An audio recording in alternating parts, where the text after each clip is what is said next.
used to work on Blue Peter, like sending sort of, you know, I remember they made a chest of drawers out of 3 matchboxes. Yeah. For Barbie doll or something, or Action Man. Roll Over DJ by Jet on XFM 104.9. I'm Ricky Gervais, with me Steve Merchant and Karl Pilkington. All right, Karl? Yeah. Bit miserable today, Karl. Let me explain why. Go on. Steve, and to you, the listeners. Well, we came in to a big bunch of stuff, dropped off fights. Was it Becky from Marks and Spencer? Just like lovely stuff. Food, presents for the cat, books, just, you know, to Ricky and Steve who do the show, right? Ricky Gervais and Steve Merchant. GQ presenters of the year. Creators of The Office, right? Award winning. Carl's looking over, I go, well, maybe, it's not for you, no. And then he told me why he's grumpy anyway.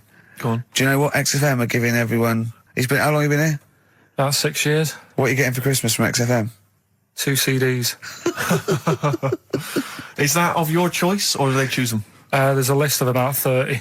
Right. Tell them what you chose. 30 CDs. I've gone for Kings of Leon album. Yeah. And the best of Bob Marley. Haven't we, like, given them away in the past or something? Or you could have burnt them off, couldn't you? You could have done copies. Illegal, but you could have done that anytime you wanted. I don't think Bob Marley minds if you bootleg his CDs. It's out of order, though, isn't it? It is bad. Although is that always the case? Has it always been the truth of all the time you've been here? No, it has been better than this. Yeah, although you do get paid quite well and you do have an easier time. Yeah, but don't give me the CDs then. If it was a milkman, you don't go, I have 2 bottles of semi-skimmed. Happy Christmas. Yeah. That is a valid point. Do you know what I mean? Have you complained? Who is it who made this decision? There's no point. No point, is there? Why? Just no point. I don't like moaning anyway, just... Has it come from up top? Is it like from the capital people? Just everyone. That's what everyone gets. Yeah. Yeah, but will Christian get 2 CDs for getting up at 4:30 every day for about 5 years? And keeping the station afloat. Probably. Yeah. So that's why I'm a bit fed up. What do you listen to first, Marley or Leon? Well, you have a bit of Marley. I'll tell you what Marley's good for as well. You're going to have a little beach holiday, aren't you, over Christmas, going to Lanzarote? Listening to that on the beach, you'll realise how wise XFM are in the long run. You know, you go, well, look, they could have given me 400 quid, right? Well, I'd have spent that. But this is, you know, the legend lives on. It keeps on giving. So you're probably, you know what I mean?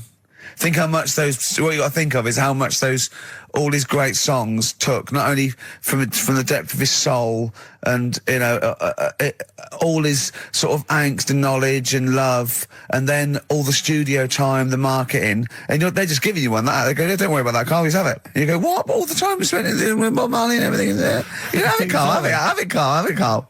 And Practice. Have that. Thanks, well done. Carry on. We're still going to pay you for the work. Yeah. That's just something on top. Here's a little piece of Bob, free. Yeah, so don't moan, it's extra. So, they didn't have to give you it at all. Play a record, you ungrateful little swine. Some people, like the homeless, aren't getting anything this Christmas. This is my favourite Elvis Costello track of all time. It's Alison. This wasn't on the list. Right. Elvis Costello, Alison on XFM 104.9. So, that's it. Maybe, I'll tell you what, a good idea, Carl, just beg, just ask for other things. What do you want? What do you want for Christmas? You must have a big fan base out there willing to make you things. Maybe like a little, I don't know, gloves, pair of gloves. A little woolly hat. If you want to send a necklace in for Suzanne, that'd be handy. Oh, yeah. That's what she wants. Is Suzanne listening today? No, she's out. Right, okay, this is the dilemma. Me and Steve, yesterday, were trying to convince Carl that it would be a good idea to buy Suzanne a Christmas present. Okay? Now, why aren't you going to buy her a Christmas present? Explain, Carl, why you don't think you should buy her a Christmas present. No, I've told her I'll get her one, but in the new year. We're going away on holiday and that, so there's no point taking stuff away. Yeah. Going to Lanzarote next week. Just get something in the sales after Christmas for the, Yeah. Right. And me and Steve were trying to explain to Carl that she would love it if you bought her something on Christmas Day. Yeah, but she knows now. But knows what? I've told her. So no, well, I'm going to tell you. Do you know, right, this, dear listener, this was Carl's worry. I said, I bet she's got you something. and Carl was worried in case he got her something and she hadn't got him something. Yeah, he'd be livid. He didn't want to be down. He didn't want to be a present down. Yeah. Look at his face. So buy her a nice necklace. Don't spend, just spend £100, you know, just a little token. We're going away. We're going taking her away on holiday. You're not taking her away, are you? What, you're paying for it, are you? Yeah.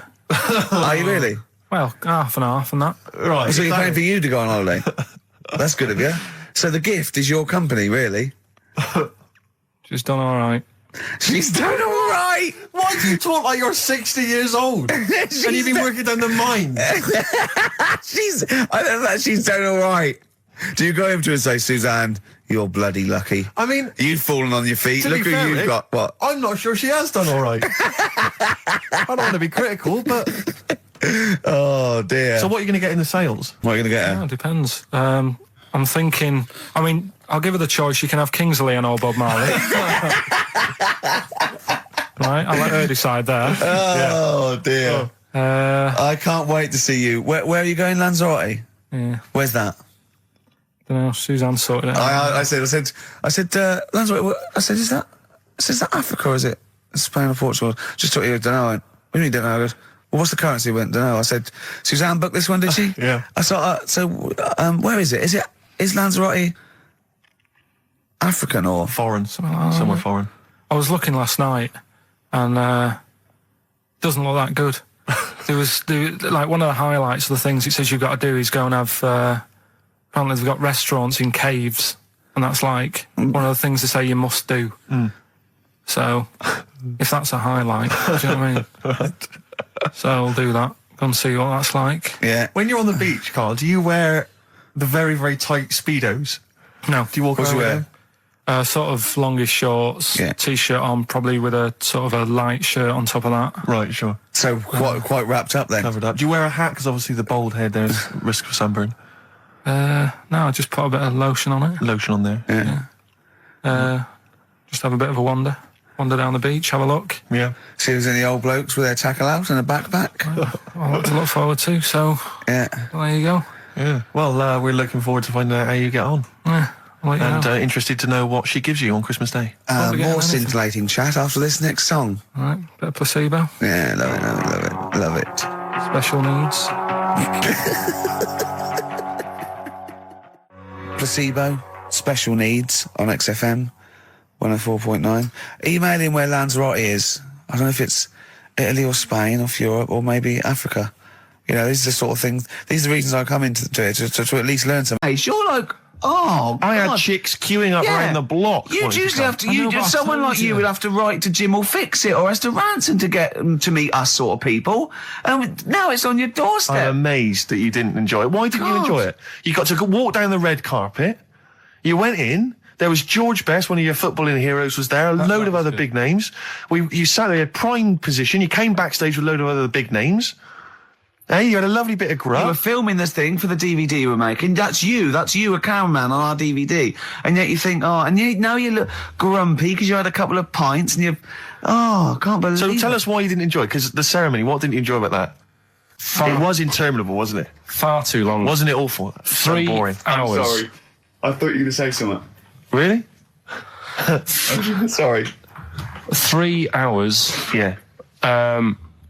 I mean, I suppose for you two, at least, you know, you were going to get something. Sure. Yeah. But with me, it's like, I mean, I've never graduated or anything, so Have you not?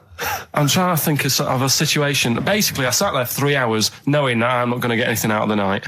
Yeah. Right? Now, no one Did you, told sorry, me. when we invited you and you said yes, did you think you were up for an award?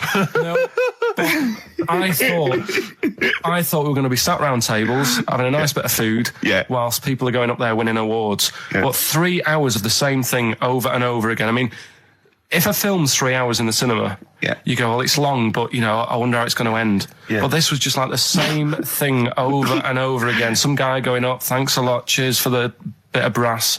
And then going down, sitting down, the same thing over and over again. Honestly, right, I'd say it was one of the worst things I've ever had to do. Lee, thinking? No, I enjoyed the night afterwards when we did have a bit of lamb and a nice bit of veg and that. That was all right, and I went home and I was happy, and I got the little freebie bag that you're talking about that we're giving away, which wasn't much good stuff in it. Oh, all right. Right. No, What would you have done on that Saturday night? Suzanne What said- would you have done or the Sunday night rather? What would you have done had you been at home? I would have stayed in with Suzanne, right, watching telly, having a nice bit of pate on toast or something, cup of tea, watching 24. But instead, I had to buy an expensive suit, so I didn't show you up, right? Jesus, what are we doing? Yeah. How much did you spend on your suit? Well, in total, right, because, you know, the shoes and the suit and the shirt and the tie, it was about 600 quid. That's the most expensive evening ever. And that's what I'm saying to you. And the daft thing is, it's dark in there. I don't know why you've got to wear a nice suit. You can't wear a tracksuit, for goodness sake. It's dark in there. No, just the shirt and that. It doesn't make you a better person wearing a suit. No, doesn't Do you make you a know what I better mean? person. No. We're not claiming it made you a better person. No, but that annoyed me. Yeah. I mean, it was an experience, innit? That's why I went, because you think, if I didn't go, if I would have said to you when you invited me, no, Steve, I don't want to go, then I would have never known, right? Yeah.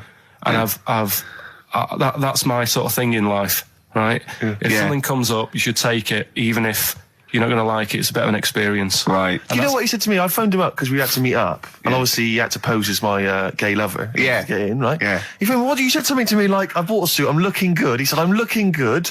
People will think, how on earth did he end up with that good-looking guy? So he got into the role. That was what he said to me. He started getting into it. Such an insult. Playing record. I just must say that we've had an email from Daryl Foss. Lots of people have emailed in and say, well done on the BAFTAs and well done on your Room 101. They really liked that. Thank you. There's one guy, Daryl says, Ricky, has your dad only got one D-Mob suit? Because I don't know if you noticed that Ricky wears the same suit every single time he appears on TV because he spent a fortune on it getting it tailor-made. I've only got one. It's a good suit and I he wears it know. all the time. And it's winter as well. It's like a pure wool, so I'm sweating everywhere I go. Anyway, usually it's too much cheese. I won't be buying another. Huh? I won't be buying another one. Ever. That's it. Yeah. Suzanne told me today, right, because I've handed it in today to have the trousers turned up a bit. Why? Because it was a bit of a bodge job for the night. Yeah. Right. It was just some pins sort of holding it up the other night, but you didn't notice, and I didn't tell you because I thought you'd be getting on the stage and saying, "Look at that freak over there with his pants hemmed up." But I took it to the place to get it done. Suzanne tells me that I'm going to start shrinking now and getting to that age where you start going small. I know that must have been a revelation to you and a worry. Like, how small do you get? How small do you get? Oh, Don't what are we know, playing yeah. now? I thought we'd have a bit of Marley music. Marley music. Oh. Okay, go on. Well, Right. there's going to be a bit of a change, isn't there?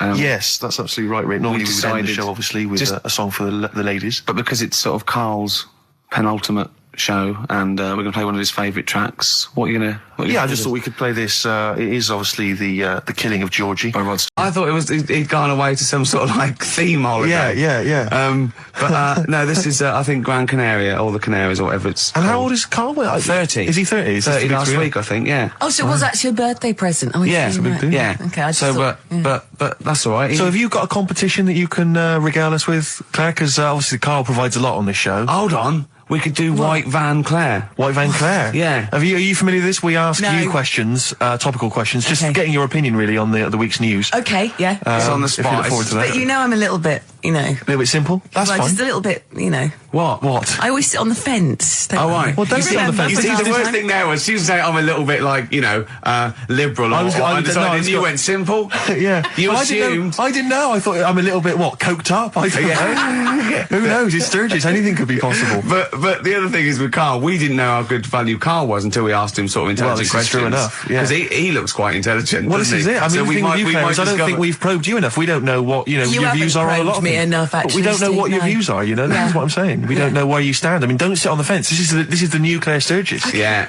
All right? We're Yeah, going to delve deep, dynamic. find a personality in there, Claire. Let's go back All to right. the old days. How about a bit of the Smiths? That was beautiful, Rick. Go on. Oh, you've been practicing. Richard Ashcroft. Check the meaning on XFM 104.9. We're back, Steve. It's Saturday. That's true enough. Steve Merchant, that is. Hello there. I'm Ricky Gervais, obviously. Hello there. Carl's still away. Claire Sturgis is back. That's Hello. absolutely true. Yeah. Hello there, Claire. Nice to see you. I think a lot of people were hoping that Carl will be back this week, but we're pleased to have you. No, they were actually. I did get some emails during the week. Saying what? Just Just saying, it's really nice to hear you again on the Saturday afternoon. It's nice, and but you're not really very funny. And when's Karl coming back? You know? So it's sort of being Sure, nice it wasn't to me. us. No, it was definitely Because they think that as well. But no one can compete with Karl. Can't. Well, we used to sort of like come in and when we discovered Karl early on, we just thought this is comedy gold. Just let him speak his mind. But then we started thinking, we can't follow him now. Yeah. So I remember Steve going, look, we've got to come up with some stuff. We need to chat. If anything we've got to say to each other, we've got to say that in the first 20 minutes, and then you just unleash Karl. Yeah, because it's just you can't follow him, and he's off on one. And they have stories of upbringings with bizarre creatures that lived in Manchester that were half human, half bat and frog and things. I'd love to take him back to Manchester in some kind of TV documentary. You know, when Karl went home. And just wander back, maybe try and find the amphibian twins or whatever those people were. They weren't there. So there was two boys, both had big heads and webbed feet. They weren't related. They didn't hang around with each other. That was all the information we had. I went, why not? He went, that would have been too obvious. Yeah. Like they look at each other across a room and go, you think I'm coming to see you just because we're a similar species? Yeah. You're mistaken, mate. You make your own friends. One starts to walk over, the other one shakes his head and just mouths too obvious. Yeah, Don't do it. Too obvious. Out of one of his mouths. Yeah, that's what they're expecting. Yeah, Don't do it. Don't do it, Webby. Yeah, but anyway, he'll be back shortly, I'm sure. He phoned me. His dad's ill. His dad's in hospital, so Karl went back to sort of look after his mum. And he was so sweet. He said, I'm back, I'll just drive my mum around. He said, so unbegrudgingly, he just went, it's like old times. And I said, sorry to hear that. And he went, that's all right, yeah. I think he's going to be fine. And I said, how was your holiday? He went, yeah, we're good.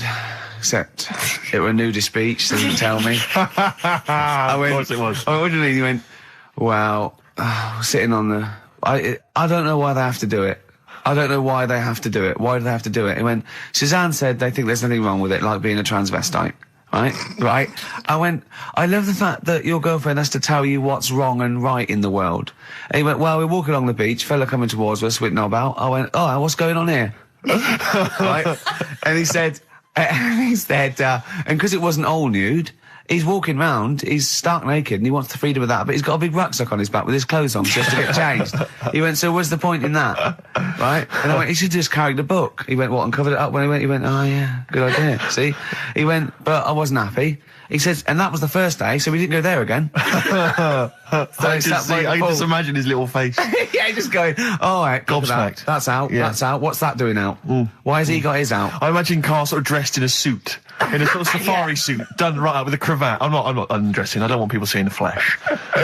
That's for you, love, and no one else. But I love the fact that as this girl goes, Karl, they don't think there's anything wrong with it. They're just happy that way. and he in his own mind just goes, like being a transvestite. He knows there's nothing wrong with that. I'm always a little bit suspect about people who like walking around nude. I all think the you meant time. transvestites. No, nudists. What? Hold on. Can you Well, if you wanna get me be a started on naked transvestite?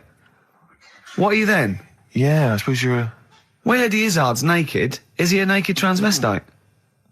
That's an 'Cause the interesting clue metaphysical question. Yeah. Yeah. On XFM 104.9. If you know the answer to that metaphysical question, or indeed any of the famous ones...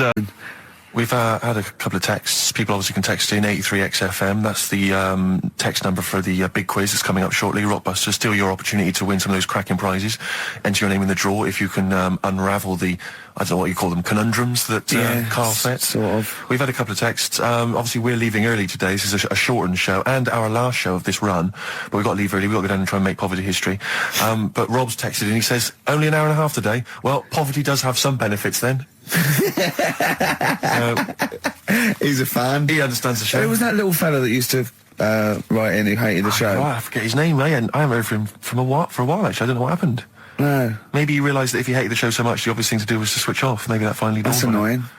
What's his name? Someone will remind us of his I name. like people who hate us to carry on listening. Yeah. It just gives it an edge, doesn't it? Yeah. It's the fact that, that you're annoying someone. I mean, I love annoying people. I know you do. I know. So You're like a kind of walking Chinese water torture. Yeah, exactly. Yeah. Have we got Ladder 49 today? Rick, there's a number of cracking DVDs as ever on Rockbusters. We've got The Life Aquatic with Bill Murray. We've got Howard and Kumar Get the Munchies, hilarious stoner comedy, and Batman the Animated Series. And Ladder 49, there it is. Fucking phew, Phoenix, yes. John Travolta. If you've ever seen Ladder 49, then you can give us a quick text review on 83 XFM. I'd be interested to know if it's Why are actually you worth giving watching. away one a week for the last 6 weeks? Yeah. Well, we better do them then. Let's do Rockbusters for the last time. You can win those amazing prizes. All right.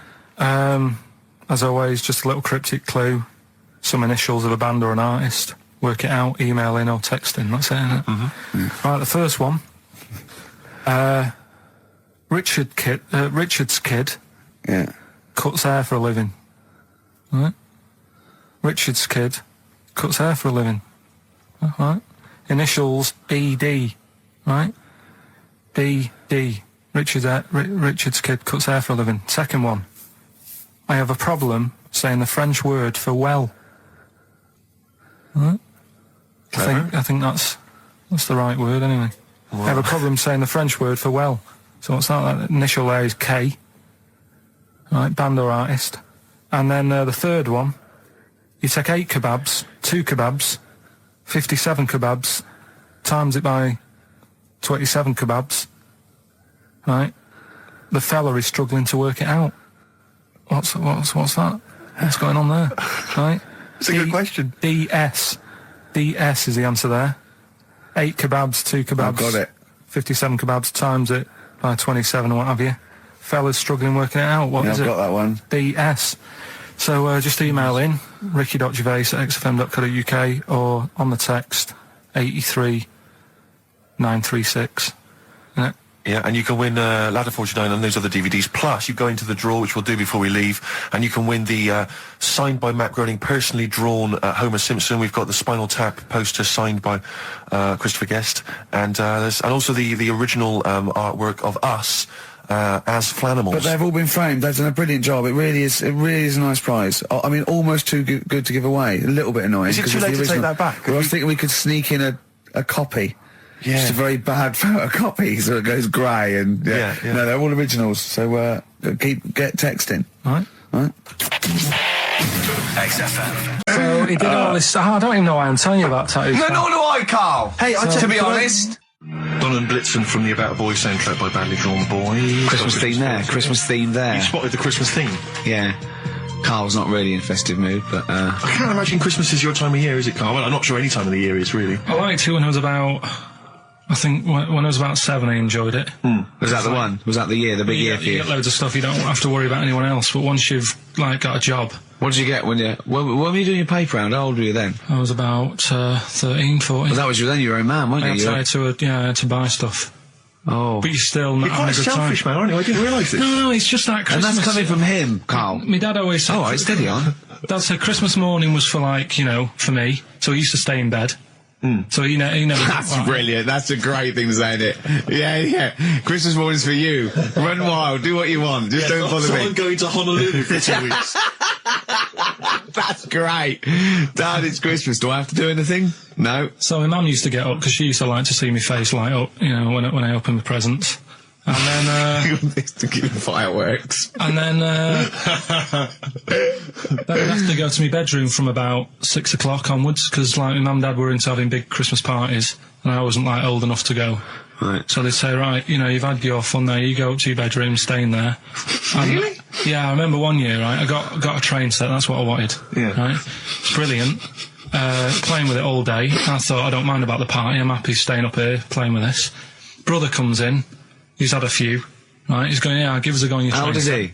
He's a bit older than me, so he might have been let's see. Well, let him be 18. Yeah, probably about 18, 19, And how old something were like that. I had a train set, so, I don't know, about 14. something like that, right? So I'm playing on that, loving it and stuff, and then he comes in and goes, give us a go. He turns the transformer up to 14.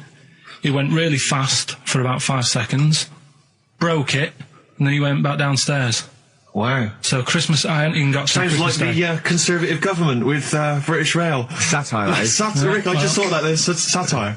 If there's any satirical shows listening or it doesn't work in any way, because there's the analogy falls down apart from there being a train. Think it through, though. British Rail was trains. Yeah. And the government broke the trains in many ways. They didn't break them, like, not officially breaking them, but they kind of... It does work, it's perfect. Oh, I'm pretty pleased with that. And I can't, and no one's asked him to be on Have I Got News For You. It's weird, isn't it? Because it's strange, that, when you've got a satirical mind that's as quick as that. Yeah. Right. And he's broke your little train set. So what did you do? I just like watched telly and had some sausages. I bet you were happy with that, though, weren't you? It's a bit annoying now, isn't it, when your main present of the year has been broke. And did it ever get it fixed? No, that was it. Put away. I'm intrigued why your parents wouldn't let you come and join in the festive fun. Was it like really debauched down there? Was it like eggnog everywhere? Well, no, but I mean, that's fair enough. 6 seems a little bit early, but I just think, you know, if you're your kid, you had those fun, put them to bed at 8, maybe.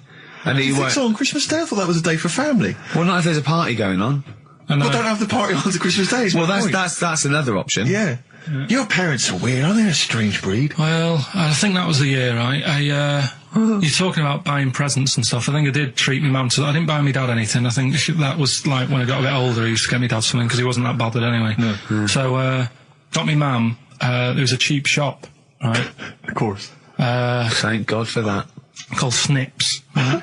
So I went in there and I thought, let's see what I can get her. And remember Victoria Plum? I don't think so. Well, it's like a fairy character. Right. Right? I mean, mum's into gnomes and stuff, right? So I thought, right... She must be pleased with you, then. Victoria Plum. I was thinking, is that one of the neighbours? Is it like a brandy liqueur? Do you remember Victoria Plum? Victoria Plum. Victoria Plum, yeah, it's like a little fictional sort of character, right? Okay. So I saw it, I thought, yeah, she'll love that, right? So I did my paper round, saved up for 2 weeks, right? Got that sorted, went to Snips, bought the Victoria Plum. Next day, I'm in town with her, right? So I think, I know what I'll do. I said, come in here a minute, right? So we go in and we're looking around and I tested her, right? I went, look at that there, that's alright, isn't it? And she goes, oh, it's bloody awful. Oh, Carl. Oh, Carl, oh, God. So then Christmas Day comes, I said, don't bother opening it. She said, no, why? I said, Oh, no, why don't you still give it to her? So, well, it's too late, I'd already bought it. Oh, Carl. So she opened it and I was like, and she said, oh, that's nice. I said, why are you saying that? I said, the other day you said it's bloody awful. She said, oh no, I thought you were pointing at something else. Oh, no. So that's why I don't get anyone anything anymore. Oh, God. Play record. Oh, God. Oh. That's good, isn't it? Not bad. Gold Rush. Let you down. I'm actually quite affected by Carl's Victoria Plum scenario. Just the fact that, like that eagerness, he wants to make sure it's a great present. He's saved up his paper round. He thinks it's like a gnome, but modern. I'm worried that you're using it as an excuse now, and that's why you're not buying anyone any gifts, because you've had your fingers burned once. I mean, you were 6, 7 years old. To be fair... No, you weren't. You were about 13, weren't you, if you're doing your paper round? Yeah, it must have been, yeah, 11 or 12 then. All right. Yeah, so I'd saved up. Oh no, I'm not using it as a thing, it's just What did you get your mum this year? I've sent them some money so they can get a passport. So they can get a passport? What do you mean, where are they? Immigrants? Are they trapped No, somewhere? Well, they're in a holding bay somewhere in Dover. Yeah, I got What a do you friend mean? who's a truck driver who's going to sneak them across. For New Year. What do you mean? So they can buy a passport. What do they do? Sell it when they were a bit down in their luck? No, they haven't got that much money, right? They've never been abroad, and the mate said they might take them next year, and they said, oh, we haven't got a passport, so You've I got to thought... buy a passport, have you? Isn't that your God-given right as an Englishman? No, you've got to pay for them, they're 30 quid each, so you better had to, otherwise they're conning me. Right. They So said you it's sent them 30 60 You don't quid? get born with a passport, of course You you sent them don't. 60 quid in an envelope, have you? Well, check. Right. I love that. He'll be watching telly and France will come on and he'll go, oh, what do you think of that? She goes, it looks bloody awful. He Yeah, goes, oh, don't open it. no. Don't open it. Yeah. Don't open it. So you've not paid for a holiday for them. No, you've I'm just given sorting them- out well, it's the better prize, isn't it? Because they can't go anywhere without it. Well, the passport keeps on giving. Yeah. It's the perfect So- 10 years. That is, yeah. So, but no, I never used to. I mean, I can't think of other things. I used to get me dad once I started getting him stuff. It used to be a dressing gown, and then. But as an extra surprise, I used to put like a cigar in the pocket, so he'd think that was it. Yeah. Then he'd put it on and put his hand in the pocket. Right. And then he'd just hit you because he thought you'd nicked it. Oh dear. So you bought him a jacket with a cigar? That's quite thoughtful. Did you sneak a cigar once on Christmas? Yeah. Well, that's when they used to have like the big do's, like I say. You know, they were known for it. Like the whole estate used to know that. You know, we were having a party. Yeah. So they'd all come round. So they'd all come round and just have food and drink and that. I cannot imagine how unpleasant that must have been. Awful. And you locked in your bedroom with a broken train set. Yeah, crying. And looking at Victoria Plum, whatever that was. In the bin. Oh, in the bin, yeah. And hear a mum saying, and he got me this. Isn't this piece shit? of rubbish. You could hear him just throwing it against the wall and laughing. And all the neighbours laughing. And you'd come down just be in pieces with loads of spit on it. Just loads of gob on it. Eyes. And all the Polaroids of them just like laughing at it and pointing. Stamping on it. Yeah. All right. Flooding back. But no, I used to get up in the morning and then like they'd still sort of all be there asleep on the floor and on the sofa. Oh, that's awful. Oh. That's terrible. Christmas is surely the one day a year which is a family thing. It's for the kids. They're the ones that was Boxing Day. Well, I know. Oh, that's all right. It's over. Yeah. Back on the bike. All right. Who's going to pay for this? What, me? Yes, Carl. You're doing 2 rounds today. Yeah, what's your paper round supporting the entire family? Yeah. No, so I used to get up and like go downstairs and they'd be asleep, so I'd be mooching about trying to find like another present that's still working. It's the gift that keeps on giving. Yeah. Throughout your adult life. It gives Yeah. and it takes. Exactly, So it's fair. yeah. I don't hand them to children, I hand them to the parents. Right, what they can chose to do them They can with them. distribute as they wanted. Sure. So what are you going to uh, do this year, Ricky? But how are you going What's to the top plan? that? Yeah. 300 quid worth of scratch cards. That's I've got the a bit of most- money now, a bit more. It's the most thoughtless, And The Office on pikey gift DVD. I've ever heard I of. think they might be getting The Office on DVD. Signed. So that's already sent it up in value. Oh dear. I know, that's pretty bad. So have you seriously considered it this year? No, I'm going to go shopping. I'm going to go shopping properly. Yeah. If you want any help, I am the Didn't queen you take of a small shopping. roulette wheel down there, wouldn't you? Genuinely, didn't you buy like a roulette wheel? No, I had it. That's down there from when I got it when I was about 10. Oh, right. And sometimes I'm the banker. I always win. Yeah, of course. So they've got to learn a lesson. The banker always wins. It's a valuable lesson when they lose money to me. You should just go down this year and just say, basically, I went to a casino. I put a £10 chip on for everyone. Exactly, yeah. Here's the winnings. You lost. You won. Yours came in. Yours was a donkey, love. Yeah. But Steve, what about you then? Because I mean, you don't like shopping, Well, do it's you? not that I don't like shopping, it's that I've got no ideas. You know, I'm running on empty with my parents. They don't appear, as far as I can make out, they don't appear to have any hobbies. No. I mean, I told you before, my You grandparents... don't like wasting money. I'm not being funny, but you don't like wasting money either, do you? Well, I don't like wasting money, no. But I like to buy something practical for people. I like something which is going to last, something that's value for money. I don't like novelty gifts. Yeah. No, I mean, I think novelty gifts are wrong. I've mentioned to you that my grandparents spend all their time in bed. So there's only so many kind of, sort of bed socks you can buy, and ointment for, bed blisters and so on before, you run out of ideas. What about some of those novelty teeth? Because that would be, a nice jokey present, and they could probably come in useful for chewing the broccoli. Yeah, exactly. Oh, do you know what would be nice? One of those... No, I'll tell you when... No, Go on. those sort of travel pillows. So, when you're travelling and your they head don't sort of travel falls down anywhere. like... No, but They travel from vertical to almost horizontal. They're sitting up in their bed. Get on one of them beds that come up. You're not made of money. What am I talking about? Like I Thora mean, Heard's bed. Thora Heard's bed. does her feet ever touch the ground now? Do you know what I mean, though? No, it's literally... She goes shopping in one of those little trolleys. She goes straight into her room. She's up the stair lift. She gets lowered into the bath. Yeah. It's Terrible. ludicrous. I'm just lazy. I mean, I tell you that, but I mean... Well, there's a whole idea. But if you're earning the kind of money that that Heard is on, Wow. with her songs With of her praise cream and cracker whatever under the else. sofa. Exactly. Money for She old was at the rope. Comedy Awards last year, wasn't she? Well, I'll give her an award. She's up the stairs like a greyhound. She can move then. Yeah. But so I've got no ideas. Absolutely no ideas. Okay. But any suggestions are welcome, Claire. What are you going to get your family? You've already thought Well, this I through. know I Will they be obviously listening? can't tell you because they will be listening. Right. But they're all outside at the moment because my family are coming to meet me after the show and we're going to swap presents then because... Okay. outside Are there any in Office Leicester DVDs? Square. No, I haven't. Books? No. Because I should point out that the Office DVD is currently available. I actually did go and buy. I actually went and bought it myself, You can also buy it and I am online. enjoying the scripts, by the way. Excellent. That's in. I love Do you the know fact what that I we're love? authors in the top 10. Yeah, we're in the top 10 bestseller list. No. But to be fair, we're at number 7 in the paperback non-fiction. Now I don't understand how that can be non-fiction. Yeah. Because it's the transcript from a made-up Yeah, television it's not a real show. documentary. Exactly, yeah. But we're beating these poor people. But we're officially best-selling authors, I think that's fantastic. which is excellent.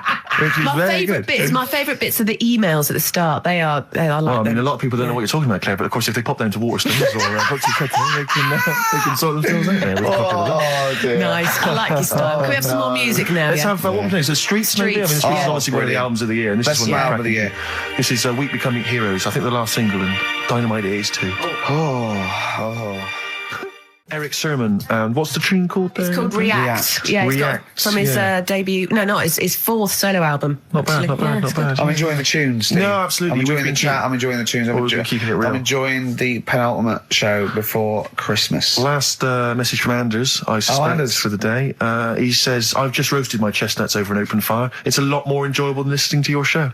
He's Pretty snappy, he's Anders. Yeah, He keeps them coming, It's a shame that, that we sort of couldn't sort of maybe meet up with him and try and persuade him that, he should come over to our side rather than, Come over to the side. Exactly. To be on Yeah, our come side, over to this side. I think we've got him though, because Do you think so? yeah, apparently they did this survey in America. People who loved Howard Stern listened to an average of like an hour and a half a week, and people who hated him listened 2.5 hours a week. Yeah, exactly. So I think he's probably more faithful a listener Yes. than some of the people that quite like us. Exactly. Yeah. You know what I mean? He's got to listen.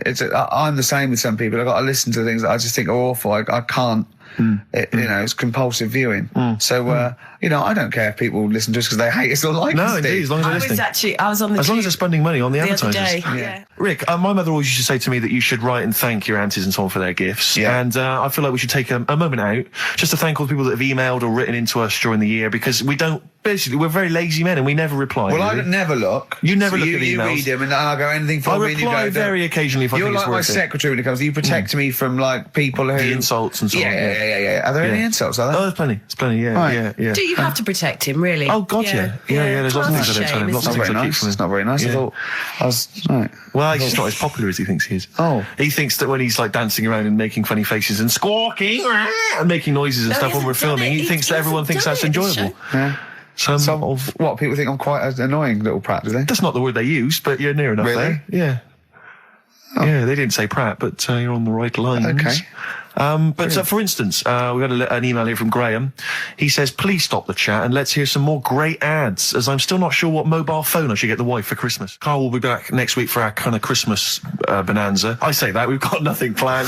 There's no No, reason that'd why be it should nice. be a bonanza. That'd be nice, yeah. But we'll dear. play some Christmas tunes, and no doubt Carl will have some kind of festive game for us, maybe, or a festive, some festive trivia. So, yeah, we've had Oasis, Streets, we've had U2, we've had some cracking tunes.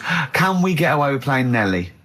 Hot in here? I Yeah. think it's a cracking tune. I really do. I just think, again, I'm not interested in what genre you think it fits into, or whether you think it's cool, or because kids like it, you're not supposed to like it. Let's- It's a good tune, Well, and I think we should stick it try. here. I'll We should stick try it- and stick it in. Let's But before that, Rick, can I just play one track? We did play it Go on. much earlier in the What? year. What? It's from that album Son of Evil Reindeer by a band called the Reindeer Section, and this is a cracking little tune. I yeah. just think it's beautiful and nice to hear it. Oh, beautiful, marry it then. Oh, Nice, isn't it? Very yeah. Christmassy. It makes me beautiful. want to wish everyone a happy Christmas. Indeed. You know what Well, I mean? yeah, do it. No. No, okay. That's called Grand Parade from the album Son of Evil Reindeer by the Reindeer Section. It's a nice tune. It's one of my Thanks favourites for of the the year. tea, by the way, Not Steve. at all, It's no. very It's, nice. that's my pleasure. It's my pleasure. Claire, just big highlights of the year for you as a final roundup.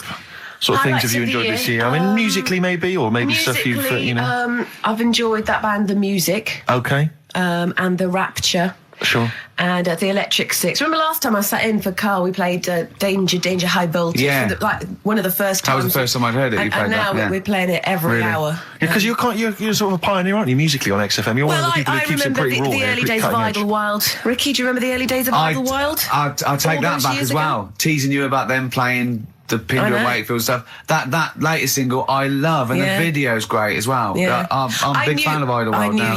you'd No, like great, it. Come around in the brilliant. end. Yeah. Yeah. So yeah, it's been a good year. I haven't been out to many gigs, obviously, Sure. because I do the evening show. Yeah, But you know, all yeah. the sessions which I'm doing the best of next week. Quick plug for the show next week. Yeah. Best of the sessions.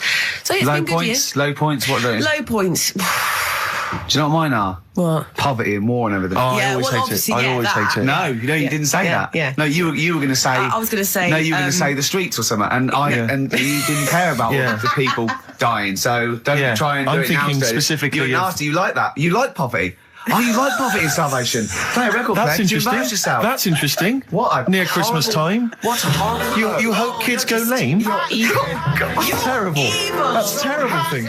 Nelly, hot in Cheeky here. little bit of Nelly there on Oh, it's XFM not getting Nelly in. 104.9. But, We don't care. it's a great Springsteen and tune. Nelly. You It's a don't great get that tune. on XFM, do you? No. Usually. No, indeed. We don't live by the rules, Steve. Absolutely. As I was listening to you then talk, You got bored? No. It reminded me of an email that someone sent in saying that they listen online, Yeah. but because of however slow their computer is or whatever, it kind of stutters all the way through. You've got to point out that is the way I No, talk. but they said it only happens when you talk, and I think they correctly identified that it's not the computer at fault. Well, that's why You I wasn't do worried sound about like doing this someone- boxing match, because I've definitely lost my looks and I already slur. Yes. So there was really no danger of any damage. No, exactly. Yeah, you do sound punch drunk constantly. Exactly, That's yeah. just part of your charm. Well, listen, that's been a lovely 2 hours for me. I've enjoyed it. I Yeah. hope the listeners have enjoyed it. I hope you've enjoyed it. I hope Sturgis has enjoyed it. I've enjoyed it. Yeah. Well, I didn't really care if you enjoyed it. So don't butt in when I'm talking to Steve. You know, you You're won't here do to it press again. the buttons, Stu. Yeah. But we're going to play now a Christmas song for the lovely Christmas ladies. I don't say it's so much Christmassy, but it's one of the tunes I heard this Well, year that really try and tie it stuck into a out for me. festive thing, so- Well, you're a fool. You've embarrassed yourself. Yeah. You just showed up that there's no planning. Yeah. This is I was given away on a free CD on the cover of a magazine. I just think it's brilliant. It's a Lamb Chop, who are an excellent band always, doing a cover of an obscure Rolling Stones tune And I'll called say what, a Backstreet bloody Girls. good meal as well. True enough. So we'll leave them with this. It's Backstreet Girl, Lamb Chop. Leads us nicely into Knob news. Oh, it's the welcome return of Knob News. Right, okay, it's very much like the news at 10, this, isn't it? I do a bong, or in this case a schlong, and he gives me the headlines, the knob news of the day. The big, where have you collected all this knob news? Was there a lot of knob news this week? it was mental this week. The amount of stuff. The way it works, you give us the bong. Yeah. I'll give you the headline. Okay. Steve decides which stories we're going to talk about. And now on XFM, knob news. Schlong. Man grows knob on his arm. Schlong. Man gets doctors to make him a second knob. Schlong. Turkish prisoners made hole in cell wall to produce third inmate. Schlong. Doctors accidentally remove man's testicles. So, well, can I straight away go for the accidental removal of the testicles? Well, it's happened before, hasn't it? We've talked about that before. Well, how did what did he go in for a tonsillitis? What are they called? Tonsillectomy. And he went in the wrong way. What are you talking about? How can they accidentally remove his testicles? It says, he didn't look at his folder, and the doctor said to the fella, "Oh, we've removed your testicles and we wanted to take out your prostate gland." So that's what happened. There's the story. This is what I mean. That's why I don't like going to the doctors. It happens, doesn't it? Because all these sort of it's when they say things like, "Oh, it's just we do loads of these operations." That's when they're not concentrating. Brilliant. Do you know what I mean? When they say it's procedure, that's like having a boring job that you do every day when you're not going to be concentrating. I prefer them to go, "This is a tricky one, this." I know what you mean. I thought I do know what you mean. People, you watch TV programmes about, like, you know, removing someone's second head or whatever, and there's like the best surgeons from all over the world. It's televised. They can't It's make a mistake. televised, isn't it? They can't go, "We took his legs off by mistake." Whereas the fella who's having a prostate's like, "Oh, do you want to do it? I'm sick of doing that." And they're probably doing a crossword whilst writing it. Of course they are. I've seen that actually in operating theatres. They're doing a crossword. That's what I mean. Yeah. I was just examining some of the other knob news, Rick, a little bit more closely. Man gets doctors to make him a second penis. I'm sure we're all interested to know what happened there. Yeah. A German who persuaded doctors to give him a second penis has lost his wife after he showed her the result. Biker Michael Gruber lost his original penis in a motorbike accident, and doctors built him a second one using a mixture of skin, bone and other tissues. Bone? Apparently, the penis worked so well that he was even able to father a child with his wife Bianca. But Gruber was still not happy and asked doctors to repeat the operation and build him a better organ, to which they agreed. From his hospital bed, he said, "I've got 2 penises, but no wife. I'm hoping when I get rid of one of the penises, I'll get her back." What do you mean? Sorry, he had 2 put on. What side does he wear? So he's had both. So he's had 3 then. Yeah. Yeah. This is probably the thing that happened with Hitler when he had 1 ball, but he had 3 at one point, didn't he? So he just get one in the other ball. Appalling. And the Rubbish! only thing that would redeem the show is if he kissed the nipples. Because the nipple not phone gonna in if you want to happen. speak to Carl. If you know the number, call in and try and persuade Carl while this record's on. We'll answer the phone. XFM 104.9, Matthew Sweet, and a song called In My Time, Ricky Gervais, Steve Merchant, Karl Pilkington. That's great, that. Yeah, just asking Carl some of these Q&A questions. This might be my idea of perfect happiness, being in a room with Karl Pilkington. Yeah. I just watch him look around. When you're talking, he looks at you, and it's like, you know when the owners say, it's like the cat can understand what I'm saying. Yeah. It's like he's on the edge of that. He's on the edge of that. Or you think he can. And I know he understands the words, but I don't think he understands the full impact. Whenever you say something to him, it might be something, a revelation or something, he always picks up on the wrong side. You go, well, that's not the important bit. Do you know what I mean? He always goes... It's a bit like having a 14-year-old French exchange student. Their English is not amazing. They roughly understand you, but they're trying to piece together what you're saying. Exactly. But it's great. You see, the thing about Karl is, and don't take this the wrong way, I like him because he's stupid, in a way. No, I'm not being funny, but do you know what I mean? But even though I think he is considered stupid, some of the things he says, I think borders on I don't know what the PC term is, the retarded. Do you know what I mean, Karl? Anything in particular you're thinking of, though, Rick, when you think of... Well, he was talking to me the other day because I'm trying to write a show called Science, and he's sort of going to help me out with some of the research, and I want him to do something on the DVD for it, right? And he was talking about it, and he was talking about he says in the future they reckon we'll be able to soon. He said they'll be able to take us into space, and it's going to cost us £150,000. Said, what's the point? There's nothing up there. He said when they went up there, right? He said when Louis Armstrong went. In 1966, right? He said it was nothing there. So there was him, a fella called Buzz. There was one and third bloke that didn't even get out of the spaceship. He said he went all that way. He didn't get out to stretch his legs. How good can it be? Forget it. That's him summing up space exploration. Don't you agree with that? What's the point in going up there? Because Are we talking about the finger in the arse again here, or space? Oh, what is the point in going? Because you're expanding, human endeavour, aren't you, and the human understanding of the world and the universe. It's like, what else are we going to do as a civilization, as a people, if we're not constantly searching and and reaching out into the far distance? But there's nothing there. Then. I know some people you grew up with that haven't left their street, but that's not everyone. But what is it? What do you mean there's nothing there? What has got to be there for it to be a worthwhile? Like, just something. I mean, to be honest, what would you be happy with finding out on the moon? Video? Just something. I don't think they looked hard enough anyway when they got there, because they seemed to get out, have a bit of a dance about, and then they came straight back. And I sort of think, did they look properly? It's not a day trip, is it? But what I mean they is... took that car out there, didn't they, and drove around a bit? Yeah, but only a little bit. What I mean is, say if an alien landed in Africa, there's not much there, so they'd go... What do you mean there's not much there? Well, it's a bit barren, isn't it? Well, Africa, just in general. Well, so anywhere like that, desert or whatever, what I'm saying is, have a good look round. Probably where all life came from, and probably 500,000 species of animals live there. Buildings and that and stuff. Oh, buildings. Well, just stuff. Yeah. I mean, did they look properly? Or did they just land, get out, go, bit dusty, whatever, right, let's go back? I just think it's a bit pointless. Especially when we haven't done everything there is to do here. Go on. Well, I don't know, but I'm sure there is stuff that needs sorting out. Well, I know the place that there's no medical man has been in this room. Yeah. There's definitely an unexplored cavern, sitting right in front. All right, Steve. Would you go to the moon if someone said there's a space? He doesn't march at a concert because he's scared his glasses to fall off. Of course he wouldn't go to the moon. They'd spin him round in training, his glasses would come off, and that'll be it. He'd feel sick. My worry is I'm not sure would I be able to wear him under the helmet? Imagine him! Like I went paintballing once, and I had to wear the glasses underneath the mask, and of course it was a bit hot weather. It was awful. It was steamed up in there. It's terrible. I couldn't see anything. I got shot straight away. I was out of the game. It was pointless. It cost me like £8. Yeah. You don't have to be that fit anyway, do you? You're only sort of sat there. Well, not... well, yeah, but what are you talking about? Think of G-force alone and weightlessness. Of course you've got to be... What? Yeah. I think when you said think of G-force, he thought of G4.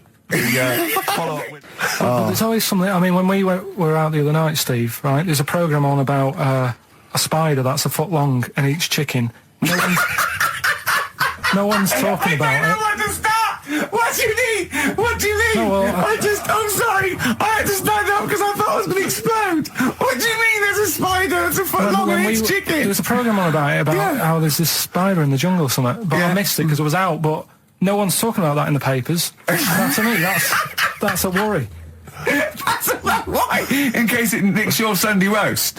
What do you mean? But if it likes chicken now, Rick, in like 2 years' time, who knows what it might I know, it move up the evolutionary ladder, it start liking Carl, then humans. No, I'm not worried about the chicken bit, because I eat chicken, that isn't that shocking, but the fact it's a foot long, and no one's, it's just on a Thursday night, no one's talking about it. What do you expect, though? What do you expect from this? It's got its own PR. What do you want? What do you want this spider to be famous? Where is it? Where is it? In the jungle. It's not worrying anyone then, is it? It's not going to move. Well, why, it's not going to... What do you mean? What do you mean it's not going to move? Well, how's it going to get here? Is it going to get on a bus? There's waves and that, they come in bananas and all that. So, don't worry about it. So, I'm not, if you're going to be like that. Anyway, listen, we better line up Babushka. We better play that, surely, because I know you need to analyse those lyrics. That's very important to you, I know. We've still got that cork hitting. Cork on their head's going to be great. We're going to put his little head down and really give it a firing. Sponsored by Lindauer Sparkling. Refreshing. First of the gang to die, Morrissey, XFM 104.9. I'm Ricky Gervais with me, Steve Merchant and Karl Pilkington. Well, Karl, you failed miserably. The scientists stuck away. Right, one more chance. What's happened in the last couple of weeks? Just one more chance to... What have you seen in the last couple of weeks? Well, like I say, I don't really watch the news and that, so I can't tell them about that. But in a way, I think they're better off not knowing. I think that's the only good thing about being out there, isn't it? Not knowing about the bad stuff going on. Yeah. So I can't help them there. They don't need to look at the weather, do they? No, don't enough. No. But tell you about the Pope and that. Yeah, pretty extensive. What about the EU Constitution and the no votes? What do you make of that? What are your views? What's the problem there? Oh, this isn't broadcasting, though, is it? This is nothing. Come up with something. Well, the fat baby, then. The fat baby that they found that was on the telly. Right. Well, what was that? It's just a little fat baby. That I don't know what. It's just a little fat kid and that. What? Tell what? It was on the telly. And but what was on the telly? You just said fat baby, fat baby, fat baby, fat baby on telly, fat baby on telly. You're meant to be telling them what's happened in the world. Tell me about the fat baby on telly. It's just they've found some. There's this illness called Momo, right? And they've just got this woman had a kid. It's really sad. It was on Channel 4 and that, right? And kid's born. You sure it wasn't Jimmy Carr? Kid's born and that, right? Momo? It's called Momo. Isn't that Black Music Award? No, right, little fat baby and that. And there's only 3 of them in the world. These little fat babies. Right. And so one of them... They're in danger. How fat? Are you not telling... What do you mean? How fat are they? 6 stone it was only 2. And there's 3 of them in the world, and there was this one, and there was one in Brazil. Are they endangered? Is that the problem? Because there's only 3 of them in the world. I'll be worried. Is it like a conservation campaign? They're hunted for their flesh. No, it's sad. If you, I know, you see this joke and that, but if you've seen it, you'd go, it's a bit sad and that. Well, I haven't seen it, and I know nothing about it. Well, I've told you, there's 3 of them in the world. Okay, what else was on telly? Something I watched the other night, that was just good. Again, you know, I learn stuff from the telly. I don't watch the news. Yeah, well, you don't learn stuff from the telly. I'll tell you what, though. You told us there's a fat baby in the world. Forget about them. There's a spider eats chickens, and there was a fat kid. Forget them in Iceland, right? Yeah. We'll give them Rockbusters later to do, right? Iceland! But what's her name? I tell you what is interesting, Steve. I didn't know that much about it. Autism. Okay. Oh, good. With some more entertaining stuff on XFM 104.9. Just to cheer up people. Go on, and what? Go on. No, right. Have you heard about it, Steve? What autism. It scares me to death when he comes up, when he touches on a serious subject. We've been talking about wheeling a dead pope round, the Chinese don't age well, and ginger people are hated. And now we're going to touch on a really, my heart's in my throat. Go on, Carl, then. Tell me your insights to autism. Right, well, there was this, again, Channel 4 coming up with some good stuff at the moment, right? It might have been Channel 5. 4.9, I'm Ricky Gervais, with me Steve Merchant and Karl Pilkington. We've had quite a lot of emails, as ever, Rick. I should just say, because we're very lazy. It's a much listened to show. We're very lazy people, and we rarely reply or read out the emails, but I never read the emails. Absolutely so never I rely, if I haven't replied to them, or my mail, Steve opens my mail and reads my emails. So if I haven't replied, it's just because he hasn't passed it on to me. Yeah. Okay. But I haven't passed it on to you because I know you'll never reply. Sure. So, you know, I'm just cutting out that. But I just want to say thanks for the emails. We do read some of them, and we do appreciate the fact people send in jokes. I appreciate it. I love it. We've don't have to do anything towards it. Sure, we had an email from Jack. He just said he missed the last 2 weeks' shows. Has he missed anything? Not really. No, it's the same stuff. Same I think last week Carl was having a go at Chinese people not aging well. He had a go at the gays, and he came up with a ludicrous story about a monkey that was impossible. So I don't think Jack's missed much. Go on. We've just had an email from the Pringles people. Oh, right. Good, because it's finally started to happen. I hear these stories about people getting given cars and Armani suits and trips abroad, and we haven't had no. But finally, people are starting to, realise what we're doing, our impact on society, and we've got a whole box of Pringles sent to us. Not on those little tubes, the proper tubes, the foot-long tubes. Yeah. So. And what have they said? Well, the Pringles guys want said, them back. No, they've said they like the show, and if you want more Pringles, give them a call and they'll send you more Pringles. More Pringles. Yeah. I bloody love Pringles. Yeah. Pringles are... The thing about Pringles is, they're Moorish, right? Yeah. But how would I put it? You know the sort of thing when I open them, and by that when I pop, right? Yeah, I have to eat the. Well, okay, how can I put this? When I pop, I can't stop. What do you mean? I don't. Well, when I pop them open, I can't stop eating them. Right, when you pop, you can't stop. Yeah. I think that's because of the chemicals. I think that might be the reason. But they're good chemicals. They're good chemicals. They're the best chemicals. Pringle chemicals. They're not bad chemicals. Lovely. Like using chemical warfare. Yes, I want some more Pringles. Yes, what else more Pringles. It's interesting, actually, you were saying that like other people, like Kylie, I imagine, would get given sort of maybe sexy underwear. You got Robbie Williams where he gets the Armani suits. You get sent the crisps. Which seems appropriate. Yeah. Oh, it's nice to be sent. Go on. Talking of Pringles, on the Finchley Road tube station, on my way in. There's a lot of Pringles there, isn't there? Well, I'll tell you a job I don't like. What? I wouldn't want to be doing. The woman, there's a little woman who sits in the little snack stall on Finchley Road station. Yeah. And I don't know how to describe it, really. She is surrounded by snacks.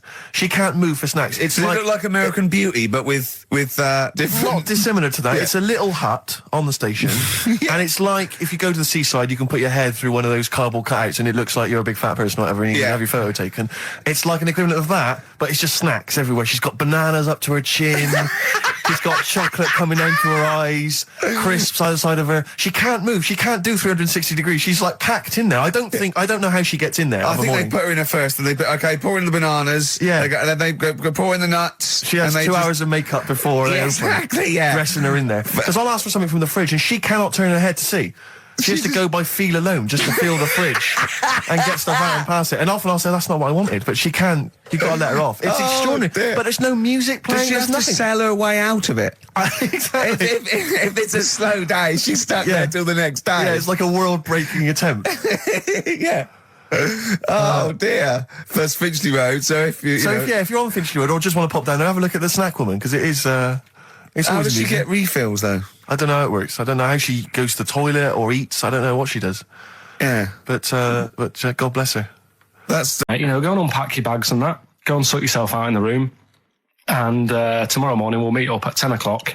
And I'll go through, you know, the best sort of place to go for camel rides and, you know, the best deals I can get you. That sort of thing. Can anyone here walk like an Egyptian? So she says, right, tomorrow morning, meet 10 o'clock in the discotheque.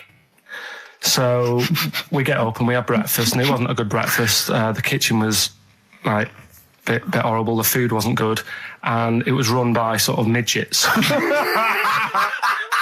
What do you mean it was run? Not there's anything wrong with that. There was little fellas running around, and the annoying thing was one of them sort of started to fancy my girlfriend. How did he manifest his affection for No, you're not saying there's anything wrong with midgets, though, are you? Just saying it was strange that there was... Yeah, but even midgets shouldn't be cutting in on Karl Pilkington's territory. I know, no. But it's also that thing of, you know, they've got little fingers, and it's sort of... I'm so sorry. No, I'm not. It is a bit of a phobia of mine. Okay. Do you know what I mean? They are nice people and that. Sure. Oh, God. But the annoying thing is... So what was he doing then? How did he... I don't understand how he was chatting up your girlfriend. Was he crawling under the table so you couldn't see? Just kept... Whispering to her from underneath there. Stop it. Just you know. Wait, I don't want to get a complaint on our last show. There's not many midgets. What's going to happen? Can we just finish this and start up again in a couple of months?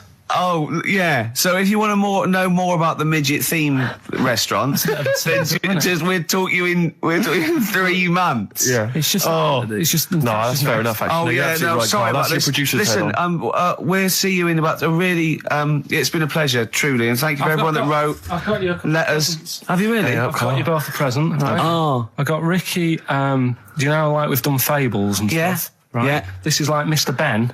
Oh. This is brilliant. Yeah. Right, and it's like little fables that Mr. Ben goes on. Oh, fantastic. So I want you to learn something from that for when you come back. Okay, brilliant. That's lovely, I'll tell you Karl. one of the stories I read this morning. It's brilliant. In fact, when you've done with it, give it me. Yeah. Because I haven't finished reading that. Okay, thank you, Karl. And for Steve, a little chat-up lines. A little book of chat-up lines. That's fantastic. Karl. Well, we'll see you in 3 months. But carry on emailing Karl. Cherish Karl Pilkington. He sits in a little room by himself, so keep him in touch. And we'll see you in August. We're going to leave you with something that we all love. This is There Is a Light That Never Goes Out by the Smiths. Very apt, I think. Goodbye. See you later. You've been voting in all week, sending your emails.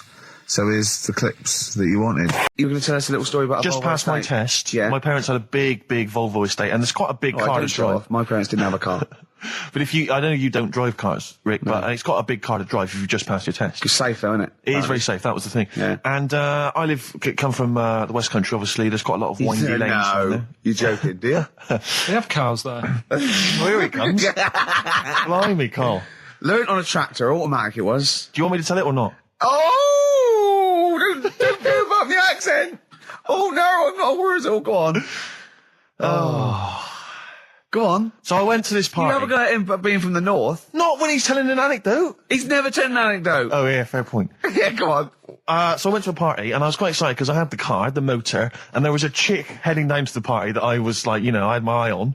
And I thought, now I've got a car and going to the party, it's going to be amazing, right? You glass and eye, various friends had said, like, can we get a lift? I thought, yeah, groovy. Yeah, I'll pick up the chick as well, who was a friend of a friend. Yeah. So cruising down to the party in the motor, the Volvo estate, and there's nothing sexier than that. Slipping a little bit of Billy Joel on the stereo or whatever. Something classic. Go, champion. Exactly. And maybe it was Billy Ocean. I think maybe it was quite a Billy. Maybe it Billy was thing. get out of my dreams, get into my car. Ideally. Yeah. So I get to the party, and inevitably it was one of those house parties where the chick that I had my eye on, she kind of was chatting to other guys, and she wasn't really paying attention to me, and I was sort of... Find out to get, was she again? Same old story. Oh, they make me They know laugh. how to tease, don't they, the make ladies? me laugh. Who are they kidding? So I'd follow her like a dog, from room to room. Yeah. And watch her Quite while... literally, sometimes he was barking. Yeah. Go on. And while, just watch her while she talked to other blokes. And then, obviously because I was driving, I wasn't drinking, so I was not really enjoying myself. And then somebody said, should we go and pick up Vera? And I thought, right, okay. And they went, Steve's got a car, let's all leap in there, we'll go pick up Vera. And this girl was like up for it as well, so I thought, brilliant, I'll be back in the car with her, away from all these lads. Yeah. One guy she had her eye on, he came as well. I was a little bit annoyed. Yeah.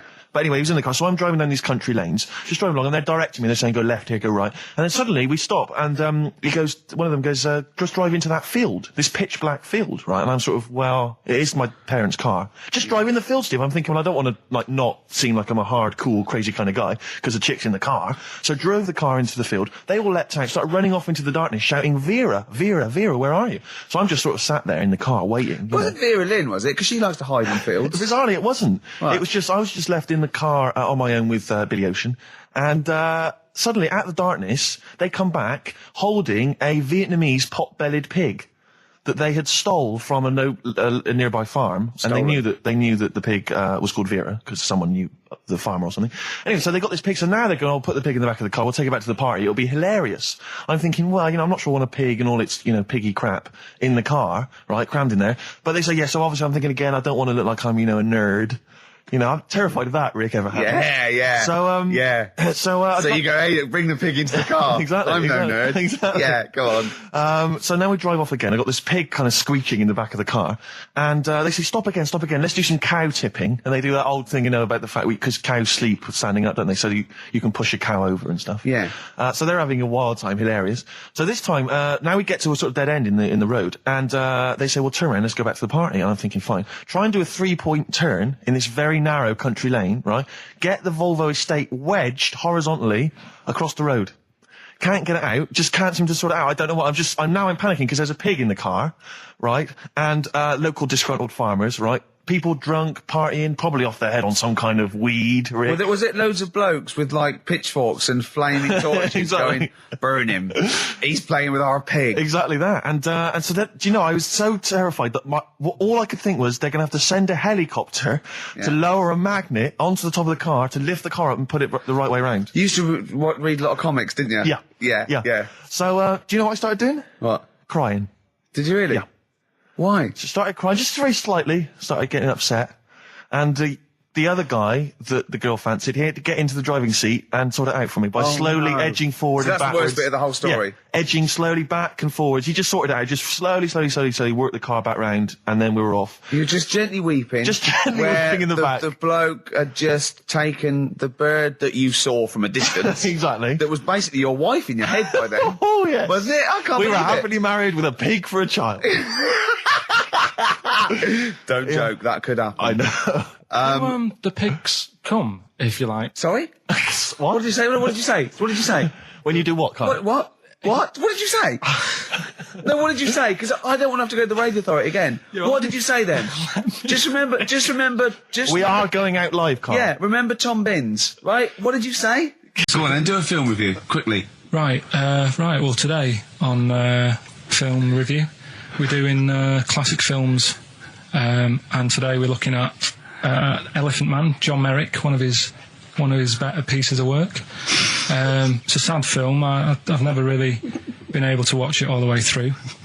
Sorry, John Merrick's better piece of work was him being the Elephant Man, played by John Hurt. Yeah. Go on then. Sad film. When I was younger. Tell us a bit about it. What is it about? Who's John Merrick? It's about a fella who's got a funny head. Right, tell us this. And, he lives in, I think he lives in London, in like about the 1930s or something like that. And he's being picked on all the time and stuff. And, first time you watch it, you'll probably cry a bit. And then the second time you watch it, you're just sort of thinking, God, that would be bad. Sort of having a head like that being picked on all the time. Then the third time you watch it, you might think, how does he get his jumper on? Then, I don't know, I'm probably bored of it the fourth time. but it's well worth watching, so Elephant Man. Brilliant. Yeah, see it. Brilliant. I think if you want to get on TV, Carl, you'd be better as the subject of maybe like an omnibus documentary. Living with Carl. So we'll move on to this next one, right, which is brilliant. Dead short story. So, right, old woman, about 70 years old. She's normally fit and healthy and stuff, nothing wrong with her, she's having a good life. And one day, she goes for a check to the doctors, just to check herself out, because she's getting on a bit. He says, take your clothes off and that. So she does, and checks her out, says, yeah, you're looking good. Turn round. He said, oh, God. He says, you got a tumour on your buttock. Right? So she goes, oh, well, can you do anything to sort it out? So they go, yeah, we could book you in for an operation. It's best if we remove this. Books are in for an operation. Operation day comes, strip her down and that. They're all stood round, the doctors. Start to operate. It only turns out it's a pork chop that she sat on 5 years earlier and it had stuck to her buttock. Right, Carl. I can forward you. Serious. Right, okay, Carl, I'm telling you now, I'm leaving. I'm never doing this show again. No, I'm serious. Honestly. You're talking, I've never had such... What do you mean? You couldn't believe it? No, when I read it, I said, I've got to tell Ricky this that. This woman had a pork chop stuck to her arse for 5 years, you mental case. Of course she didn't. I had some exciting news this week, Carl. You'll be pleased to find out. I'm worried that you might get a little bit jealous because it's obviously going to impact on your world quite strongly. Because I know you think you'd like things to be quite samey. You like the status quo to be maintained. You like the fact that in the past, we've had some crosswords. Because I remember. What did you think of me when I first walked in? When I first came in on the first day of XFM? I don't know why you're making a big deal. Do you want to bring it? I'm just being honest, though. I'm just being honest about a lot of people who see you for the first time sort of go, well, he's a bit weird. I know that, Steve, that you brought it up, and then you're again. But I'm sure that wasn't what he said before. No, did he say before? Well, he's a bit weird. Yeah, well, he looked at you, and I knew. I could see by the look on his face. You know when you know your kid, and your kid's sort of scared of something, and they go, "Why's your kid?" He goes, "Oh, he doesn't like pigeons or spiders." Right. It was like that when I saw Carl, and I brought you in, and I went, "What do you think of that, Carl?" I could see the look on his face that he was disturbed. Sure. And then, as he said, you get used to it, don't you? Yeah, you get used to it. And you have changed a little bit. Your hair's a bit smarter now, and you got some nicer glasses and that, I think. Or I might have just got used to it. Whoa, don't bring it up, Steve. Don't look at me like that. So you say that you think some other people in the office thought the same? Do you know that for sure? Carl. Did you discuss it? Carl. Yeah, I think they do, yeah. Okay, leave it there then. But not just in the office, as you walk through the building. Oh, it's worse than you ever thought. Well, no, it's not worse than I ever thought because, as you well know, Ricky Gervais, what did I do on Thursday morning? Oh, is this the thing... For those that perhaps are not of the female persuasion listening, there's a magazine. Apparently, it sells quite well. It's one of the sort of female, kind of issues magazines. I think it's called Company Magazine. It's like your sort of, I guess it's a bit like your Moore or your Vanity Fair or whatever. Anyway, they run every year the 50 most eligible bachelors in Great Britain section. Ding dong, hello. Who's in there this year? In the 50, in the top 50 of the entire country. And then they vote, and they put them in order and see who's the most eligible bachelor. But that's 50 people, right? It always annoys me slightly because bachelor, it kind of seems like a more sophisticated word for loser. Yeah, doesn't it? Which always sort of unnerves me slightly. And also they try and do a different 50 every year, so they're getting pretty desperate to get different ones. Because also a lot of people who are sort of like successful, are married, so there's very little to... No. There's a huge... I don't know if this is international. It could even be international. I'm not sure, actually. So I could be up there with the likes of Justin Timberlake, etc. So Fred Durst... Yeah, that sort of person, So anyway, this is what's exciting, right? Although I'm slightly frustrated because they were telling me that last year... All right, because what happens is the readers of the magazine, they vote for who they think is number one most eligible bachelor, right? Last year, the prize was a 2-week trip in the Bahamas. Okay, this year I'm rather annoyed because all I'm going to win is a moped. That's the prize this year. That's the prize this year, a moped. Whoa, backtrack. What? Sorry, last year was a 2-week trip to Bahamas, and this year just a moped. All I'm going to get is a moped. All you're going to win is a moped. Yeah, you've got no chance. You've got no chance. Who else is in it? Well, I mean, I don't know lots of people you've never heard of. I know Duncan from Blue. Ding. So you're second to him at least already. I imagine you're going to come behind the other 49. Because there'll be people voting for me. They get to vote for me. Yeah, Steve. They'll see my photo and then they can vote for me. Yeah, according to Heat, I was 22nd most sexy man in the world. I better take that helmet back. I would. It's that thing, though, you see. This happened years ago to me, right? When, you get pally with someone and then you wind each other up and then there comes a time when you just go over the line. Yeah. Right? What happened? Well, it was this lad called Anthony, right? He was my mate. Yeah. And we used to sort of always have a little fight in the toilet and that. Right? Sure. Punch each other. Now I want to wipe it. And the punches, used to get harder. And stuff. And then, so he hit me harder. turned out into a proper fight. Yeah. I chipped his tooth on the sink, right? Right. This happened at school, and it was time for assembly, and I thought, oh, and he's in the toilet crying. I thought, oh, go to assembly. There's police in there in the assembly that day telling people about unnecessary violence. And you thought they were there for you? So I'm like, oh no, Anthony's going to come in a minute, like crying with all blood coming from his mouth. So I'm going to get arrested. Yeah. Did you go running and sleep? And that was an example of. Yeah. I mean, it kind of happened because I went out with a girl who he fancied. How old are we now? About 8 or 9. I think that's out of order, going out with a mate's girl. Yeah, but she didn't like him. He had like big ears and that. He had no chance. You're so why such a should I? dick. No, but do you know what I mean? All right, I haven't got the looks like I used to. Sure, when you were 8. But that's before the stress of, having head squoes and that sort of thing. I have aged a lot since. Having your head squeezed. I love your own grammar. That's the past tense, is it? Squeeze or to have squeezed. Oh, he did squoze his head. Yeah. Oh, brilliant. So, What about a bit of Bowie? Let's, Bowie? Be my wife. Carl, I'm asking you. Let's make I think that we can squeeze that in. Be my wife, Carl, come on. A questionnaire has been sent in by Ruth Chamberlain at Cordwainers College. Cordwainers College? Seems a weird... Cordwainers? It used to, yeah. It's either used to be a poly or a laundrette. I think it's, yeah. Anyway, it's something that she's doing for, she's studying product design for the fashion industry. And anyway, she's got, some questionnaire. And we're too busy and important to fill out the questionnaire. But we thought maybe you could answer it, Carl. Look, he's yawning, he's looking round, he's only got to do 2 hours and he gets a whole day off and he's getting paid for it. Do something, Carl. Be grateful. You've probably ruined a man's career. He's ridiculed now for doing this. He's so weak where he should have squozed your head and kicked you out of the building. So, let's have a little bit of effort.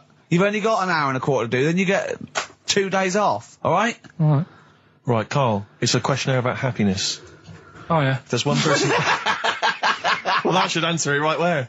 The first question, Carl, on a happy scale of 1 to 10, where are you on the happy scale? Is it at this moment or in general? Well, I would say generally. Okay.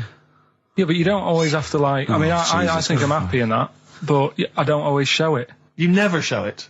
No, but it doesn't mean I'm not happy in that. Like, I'm all right at the moment. I'd say I'm probably on about an 8. I was probably on about a 9 when I woke up, right? And then, sort of fell out with Suzanne over a haircut. Yeah. Right? She went for a haircut and came back with something that I didn't like. Sorry, what did you say? So when your girlfriend walked to the door, she had her hair done, you said, I don't like it, alright? She could tell by the look on my face. But don't you say, no, I'm happy with it, I just can't tell. I'm loving it. Because then she won't have it done again. Oh, Carl, I just cannot get over you. I really can't. No, but you haven't seen it. Right? So then I was fed up, but then I thought... Sorry, what authority have you got to talk about haircuts? Yeah, you had officially from a barber in Manchester above a railway station in a shack, it was £2 a cut, told you had the hair of a Chinaman. Well, you wish you had the hair of a Chinaman now, you got no hair. You're a little bald man with your mouth open, so don't... Is she listening to this, Suzanne? Sitting at home with a woolly hat on? I don't know. Well, she knows now, doesn't she? What did you say? What words did you do about it, I just said you look like someone out of Slade. Interestingly, that's what I look for in a girlfriend. Oh, God. Which one of Slade? That one with the funny hair. Not Dave Hill. Yeah. The one with the crooked fringe and the goofy... She had her teeth done as well, did she? She had 2 front teeth put in. Dumper. So anyway, So prior to that, you're on a 9. Then you saw the haircut, you're on an 8. Yeah. Yeah. And now then, what are you on? I'm probably on about a 6 at the moment. Why? What's happened? Well, while Star Sailor was on, bit more head squeezing going on.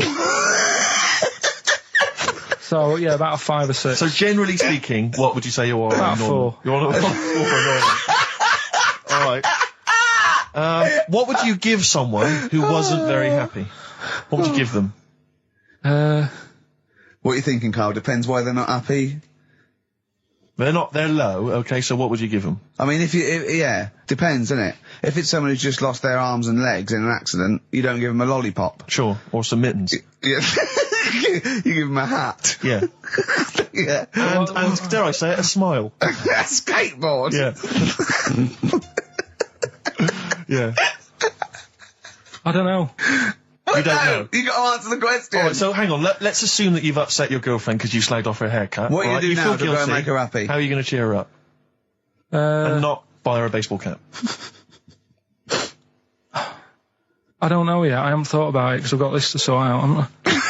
So when I get home, get her some gel or something. Oh, God! Oh, Christ. Okay, Oh. and, Oh. alright, just name something that always puts a smile on your face, Carl. It always cheers you up. If you're feeling a bit blue, it always cheers you up. A monkey, innit? Learning something. Right. That's a bit weird. I love the qualifier. No, I think it was I think it was 2 different sentences. I think it was learning something. That's a bit weird. yeah. Oh. Learning something that's a bit weird. Okay, and finally, if you could have something to make you happy, what would it be? Little chimp, wouldn't it? Little chimp in a suit. Well, don't answer for him. Don't put words into me. You could have anything you want. It'll cheer you up and make you happy. What would it be? You can't say a skin of titanium. It's got to be something possible. Yeah. X-ray vision. No. What would you have? It can be conceptual. It could be world peace. It doesn't have to be, you know, a new watch. Yeah, let someone else wish for that. Sure. It'd be a waste. Yeah. Yeah. Why should you do it? And then someone else gets a nice new watch and there's world peace. Exactly. You're walking round, it's nice and peaceful, you know what time it is. He's swanning round, he's got a lovely new watch and there's no threat of him being bombed. Exactly. I'm quite happy the way I am, really. I don't really want Are that you much. really? But you're on a 4. Yeah, You're on a happy scale of 4. Yeah, you're on a 4. Surely you want to get to 10. Surely the point of life is to be on 10. Yeah, but what's a 10? Do you know what I mean? No. What's a 10? Contentment, absolute contentment, joy Bliss. in your heart, Yeah. inwardly and outwardly. Not walking around with a little round mank head with your mouth open going, what's the point of that? I've done it once. Is that why you've still got all the condoms? I've done it once. What's the point of that? Alright, we're gonna get over some air gel. Come on. 10. Just one thing that would make you happy. That would cheer you up if you were feeling low. Tuesdays off as well? I'll have the MD just, resign straight away, shall I? I honestly don't know what would make me happy just like that. Because I am happy. I know you say I'm fed up and that. Do you know But- what? Do you but I know? am He fed- said I'm alright. he wouldn't want to be too rich. He said because if I was too rich, then Suzanne would say, "Let's go around the world." He said he wants to be rich enough so they're happy in that they got their bathroom and everything, but they still can't afford any more holidays a year. Think of that wish. Think of that capping your wishes. Yeah. Do you know what I mean? Putting a ceiling on your ambition. I love it. It's genius. Look at his face. Play a record. You're an It's idiot. like if you'd won that ticket round Charlie's Chocolate Factory and he'd said, actually, Carl, I want you to take over the factory. It was a test. You'd have said, I just wanted to look around the chocolate factory. Yeah. I'm happy to go back and live. No, he'd have said, poor. I'll work it, but I'm not working Mondays. Exactly. Play a record. Imagine giving a chocolate factory to a kid. I know. Idiot. Give it to the fat one at least. He Yeah. enjoyed it more. Beautiful. Billy Bragg from his Essential Billy Bragg compilation. Now, I know a lot of people are thinking Billy Bragg, I can't be bothered, politics, and I have to say, buy this CD, skip past every song that is, for instance, There Is Power in a Union. Don't be duped by fascism. Yeah, it's your right and duty to vote. Yeah. Right wing, wrong wing. Exactly. Ignore all that. But Just listen to the love songs. His love songs are beautiful. Yeah. It's fantastic. Tonight I celebrate my love for you with a pint of beer and a new tattoo. It's great. brilliant. Yeah, lose the ones about, Exactly. Striking. Yeah, exactly, because we know what we think of that. So, I heartily recommend that. Carl, we're on happiness. Carl, Yeah. I'm trying to explain Carl's to Carl that happiness. the aim to, is really to get on a 10. Yeah. For Well, I like happiness. the He's fact on that he 4. started on a 9. But I love the fact he's happy with 4. Yeah. I love that. No, but what I mean is, right, I'm not looking for, like, happiness. Right. I'm You're not alright. looking for happiness. What? What's that for? What I mean is, right, I'm happy when I'm not fed up. So what I mean is, I'm happy... Is this your new book, Psychology of the Mind? What is that? I'm happy when I'm not fed up. That's like an 8-year-old trying to explain happiness. Johnny, what is it when I'm happy when I'm not fed up, miss? Well done. Good boy. That's it. You're happy when you're not fed up. Talk like an adult. Yeah, but that's what I'm saying to you, though. What? I'm happy most of the time. It's just that when things niggle me, I find that I realise when I'm annoyed more than when I'm happy. But Carl, every time we talk to you, you are whinging about something. You've got something that annoys you. But he's one of those people that if he whinges loud enough, he gets away with it. Like he's in here, I think he goes, I'm really busy. I come in and he's doing nothing. He's chatting, because he's having big, long chats with everyone about how someone's wound him up. And they all come and they go, oh, Carl's fed up. Because he's got this show. You know what I mean? He's wormed his way. Hang on a minute. You came in moaning about the Post and that today. Yeah. Well, everyone's annoyed and frustrated by that. There's small businesses going out of business. I'm not. You haven't heard me. No, you're not, that. because who's sending you letters? No one. You've got no friends. You've said that yourself. Yeah. You've openly declared you don't want friends. This is a bit easier, but I still think it's a good one. So this is, we should explain what this is if you just tuned in. It's one of those stupid lateral thinking problems. That Carl himself has created. Yeah, that was his homework. Right, this one. It's a fella. He has a normal day doing stuff. Nothing wrong with him. Right? And it's the twist in the tale. It's just like Tales of the Unexpected. Just a normal day, nothing wrong with him. Hold on, though, he's got the legs of a fish. Go on. So that's what he's been hiding his legs. So Go on. He does his normal... legs of a fish. Sorry, can't carry on. He has his working day and that, and then he gets a bit tired. Goes to bed. He puts the light on, leaves it on, goes to bed. Oh, that's crazy. That's mental. I can't think what's happened. Anyway, here's Radiohead. Right, okay. The question is, why does he put the light on when he's going to bed? He's had a normal day, he's come home from work. Is that right? He's come home from work, or he's not been working? Yeah, he's just been out? No, he's been working and stuff, I think. You think? You've made it up, Carl, you can decide. So the question is, why has he put the light on when he's asleep? There's a reason that he's put the light on when he's asleep. Has he gone to sleep? No, Carl, don't shrug. You're meant to answer these questions. He put the light on before he went to bed. Yeah, and the question you're asking me is why? What's the scenario? And the light's on and that, but he's gone to sleep. Yeah. He started reading and then he fell asleep. No. Did he intentionally, for some reason, put the light on? Every night. It's mad. Sounds mad. That's Carl, doesn't it? Every night he does it. Yeah. He puts the light on when he goes to sleep. Carl, is the point of this, he puts the light on for a very good reason.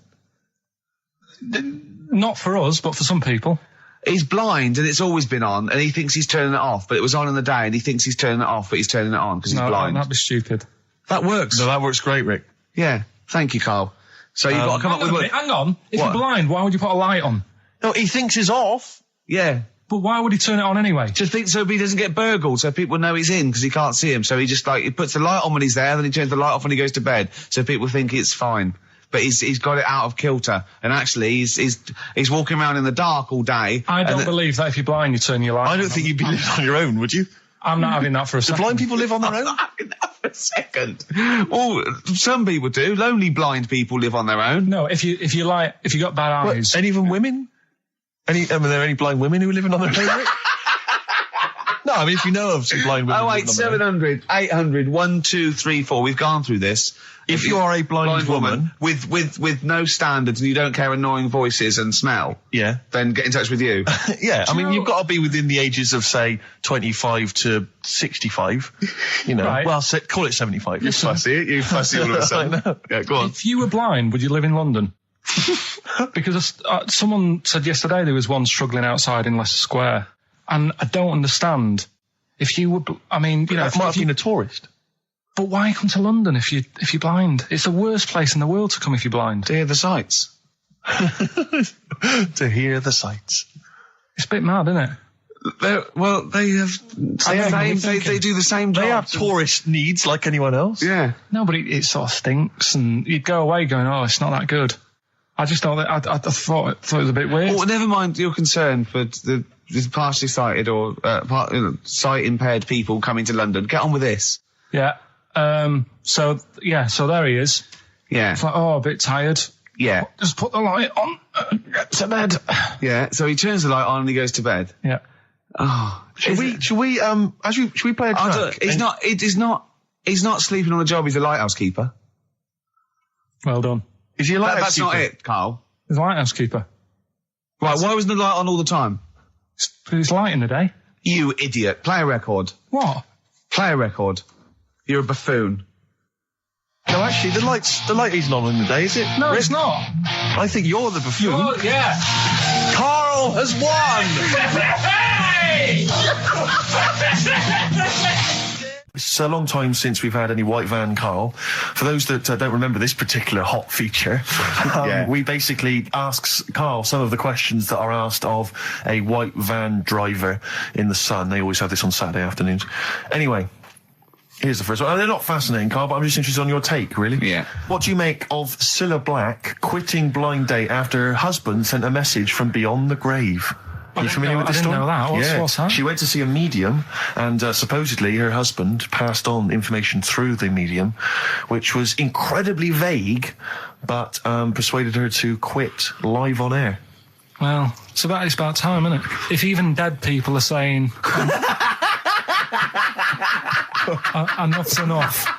But I'll tell you what, though. Cheers. Sweet. Feeder, just the way I'm feeling. XFM 104.9. I love that. Carl, you're panicking. You've just remembered a song from your childhood, and I don't know what you're talking about. But I'm going to give out a number. Please take this number down if you can help, Carl. It's 08700 800 1234. Right. I'm not that bothered. We were talking about a track from the 60s. Yeah. Mighty Quinn. Yeah. And it was on the same compilation. My dad had a tape in the car, and the tape was always on in the stereo thing in the car. And I used to sort of sit through all this stuff I didn't like, but knowing that coming up soon was a song about a monster with purple eyes. It wasn't Puff the Magic Dragon. It wasn't that.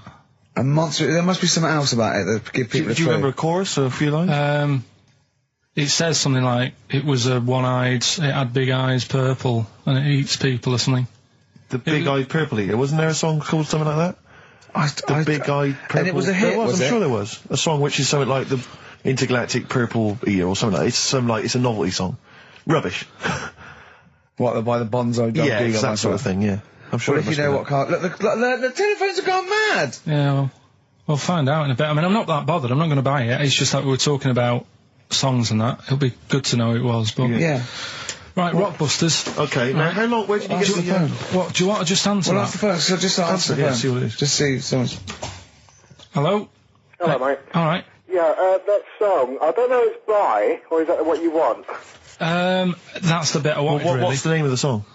Well, you know how it goes, it's like that, born nights on and dawn out of Yeah. Oh, yeah. Sorry, I don't think you've helped much, though. You can't remember what it's called or who it's by.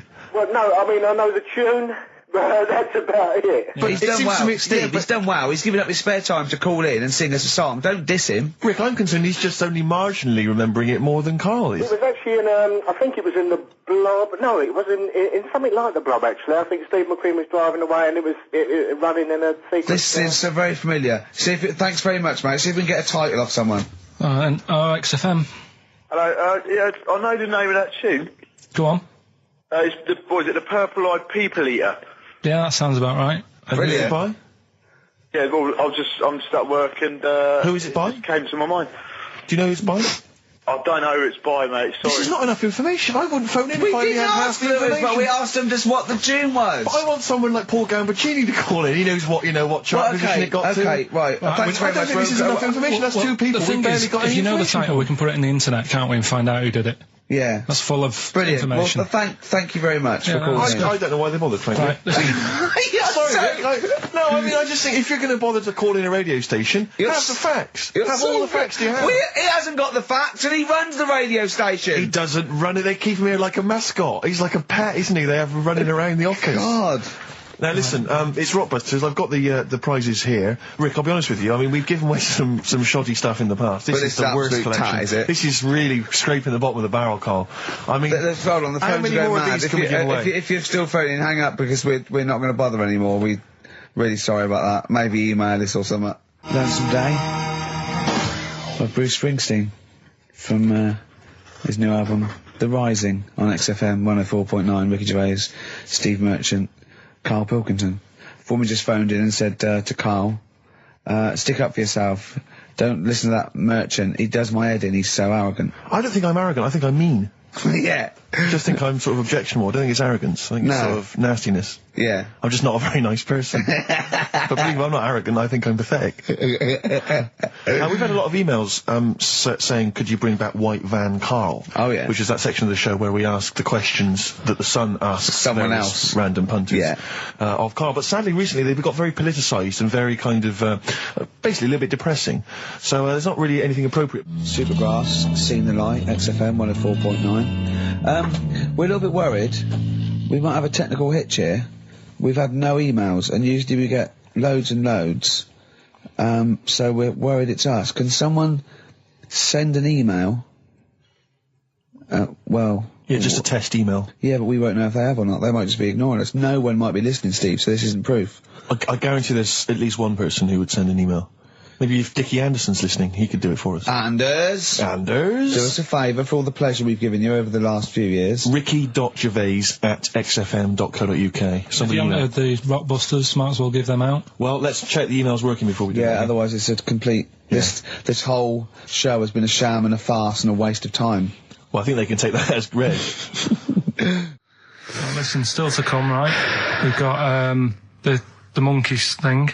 Oh, chimpanzee that! And when I was out last Sunday, right, at Johnny's birthday party, Yeah. Steve was there. Yeah. Got talking about stuff. And a debate that we didn't really finish cropped up. It blew your mind, didn't it? Amazing. Oh, I know about this. Steve told me. This is the infinite amount of monkeys. Or a monkey with a typewriter and an infinite amount of time would eventually come up with the works of Shakespeare. Yeah. There was no debate. It's a philosophical, mathematical problem. There's no debate. It's true. It wouldn't happen. No, listen, Carl, listen. Infinity sorts it all out for you, right? An infinite amount of monkeys at a typewriter, right? They do everything. They type everything. Infinity just sorts it all out for you. There's no getting to it and they're going, oh, well, let's have a look what they've done. This one's come close. Did Romeo and Juliet. It would do it all. It would type everything ever possible, conceivable. Yeah, but... It's a mathematical... Well, infinity we've heard your side of the argument, Rick. And I'll be honest with you, it's a persuasive one. But let's hear Karl, because he heard about this in a pub last week. Yeah, so what's he's got some strong What's your problem with it? What's your problem with it? Well, first of all, right, you're saying it's a load of monkeys. It's not just one. Again, most of my knowledge of the sort of Tsarist Russia comes from Rasputin by Boney M. Well, listen. Yeah, he was the lover of the Russian queen. They put some poison into his wine. Yeah, yeah. They shot him till he was dead. Yeah. Which is, you know, go on. Right, well, this. Oh, those right? Russians. Loch Ness, the monster, Yep. Sure. probably doesn't exist. Okay. What it is... Interesting. Hold on, interesting. Oh, interesting. It's- What they thought not list probably didn't exist. Curious viewpoint. Hold on. What proof have they got for that, Carl? How can they go around saying stupid things like that? It's methane. Right. Again, in Loch Ness. And people have seen, what's the lake it's in? Loch Loch Ness. Yeah? It being the Loch Ness Monster. Yeah. That's where it lives. That's how it finds its way home. That's certainly the clue. Yeah, if Get again, Carl, that's the clue. Yeah, if it go, and it's, if it's out wandering, it goes, excuse me, would you know where, I'm being the Loch Ness Monster, where would I be gone? Oh, you'd be going to the Loch Ness if that's your home. It's way over there, you big anyway, monster, you. So the bubbles from the Sure. methane bubble up out of the water. Yeah. People think, oh, God, it's a monster's head. But it's not, it's just water sort of shooting up because of the bubbles. Well, that's two of the great mysteries of the universe solved by Karl P on a Saturday afternoon. That is fantastic. So, that makes me think a lot of things. So, you know, when mediums are sort of like going, oh, I've got something coming through. Do you think they are exhaling a lot of methane gas? And thus making them not think straight? Do you think everything's down to methane gas? Do you think that all the mysteries of the universe are down to methane gas, Carl? What did it say in the documentary you saw? About what? What was the budgie happy? We know that budgie was sad. Was it in a room? Because they used to take canaries down the mines, didn't they? They used to take canaries down the mines, they'd smell the methane, and then the budgie would be happy. I'm not going to teach you anymore. Play a record. Oh, should we introduce this, shouldn't I? Go on, then. Oh, it's Beatles, Long and Winding Road. Smooth. Are we getting paid for this? Our Freaks Electric, Richard X and the Sugar Babes on XFM 104.9. Well, nearly through. We've had a few laughs again, a Yep. few tears. Absolutely, as always. Few, Oh, excuse me, and don't be alarmed. I look quite frightening, but I'm merely a nice monster. I seem to have lost my way home. Could you direct me in the right direction? Nice to meet you. Yeah, Karl Pilkington. Hi. What's your name? Why do you need to know my name? Well, it might help me to find out where you come from. Oh, my name's the Loch Ness Monster. Okay, all right. Give me a second. What was your name again? Loch Ness Monster. See, this is what I mean. I just run this one past you just on the off chance. Yeah. Because maybe that you change your opinion slightly. Yeah. Feng Shui teaches you to use your environment wisely. Sure. If your land and the surrounding area is undulating, it's said to house auspicious dragons. When land is flat and featureless, the dragon is missing and the land is said to be less auspicious. Excuse me, they call me the Brixton Dragon. Sure. I seem to have lost my way. I know it's South London somewhere, but could you help me find my home? What's your name? Well, they call me the Brixton Dragon. Right, where are you from? I see what you mean. I see what you mean, aye. Oh, okay, man. So does that make you query it at all, the dragon? I'm not into it that much. Right, I'm sure. just saying that if you have your head at one end of the bed rather than the other, it might make a difference to your night's sleep. Listen, we were talking earlier about the fact that Bruce Lee, and it's a well-known fact, Yeah. he faked his own death so he could continue his undercover police work, as opposed to being Because no one would. So I'll give you a little taster. But we were having a pizza in a pizza establishment. When was it? Wednesday or Thursday? Yeah. And he was going, "I'm a good organiser. I'm a good problem solver. Give me any scenario, right?" Obviously, he didn't say scenario.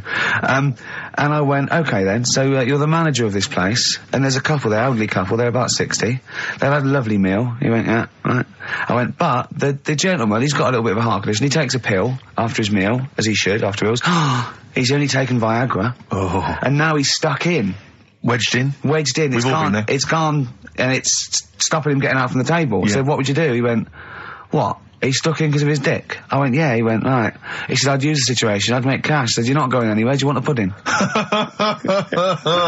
Entrepreneurial. I like it, Karl. And he went, "So that's that sorted. I've got the job on that. Next." I went, "Okay." Now that, you won't believe it. Next day, there's a little problem in the toilets. Two gay men were having sex and they got stuck in each other. Yeah. He went, "Right. I'd say, is it the same fella as yesterday with the Viagra? If so, why was he let in again? He was on the door." Yeah. I went, "It's not. It's too different." He goes, "Right." Does his wife know he's cheating on him? Yeah. He went, "Right, I'd go down. I'd go," and then he went, "I'd say this isn't a restaurant problem. Call an ambulance." Strictly speaking, not a restaurant problem, no. But am I right? Huh? Am I right? Well, I don't know. Would you give me the job if say, like, you were the boss of that restaurant and you... Do you know what I like about this? At no point did he say, "Gervais, why are you being so mental?" Yeah. Why would someone get stuck because they took Viagra by mistake and two people get stuck in each other? But you've heard the stories from his past. That is a perfectly legitimate situation to find yourself in. You grew up in his part of What would Manchester. you do if there was two fellas with big heads and webbed feet and they had a horse in a... Well, what I'd do is... What would you do? What did you do when you first saw him? The dancing, Brilliant. right? That's that solved. Brilliant. I wanted to be a dancer. After I did the boxing, right, I joined a dancing thing just near Man United's ground, right, called Twiggy's. Went along, I wanted to learn some moves. How old were you? Well, it was when Michael Jackson was, like, pretty big, so about 83, 84, 85, something like that, around there. Wanted to do it. When I went, it was shut, and it had become like a warehouse for toilet rolls. So in a way, I wonder what would have happened. Sorry. How is that an anecdote about you going through dancing?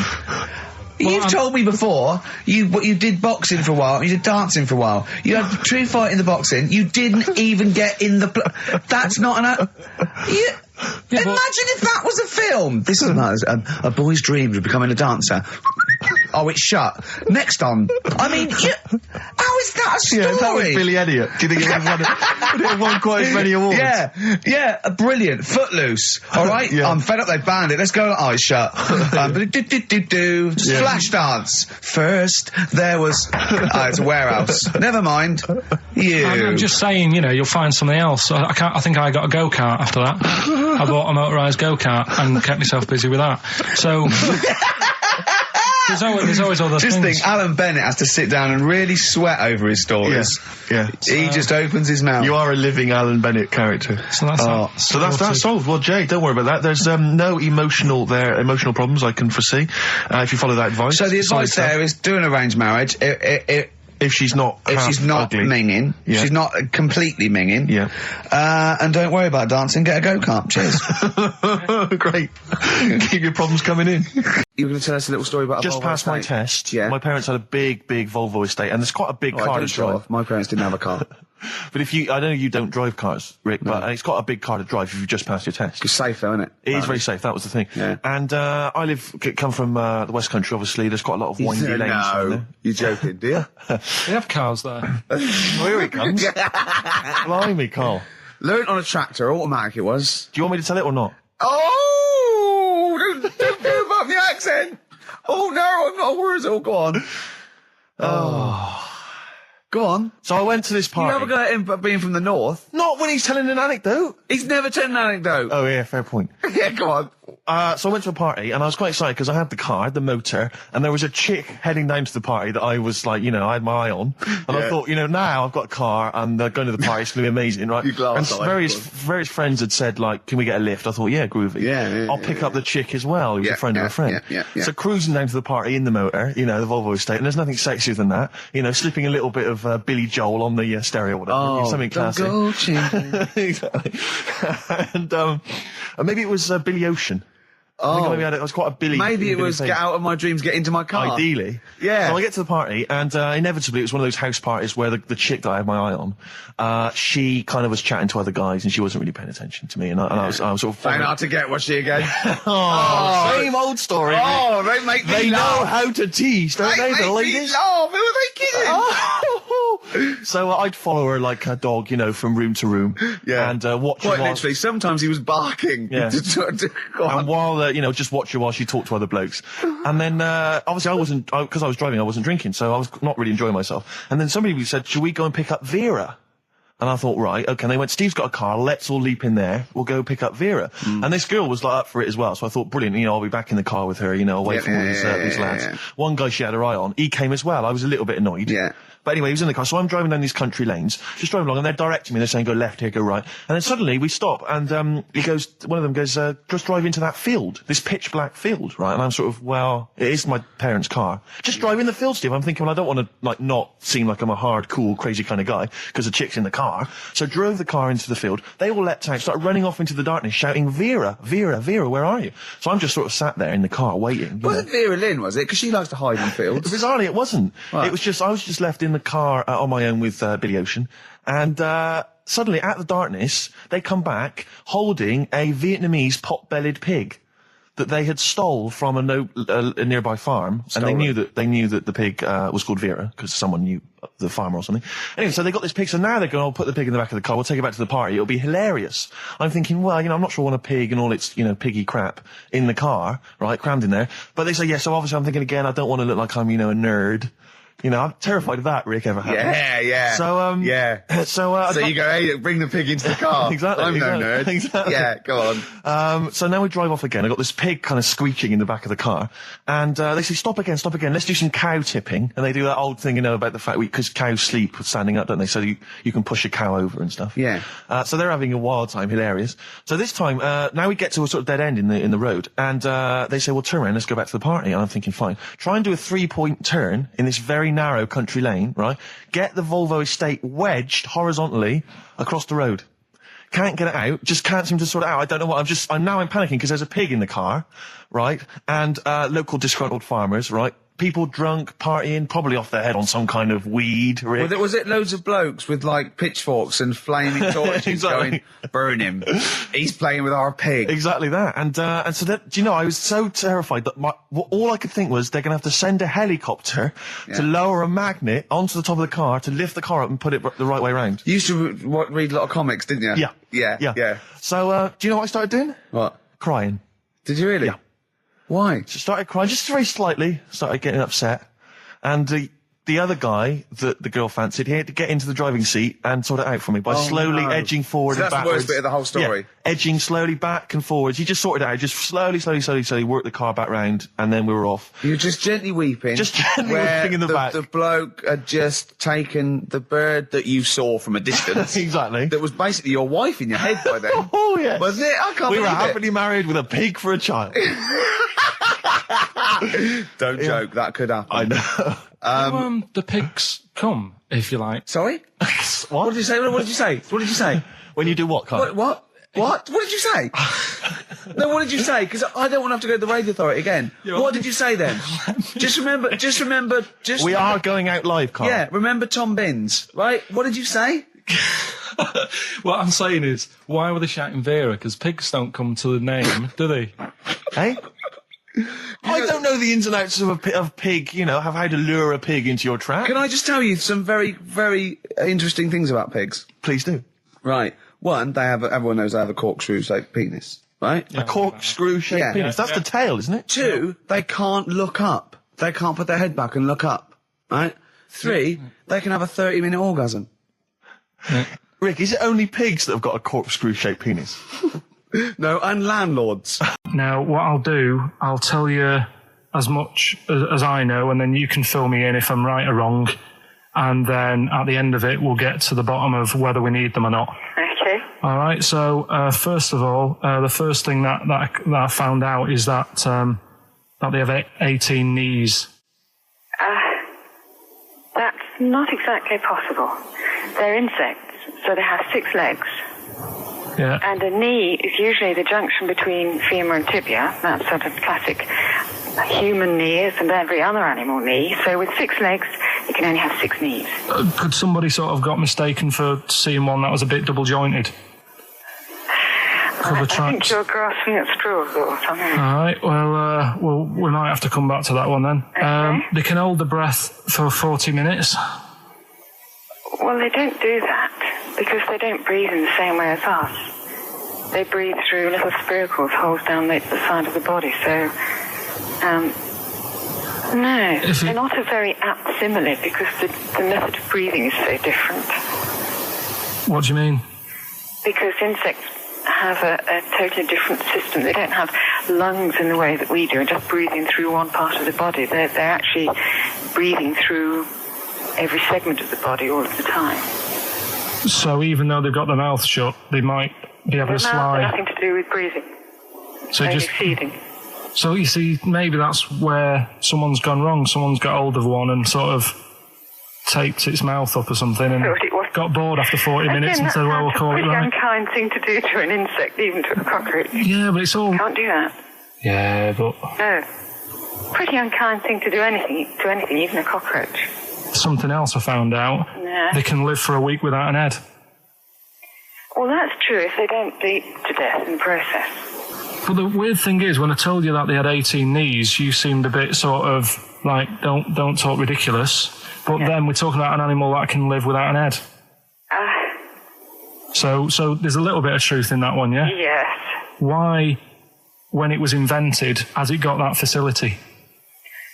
Say if someone said to humans, we could do that with humans, and, if you lose your head in some accident, it gives you a bit of time to sort of go back to your family and maybe write them a note. You won't be able to have a chat, but write them a note saying, it was my own fault, and it was nice knowing you. Well, that would be a useful facility, I agree. But cockroaches are great survivors. I mean, they've been around for over 300 million years. They're one of the most primitive insects. All right. Well, I've also... is it true that they do a lot of resting? Apparently they can sort of rest for 75% of the time. Rest? Yeah, they just sit about doing nothing. It's probably true of a vast proportion of the world's fauna. I mean, maybe the 25% that they are working, they're really giving it some, so it might make up. They're probably searching out food and, they can slow down considerably. You can chill insects in the fridge and they'll become very, very quiet. You might think they're dead. Yeah, but I'm sure, if we were sat in a fridge, we'd go a bit quiet, wouldn't we, Well, you might not know much about it, of course. Yeah, but... You're not quite reading the right sources. Well, I've been using the internet. I'm sure there are many useful sources that you could find there, but some of those seem to have been a little misleading to you. So you don't agree with a lot of what I've told you there? No. So cockroaches, can we get rid of them? No. So we're keeping them then? I would say so, yeah.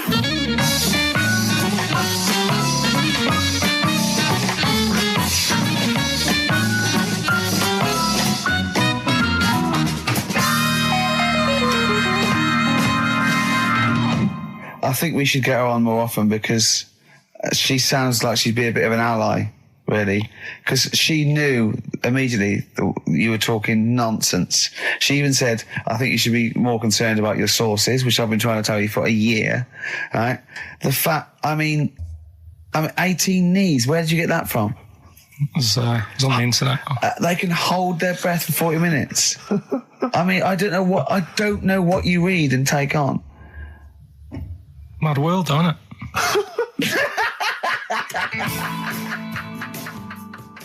And there was also a fella in the week who said that women shouldn't be wearing trousers Why? because they don't look good in them.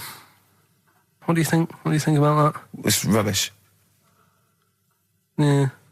These are the only things that have caught your eye over the last couple of weeks. This is the entire news. Galileo did something with light. A French fella said women shouldn't wear trousers.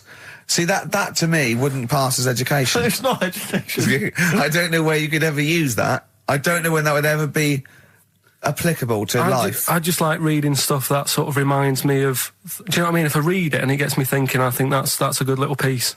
But I mean, but surely can't you just sort of like sit near something that vibrates to keep your brain going, or shake your head every now and again? I mean, what does this do? You mean it makes you start using your brain? But what aspect of a Frenchman said women shouldn't wear trousers got your mind working? What questions were you asking? Because I thought that's a bit daft, isn't it? Right? Yeah. Okay, it ends there with me. There's nothing else. There's nowhere else for me to go on that. He closes your the mind's still worrying. Yeah, go on. What do you think? Let's go through this. Oh, I wish we could download his thoughts. I know. Just watch it. Yeah. Wouldn't it be great, like a DVD? Like a cartoon. Imagine that extra footage on the Office DVD. Yeah, Carl's brain. That would be with amazing. Oh, with a commentary. Go on. Women wearing trousers and that, right? On the estate that I grew up in, on right? There was a woman about 4 houses down, right? Rough. Now, she used to wear leggings. Yeah. Now, they're a bad idea. They are a terrible idea. I agree with you there, Carl. If you're a lady of What the colour? normo persuasion... Were they pink? No, they were sort of black, but with all bits on them. Oh, right. Do you know what I mean? What, toast and Just horse bits. droppings? Yeah, go on, yeah. And she used to... she's quite a big woman. Sure.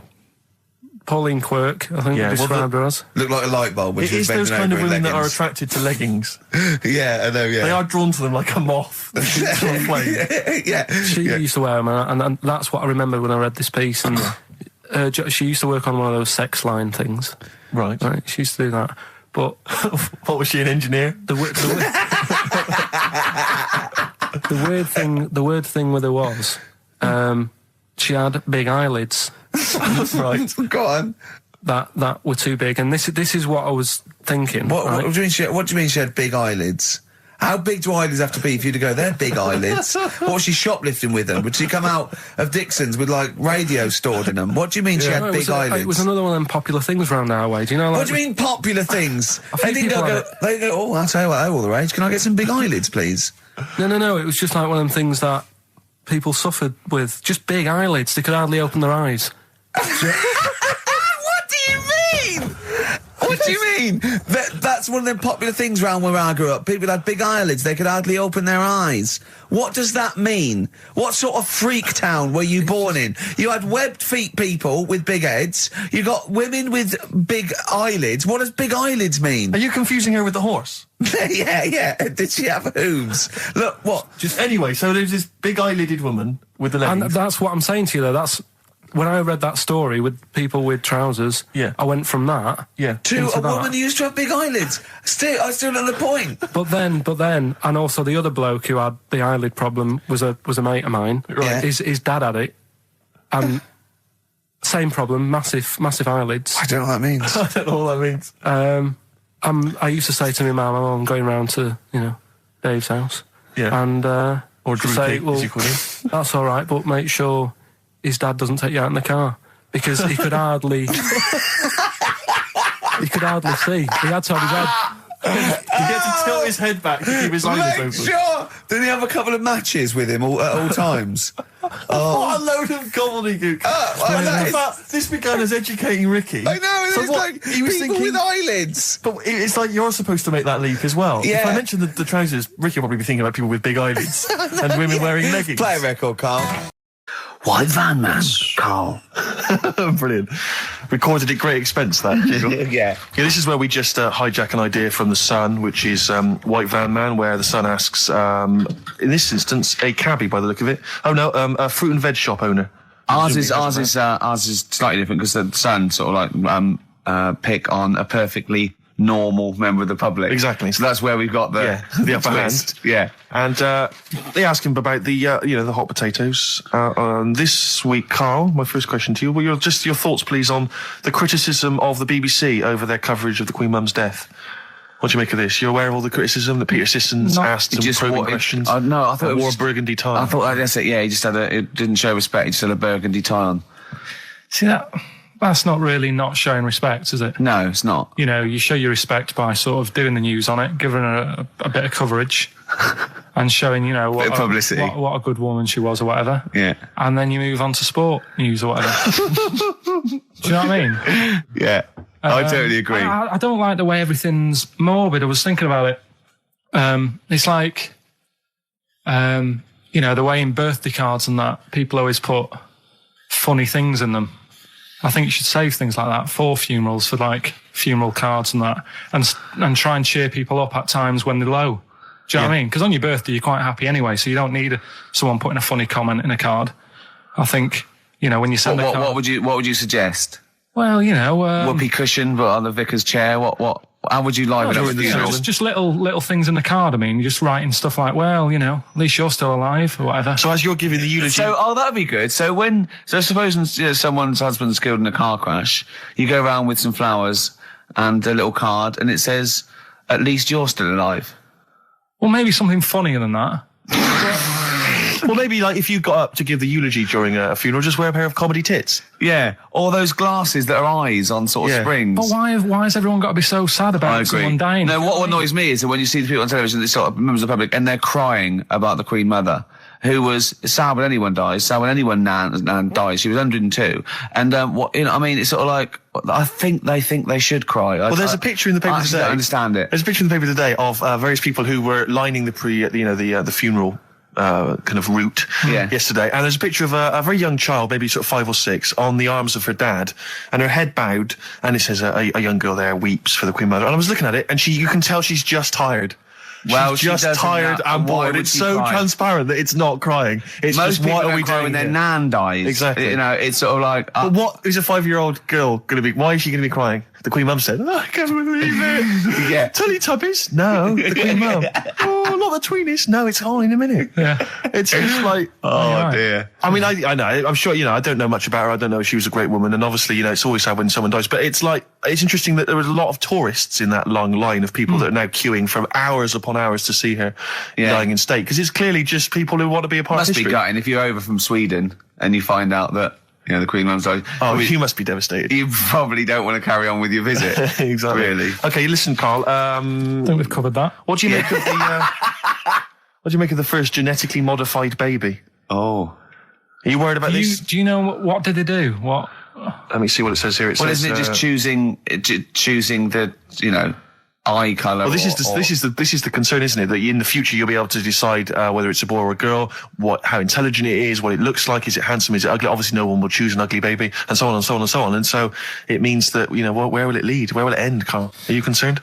I've thought about this a lot. What will us three look like in the future if they're being, genetically modified beautiful people? What will we be like? How will we be considered in society? True, yeah. But we've talked about this before, haven't we? About the cloning thing. Yeah, that's a bit weird. Yeah. But I don't think it matters, because at the end of the day, right, you might look like some other kid, but it's the way you're brought up that will change your features and the way you are, your personality. If you lie, you get a long nose, don't you? Well, no, but listen, right, because I remember when we, I was growing up on this estate. This is going to be good. Go on. No, it's not. It's just an example of how this doesn't work. Go on. So we don't need to worry, sort of thing. Sure. Right? Okay. So I'm growing up on this estate, and there was this woman about 4 houses down, right, who's a bit rough. All right. Didn't fancy her. Oh God, no. Right, but she had a baby. Well, tell me about her first. I'm interested in this woman. Why was she? It was a very. Was it like being a man in a dress? I mean, I didn't grow up in a posh house or anything. I'm not saying that if you live in a bit of a rough house, you're a bad person. What did she look like? But anyone can tattoos, clean up. Looked like Tony Green with a fag on. They didn't clean up much, right? Oh. Which even if you've not got a lot of money, you can still try and make Get the some place look jiff. nice. Yeah. Right? But she didn't, and a kid used to take a horse into the house. Sorry. Whoa, Yeah. Whoa, Neddy. Neddy. What do you mean a kid used to take a horse into the house? Where did he get a Unbelievable, right? horse? Must have nicked it from somewhere. Must have done. You've seen a horse in it? No. What, is that from outside the saloon round the corner? Yeah, was it just tied up with a bit of leather? Right? Oh, that's great. I'd Did been Big out. Jake come and looking for it? I'd been out. Oh. Nicked Sorry, away. let me get this. This was before the lynching stopped or after. Where did he get a horse from? What do you mean he must have nicked it? His mum said, where'd you get that from? I bought it. All right then. But keep it out of the kitchen. I don't want you going Catlin rustling.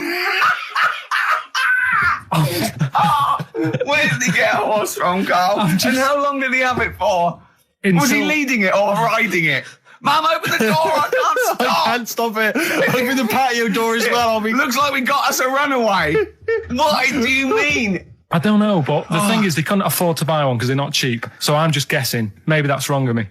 But I think... He had a horse? Yeah, right. So That's why the family didn't have any money. They'd spend it on the horse. No, I don't think, that's what I'm saying. I don't think they would have bought it. So anyway... Yeah, it's wise to whisper, Carl, in case they're listening. Yeah. And They could be in the room next door. It's not buying it, it's keeping it as well. Oh. So I was like in the car with my dad coming into the avenue, and you used to have to drive down it to turn round. And, and you know, sort of go back to our house. You had the traditional method of transport. Yeah. And the horse was in the lounge. Reading a paper. Just like walking around. Oh, God!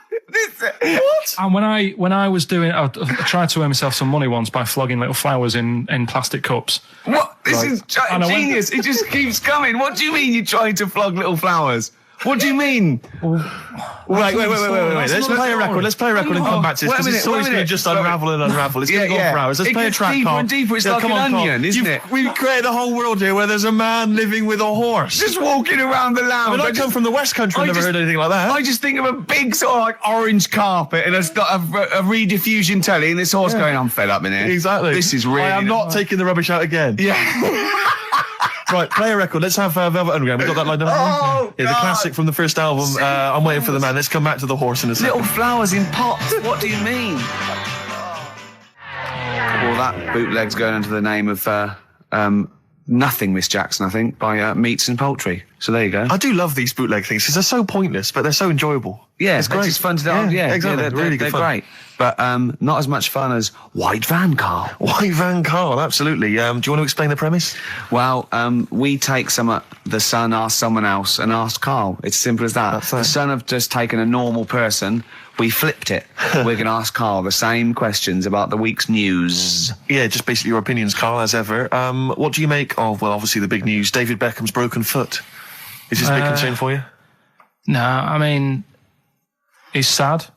You know, it's sadder for him more than anyone because, you know, to like be in the World Cup is like the main thing for him, isn't it? Yeah. But he's still a young lad, and I don't think he'll give up. I reckon he'll still turn up. He'll be all right. And yeah, good luck to the lad. You know, I like David. I'm not going to slag him off. Wise words. Yeah. He says that like he knows him, like he's popping round for drinks later. Yeah, like we tried to stitch you up. Go on. But obviously yesterday, was it yesterday? I think maybe Thursday. The Sun printed a big picture of David's foot and encouraged everyone to touch it at midday, because hoping that this would somehow, if we all thought and prayed together, somehow that would help his foot heal. Do you believe in that? No. Any belief in that? No, you're going down the old like Yoragella route, aren't you? Sure. And it's stupid.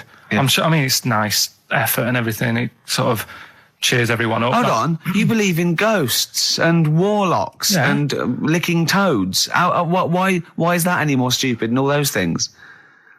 It's not going to work, is it?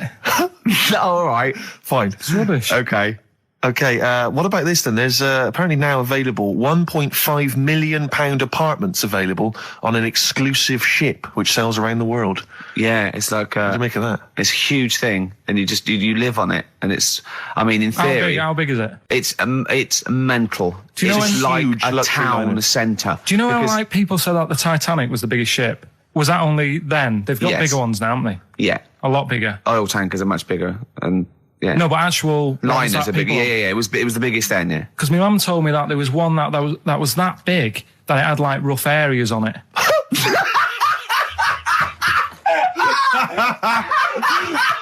Oh, God.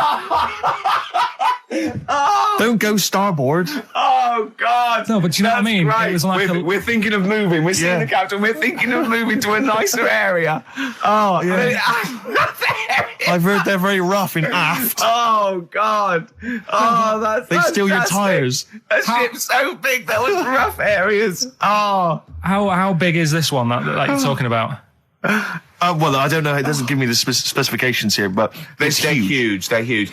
In theory, I mean, it's that thing with it's obviously marketing, but they're going to solve the overpopulation crisis, where soon we'll all just be floating around the sea. Yeah, I can see that. Shining, yeah, on XFM 104.9. We're doing White Van Karl.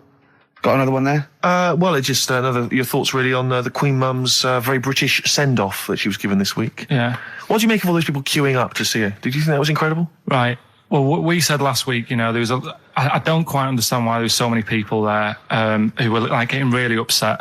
Do you know what I mean? Really upset, crying and stuff. And you can lose someone who's like related to you, and you don't cry like that. You sort of sit there and you think back to what you did with them and stuff, and then that's it.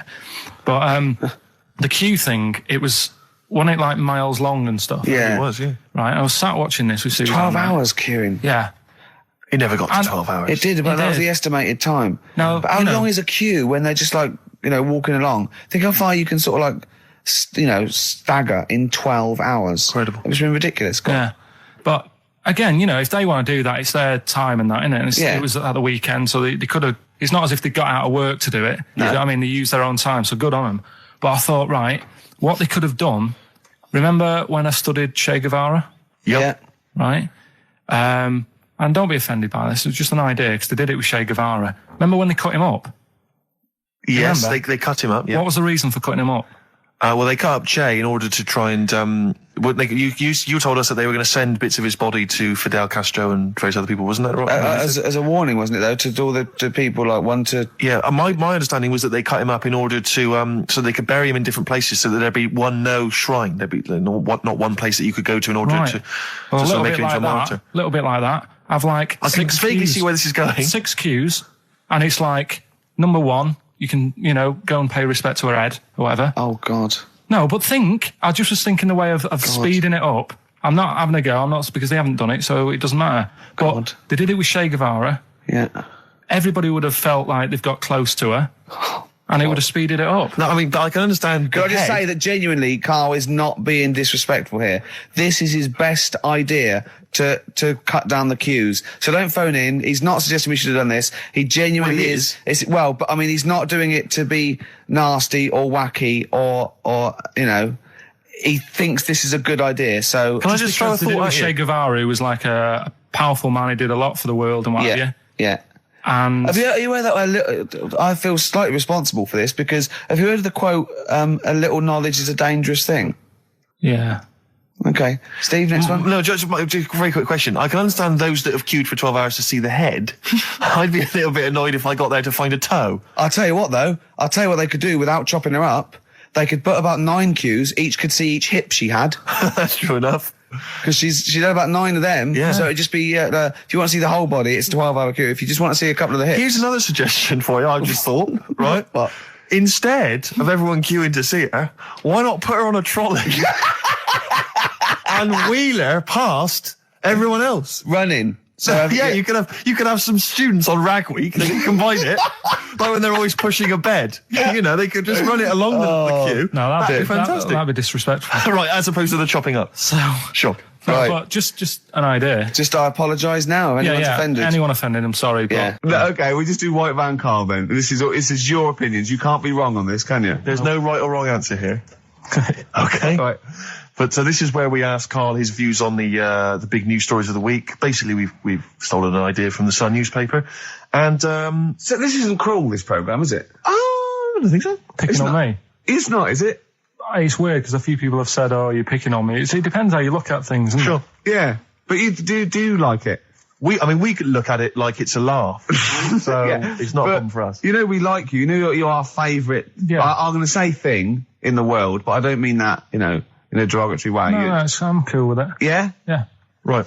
Okay. So, your views, please, on the fact that, attitudes are changing to the possible marriage of Charles and Camilla. Oh, what do you think of that? The roars at the moment, because the recent tragedies are apparently high in the polls, and people are coming around to the idea of Charles and Camilla getting hitched. What's your thought?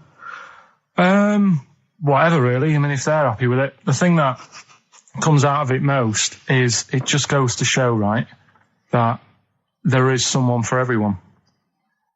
Just because, I mean, no disrespect to Camilla, I'm not a good-looking person either, but she isn't a stunner, and yet she's gone and picked up a royal. Right? Yeah. So I think it's good for things like that to happen, because it cheers you up. Do you know what I mean? Gives you a bit of hope. Thanks, Carl. So yeah, it's good. If they're happy, if anyone's happy, it's a good story, isn't it? Yeah. You know what I mean? Yeah. He's had a bit of bad luck, and now he's got someone else in his life. So. While he's doing this, I'm just doing a list of questions to ask him what he thinks of things in the world. Okay. Is that all right? Yeah, no problem. No problem. Okay, what about this then? Are you disappointed by the nation that a third of us are apparently unaware of St. George's Day? 23rd. Is St. George's Day the one with the snakes that we've talked about? No, that's... Are you one of that third, do you think? St. George is the patron saint of England who killed the dragon. Yeah, I mean, there's too many of these days, isn't there? That's the problem. If you make it a bit more special, like Christmas, so you buy presents and that for each other, then people will remember it. But there's so many of these days with Easter and Pancake Tuesday and all that. So it's not surprising. I think as time goes on, we'll find that a lot of these days will just disappear because, people are busy. There'll be new ones, won't there? Right.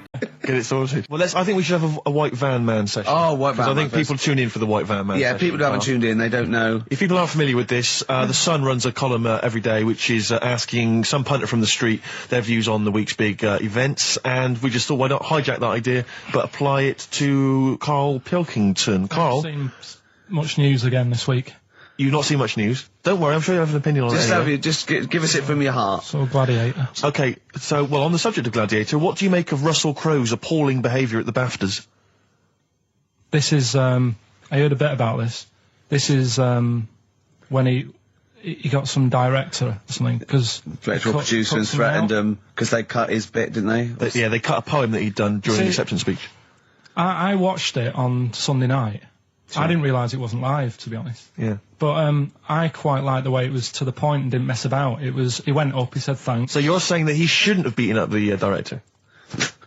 Is that what you're basically saying? It's a bit over the top. You thought so? I mean, if you didn't have time, if you really, I mean, what's the poem got to do with the film anyway? He was an awards. So do you think it's ever justified to beat up a TV director if you're a major Hollywood star?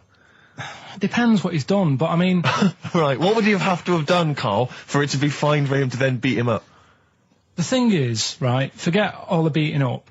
At the end of the day, it was a awards thing for a film. The poem had nothing to do with the film. Yeah. So go up, collect your award for that thing. And if he really, really wanted people to hear about this poem, he could have photocopied it and left it at the entrance and said, on your way out, this is a really nice poem, pick one up. No, but the thing is, he knew it was televised, so he knew by saying that poem once, he was reaching 5 billion people. That's a lot of photocopies. Do you see what I'm saying? I'm not saying he was justified. It wasn't a poem award. If it was an award show for poems, you'd say you can't cut it out. It'd be like doing the top 40 and then going, number one's good, but we haven't got time for it. But it's a films thing. Okay. And he went up and he got the award for the film. Which film was it for? I don't know, but when I wanted to give you results, I said, let's give Karl his results. Steve went, no, we should introduce people to Karl again, just remind people what Karl's like. And he's so right. I'm so glad we did this first. Am I right, though? Carry on, Steve. Okay, the next topic, what about this big debate over whether Kylie Minogue's had a bum job? I'd have to see it. Next. Okay. Anyway, Karl, look, let's have Let's have a little quick session of White Van Man. For those that don't listen to the show regularly, The Sun, has a section called White Van Man where a member of the public gets asked their opinions on the week's big political and social hot potatoes. Karl, we just thought it would be fun if you answered some of the questions. It's not so much questions, it's just your views really on these big news stories. What do you make of Olympic ski hero Alan Baxter testing positive for drugs? What did he do? Well, he won a gold medal in the Olympics, and he was a skier, right? And he won gold medal, and they've just tested him positive for some kind of illegal drug. But what? I mean, if he did, why take drugs to ski? Why? Because all you do is balance. But imagine it'd be amazing if you were stoned, like going down a hill. Yeah, it's not like you have to. It's not going to help you. Is No, it? it's just like... gravity that's doing all the work, isn't it? With skiing. Yeah, but it's often to do with your athleticism, isn't it? It's No, but it'd be like saying, and we've just found out the people on the toboggan were on crack. It's not going to help them. You sit there and you go with the flow, and you try and you hold Could on. I say, the drugs he was taking. That's his defence. Probably, it probably wasn't jacking up H or dropping a few E's or getting stoned. He was probably taking more sort of performance enhancing drugs as opposed to him just like scoring some shit around the corner from someone, getting off his tits and jumping in a toboggan. Doesn't mean that, does it? He wasn't off his nut. Yeah. You tested you. You pissed out your head. But why doesn't he just say, "Don't be stupid. Why would I do that? It's just not going to help me out." But it is, isn't it? Because performance enhancing drugs do. Wait a minute, Steve. Wait a minute, Karl. Right, look at this way. Okay, look at me. Yeah, have I got his attention? Yeah, the lights glinting off your ring there. Yeah. Okay, right. Now keep concentrating. Right. Some athletes, you're aware they take drugs. That's to build up Swimmers muscle and stuff. Yeah, swimmers. Runners, yeah. Not only do they help build muscle, right, but they can actually, give them a boost performance-wise, Yeah. sort of like steroids and all this sort of stuff, right? So that's the sort of thing we're talking about, okay? Right. So again, he wasn't on a why bomb would that help before. you? What? Why would that help you when all you've got to do is balance on skis? Not when you're at the Olympic level. Yeah. There's a lot to do with, your body and your No, legs. it's practice, isn't it? It's like if you've skied for years, then you've got good balance after a bit. Oh, do you know what, Karl? Do you know what? You've made a mockery of drug taking. Well done. Right, next one, Steve. I hate this bit. I hate this. Okay, what about the fact that the pension crisis is going to force Britons to work into their 70s, Karl? You might have to carry on working into your 70s before you can claim a pension. I think it's a good thing. Because you see a lot of old people who look bored. Okay.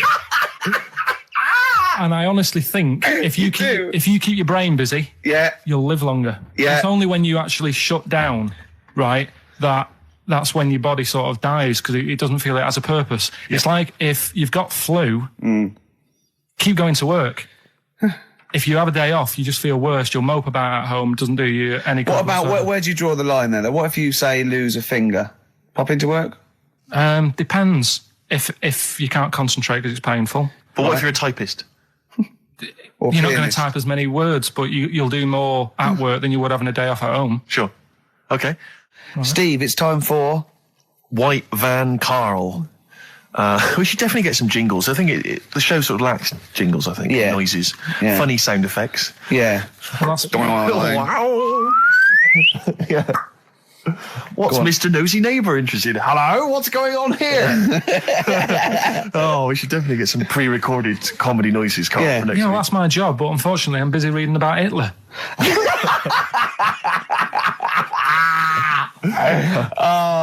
For those that don't know and aren't familiar with this feature, basically The Sun runs a White Van Man column where it asks just people who, every men and women, their views on news stories from the week, and we decided we'd just ask Karl his opinion on some of the same issues.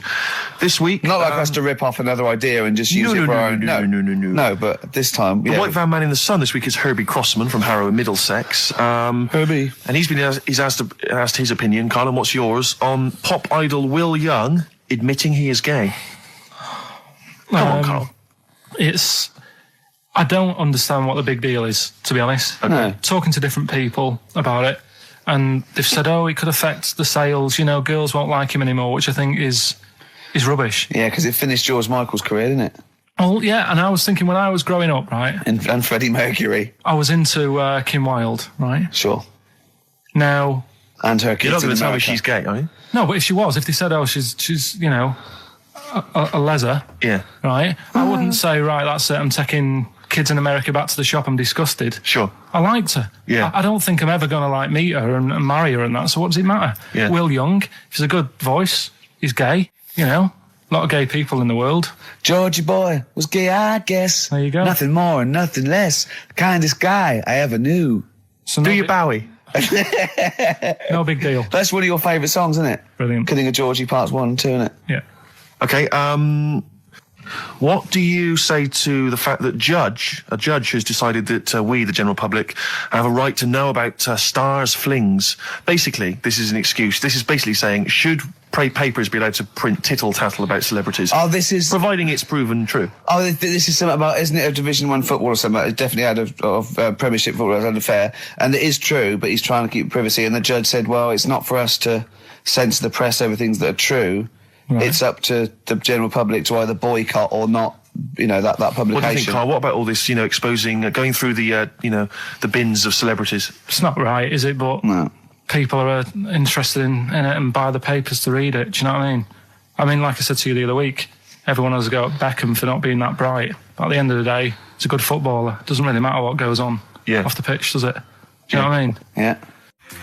Express 2 featuring David Byrne, Lazy, XFM 104.9, 1:45. I'm Ricky Gervais. Whatever. See, you're eating a biscuit. I can't believe it. Are you bored with this already? Do you know what? MTV called me last week. They called me again yesterday and said, when can they come down to do they're coming down next Saturday, by the way, to do a little screen test for you. They're going to sort of just film you with a little camcorder. You said this. They're going to film you. Are you alright? Do you want to, are you hungry? Do you want to go out and have a meal? I can't believe you're eating while I'm on air. No one can hear that. Do you know who I am? No one can hear Explain who I am. Well, that's Ricky Gervais, right? He's made his name on TV. Yeah. Okay, he's done any number of corporate gigs, and they pay silly money. So, Yeah. I mean, this guy's earning, you know, and really earning beyond his talent. All right? So I think I deserve a little bit more than a little mank eating a biscuit while I'm talking. Rick Gervais? Yeah. Have you won a BAFTA? Yeah, too. All right, so Yeah. just a little bit of respect. Yeah. Yeah. Carl, Well, what have you won? What have you won? I got a bronze certificate for doing a full week at school. That's great. It was only a bronze. What's that then? 3 out of 5 days. And I got me a little Crusaders badge, if you remember. What's the little what? Crusaders badge? The Crusaders badge for the religious club. So I was that the fella that you went and played You had to go ping and pong convert ball, so Muslims, then wanted did to you? talk to you about God. yeah, Yeah. You got a Crusaders badge, did you? yeah, that's Oh, why I you went. actually That's got a why I badge joined. That's why I joined. For the badge. I like the little badge. Did 4 weeks, then packed it in. Travis on XFM 104.9 on Ricky Gervais with me, Steve Merchant and Karl Pilkington. We're doing Educating Ricky. Right, final one. Come on, Karl. Right, what was it? It was. Why don't they just get a diary or some paper or something to write on? Yeah. Yeah. Because snappy. I couldn't think of a heading for it. It's basically Go on. people who have tattoos. I've never understood it. Right, that they have something put on their arm. Right, sorry. Have we started the educate? Is this part of it? Are you educating me? This is something that will be useful in my life that I didn't know about. Yeah. Go on then. No, it's just that they've got a machine out, right, that does tattoos. Tattoos. You come up with a design you want, and you sort of this machine scans it, and you put your arm in this thing, and you press print or whatever, and then it does the tattoo on your hand or on your What, like arm. loads of little needles that follow a pattern? Yeah, The computer, is it? basically, yeah. Is it a real tattoo? It's a proper It's a proper one. The fella said, Well, as long as it goes out, it pierces the skin with a. I just wondered if it's one of those kind of, you know, those kind of... No, it must be lots of little needles or a moving needle that can go Sorry, along but it. how is this cleaned, like, in between each person? don't know, probably, I don't know. Well, no, as long it's only that if it's one needle, it's just the head, isn't it? If it's one needle that moves, does it like like loads of little? What are we gaining from a machine doing it? Just because you know they're not going to sort of mess it up. But hold on, how do you keep your arm still? Because your skin moves slightly. So the machine it's sort won't. of strapped to your arm. Right, And so the it's fella, spread, I mean, so the fella said that the tricky thing was in all this, it was the fact that, you know, nobody would let him test it out on anyone else, so he had to do it himself. But did it work? Because the thing is with a tattoo Yeah, it artist, works, they yeah. can see when your skin's moved and they can see what they've done and they keep wiping it and looking. Whereas a machine's just got to trust itself. So I think one needle could go wrong. If it was a lot of needles, that it just came down, like, you know, 1,000 needles that was an imprint. Yeah. But No, obviously I'm asking someone who hasn't delved any further than there's a machine that can give you a tattoo. That's all you've got at the moment, isn't it? Well, Yeah, basically. That's what you've got. I mean, that's what I've got because I'm not a fan of tattoos. I don't. But where did you read this again? This was Internet? This was on the internet. Yeah, it was. Yeah. Okay. And I just don't understand why people do it. That's what got me attention. Because me. Sorry, what have I learned from this? That if you wanted to get one, you know, you can get one done by a machine now. You know, people say machines are sort of taking over and that, and there's another one. But it's just the fact. I mean, I don't know. So give us the snappy title of this education again. Why don't they just get a diary or some paper or something to write it on? That's what I always think when I see people with loads of tattoos. Like there's that fella who we were talking about the other week in Scotland who was covered 99% in tattoos. It's just like, what have you done that for? Yeah. Do you know what I mean? You can't get rid of it now. You've done it now. Yeah. One of my uncles, like Tattoo Stan, he's just caked in them. Tattoos. Right. I don't think he's my proper uncle, but it's just like my dad's got. Tattoo Stan. No, my dad's got. That's a province in Russia, isn't it? My dad's got loads of mates who. When like, you say he's not your names. proper uncle, Do you know how, like when Just a bloke who someone used to comes hang around around, with the all school? right, Uncle Stan. Yeah. Do you know what I mean? And there's like my dad had loads of mates like that. There was John the Screw.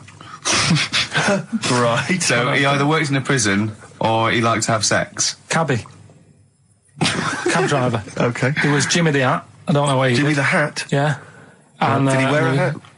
No. No. There was Fred the Veg. You sure he wasn't a relative? Sorry. Fred the Veg used to get us like big bags of potatoes and that. Fred Veg, okay. And there was Tattoo Stan. Right. And he was just caked in them. And I used to always look at him thinking, why have you done that? I must have only been like, 6 I or suppose 7. if you're born with a name like Tattoo Stan, Exactly. you're destined, aren't you, were really? they like a 1950s gang? I'm worried about... I'm worried about... doing a bank job. What was his name? The Hat? What was his name? Jimmy the Hat. I'm worried about Jimmy the Hat. Yeah. Not having a hat. I don't understand Are it. you sure he didn't have a hat? Not when I met him. Did he ever wear a hat? I didn't see him that much. Do you think it was a joke, like, when your mate's sort of like, 8 foot and huge, you call him Little John or Tiny? Do you think... Well, the fact that he never wore a Yeah, hat. they went, hold on, I've noticed something about Jim. Go on. No hat. And I go, oh, true, let's call him Jim the Hat. Jimmy the Hat, yeah. But my Uncle Stan, he had like loads of them. He did them himself. Oh dear. And it was always that thing. God. What was it things like? He had like the cross. cut here, Cut here, on made the in neck. Britain. And if you're going to do them yourself, I'd say at least make sure you're sort of a good drawer. Yeah. And don't do it in the mirror so it comes out backwards. Well, that was the other thing. But like, I remember he did. Names are all right. He had like all his kids' names down his arm. And, what are they called? Yeah. Oh, God, it's Tattoo Stan Jr. Yeah. And Paul shits to bed. I'm trying to. Oh, Wabbai Kate. yeah. But he had. Frankie never amounts to anything. Oh, God. So he had like. Johnny, I don't think he's mine. Did you see Paul Hogan? How does a fish work? Darkness, growing on me, XFM 104.9. I'm Ricky Gervais, with me Steve Merchant and Karl Pilkington. I lost him, didn't I, in a little conversation? Yeah, there? you were talking about quantum physics, to be fair. Yeah, I was explaining what a black hole was, because we were talking about that as well last night. And just halfway through, he just went, yeah. And put his headphones on. Brilliant. Yeah. Oh, the dear. thing about Carl is he speaks with such authority about things that he thinks he knows about. Monkeys. And when you try to explain to him about stuff, he goes, no, of course ghosts exist. And you Yeah. try to explain to him why it's conceivable they don't. No. He can't be bothered with that. Yeah, you did all your learning at about 12, didn't you? Yeah, but I'm still picking bits up now. Said without irony. Oh, brilliant. What have you learned recently? Anything interesting recently you've learned? Darwin. That's why I was asking you about him. Right. Yeah, Darwin, we know what you did, didn't you? I don't know what he did. I just read the other day that they've got a treatment for whatever illness he had. I thought it was a bit late. Can you imagine that, saying that to his family? What did Darwin do? I don't know. You were just trying to explain it to me, but I'm busy doing stuff, aren't I? I can't take it all in whilst I'm sorting the ads out, putting CDs in. You know what I mean? Ticking off the knob news. No, but he formulated the theory of evolution based on natural selection. Yeah. But wait, though. Do you think that's good? Do you think he's well done? You're impressed with that? Because you're not impressed with things like, you know, you famously said, Newton, so it said gravity, but it was already there. If we'd have been floating around, it'd been a problem. We weren't, so keep out of it. That's what you said. You said Einstein. I've never used EMC squared in my life, but the bloke who invented the video recorder, I watch one a week. So I wonder if you're impressed by Darwin formulating, I think, the most important scientific theory since Newton's laws.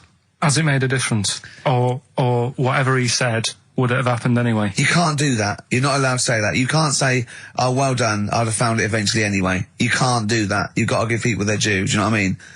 But now it's difficult to find stuff because there's less to find out now. It's not a competition. But on what scale? On what scale are you looking at? Why do you mean there's less to find out? Well, no, I mean, they're bringing stuff out that... Do you know what I mean? It's just... The iPod. Well, yeah. Sure. Didn't see the point in that, No. the iPod. Now, what he was saying is... Yeah. If you send a man to the moon... Yeah. Right? Yeah. He was saying to the fella in the rocket... Yeah. It would seem like 20 years to him. Yeah, not the moon, but yeah. No, it was. That's what it said. It said the moon. Well, it wouldn't, because it's only about... No, but listen. So it took 20 years to the fella, yet people who are on the Earth, it would seem like 2,000. Yeah, because time is relative, not... I don't... What do you mean? Right. Well, listen, the fact is that it's tending towards the speed of light where it really makes a difference. They've even done it with atomic clocks where they've sent one up, even in Concorde, and it's like 0.01 of a second difference. What is the watch? Yes, yeah, because greater speeds. But why does speed affect how a watch works? Right, I don't think this is a conversation... Because, look, speed is... Sorry, See stop. what I mean, though? Just See stop what for I a mean, moment. Steve? Right. See what I've done? I don't think this is a conversation to be had on a Saturday afternoon on a radio show. But I'm just saying, though, it's not me, is it? It is you. You went quiet, Steve. No, because... You're having problems Because there. I'm not going to be able to explain it to you. I will explain in to a you light, frothy way. It's speed equals basically velocity equals distance over time. When velocity doesn't change and nor does distance, time has to. That's his theory. Yeah. We just got. What's your point then, again? Carl? What's your point? I'm just saying. Because you don't understand what it's worthless. I was trying to explain to Newton that basically formulated, the laws of the universe, the 3 laws of the universe. Even playing snooker, I'm trying to drop something. I was going, well, equal and opposite reaction and all these sort of stuff, right? And he was going, what did he do apart from the apple on his head with the gravity? And I went, well, what do you mean? And he went, well, why was it a problem? If we had been floating round, I'd have called him in. But since we're not, we don't need him. Yeah. That's what he said. Play a record. Yeah. You're a buffoon. So there's these 2 new kinds of frogs, you say? You're joking. What? A monkey had a hat. The monkey had a voice. I Believe in a Thing Called Love by The Darkness on XFM 104.9. Last show. Possibly the last ever show. It's up to the K-Man. Little Pilky. Baldy Pilky. Little Whingy. Dimmer Manco, as he's called, his Latin name, Dimmus Mancoid. All right, Carl? All right? You're going to miss this, aren't you? Nope. Right, Steve, something they do now, right, they've got to do by law when you're buying, right? I was looking at one in London, right? It's haunted. They've got to tell you now. Right, don't talk shit. I'm telling you Play now. a record. I'm telling you now. Yeah. There's no such thing as ghosts. That is ridiculous if that appears on a legal document. Right, if there's anyone who sells flats and does that for a living. Yeah. Right, email in, Yeah. because I'm telling you now, that is a fact. She sort of dropped it in. I said, oh, nice feel here. And she said, yeah, well, that'll be the ghost. Just dropped it in, that's all they've got to do. And then I was like, what? And they went, oh, yeah. That's all I've got to do, is it? So that's the legal thing. Did you drop it in? So in court you go, did you drop it in? Yeah, I dropped it in. Play a record, you're an idiot. We were educating Ricky earlier, Carl. I wonder if we should resume that as the clock is ticking away. All right, you got 2 bits of info that you could be leaving the building with today, right? You've got where there's a will, there's a way. Yeah, I have that one.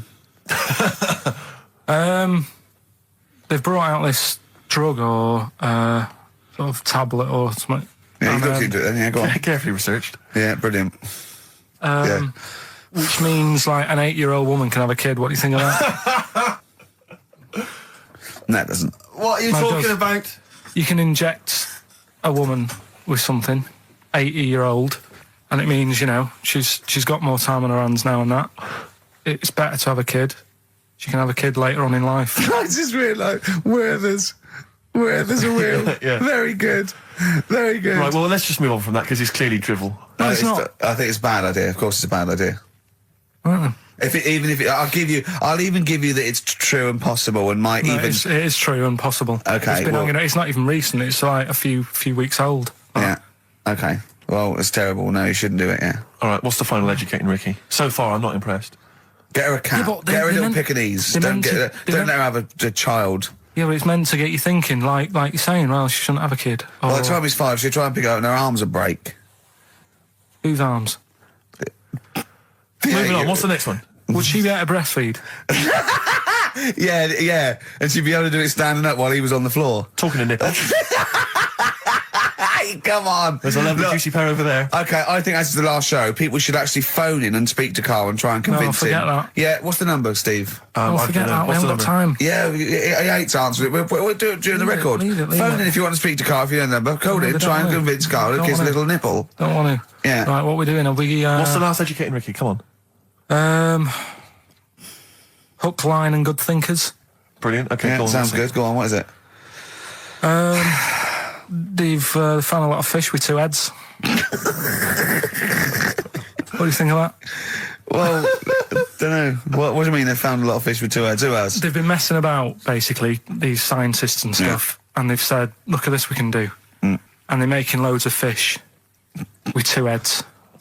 So actually, they can do it now, and they're saying, that's good, isn't it? Do you know what I mean? All right, fair record then. Yeah, but what do you think? I think if they can do that to fish, they should try and do it to you, and then at least you'll have 2 brains to work with. Yeah. And we might... Arguing. I'd love you arguing with yourself. And you end up you're walking on the street, but you're just headbutting each other. Just cracking Imagine heads in the the middle. squeezing fun you'd have for it. I wouldn't know what to do. I'd bang them together. It'd be like one of those knackers you used to have at the playground on the string. I'd just whack them together. I hit your head on the window, didn't I, to see what the noise meant today, didn't I? Yeah. Just if I had 2 heads, right, would I be able to sort of do shifts? Do you know what I mean? Say if this is a start or something, they're trying it out with fish and that with 2 heads. You'd be 2 different people. You can't think like you're one. It doesn't make sense.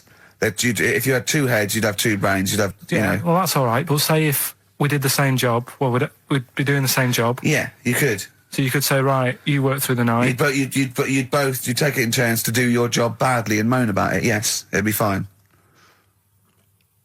He's giving it some serious thought. I know, yeah. And so's his other head. Yeah.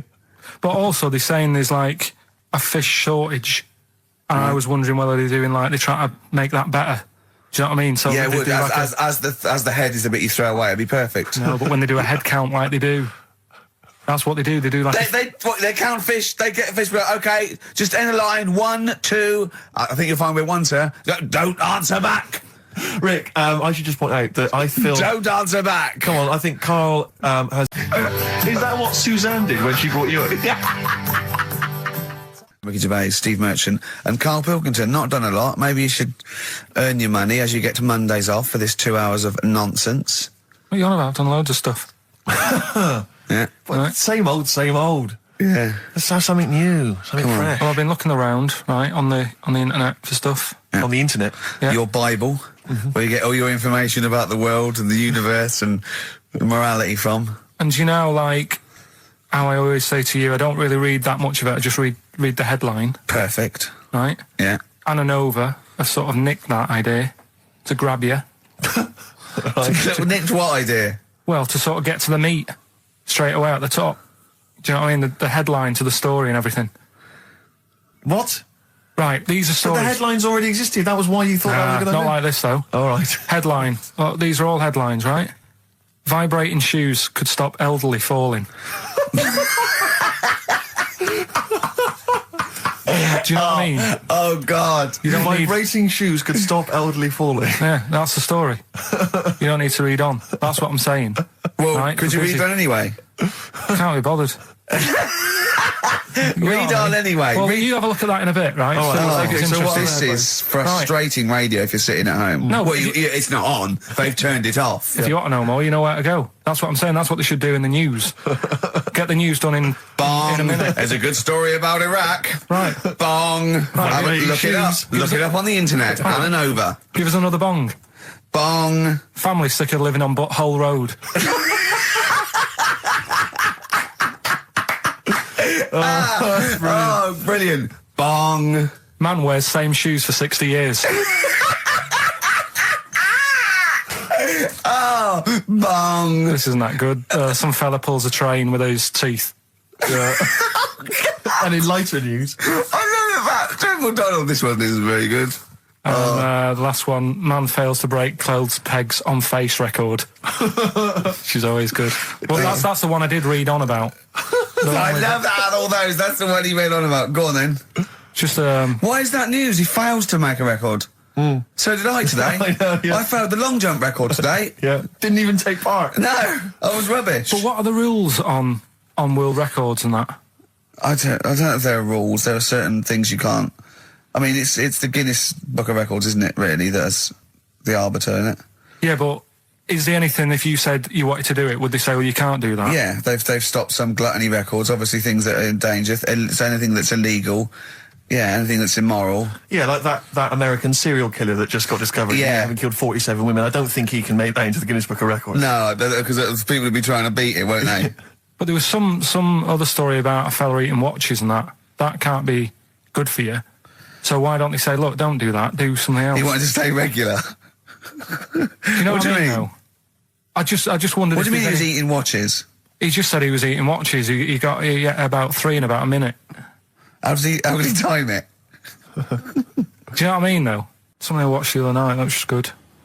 Again, you know, I learn stuff from the telly. I don't watch the news. It was just Yeah, well, you don't about- learn stuff from the telly. You Yeah, know, I'll tell you what, though. you told us there's a fat baby in the world. Forget about them. There's a spider eats chickens and there was a fat kid. That's Forget them in Iceland, right? Yeah. We'll give them Rockbusters later to do, right? Iceland. But what's the name? I tell you what is interesting, Steve. What? I didn't know that much about it. Autism. Okay. Oh, good. With some more entertaining stuff on XFM 104.9 No. to cheer up people. Go on, then. What? Come on. No, right. Have you heard about it, Steve? What Autism. It scares me to death when he comes up, when he touches on a serious subject. We've been talking about wheeling a dead pope round, the Chinese don't age well, and ginger people are hated. And now we're going to touch on a really, I mean, No, I said- my heart's in my throat. Go on, Carl, then. Tell me your insights to autism. Right, well, there was this, again, Channel 4 coming up with some good stuff at the moment, right? It might have been Channel 5. But what's the name? It was... It's the attention span I like.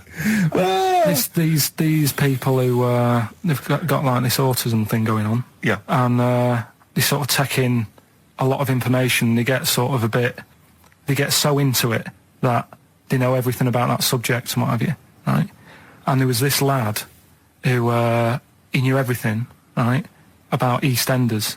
Right. He sort of, the cameraman was saying to him, so, you know, why EastEnders and that? And he said, I don't know, I just like it. And he said, I remember when I first watched it, it was a Thursday, it was 5 to 8, Pauline Fowler walked in, she had a pink jumper on, she said, all right, love.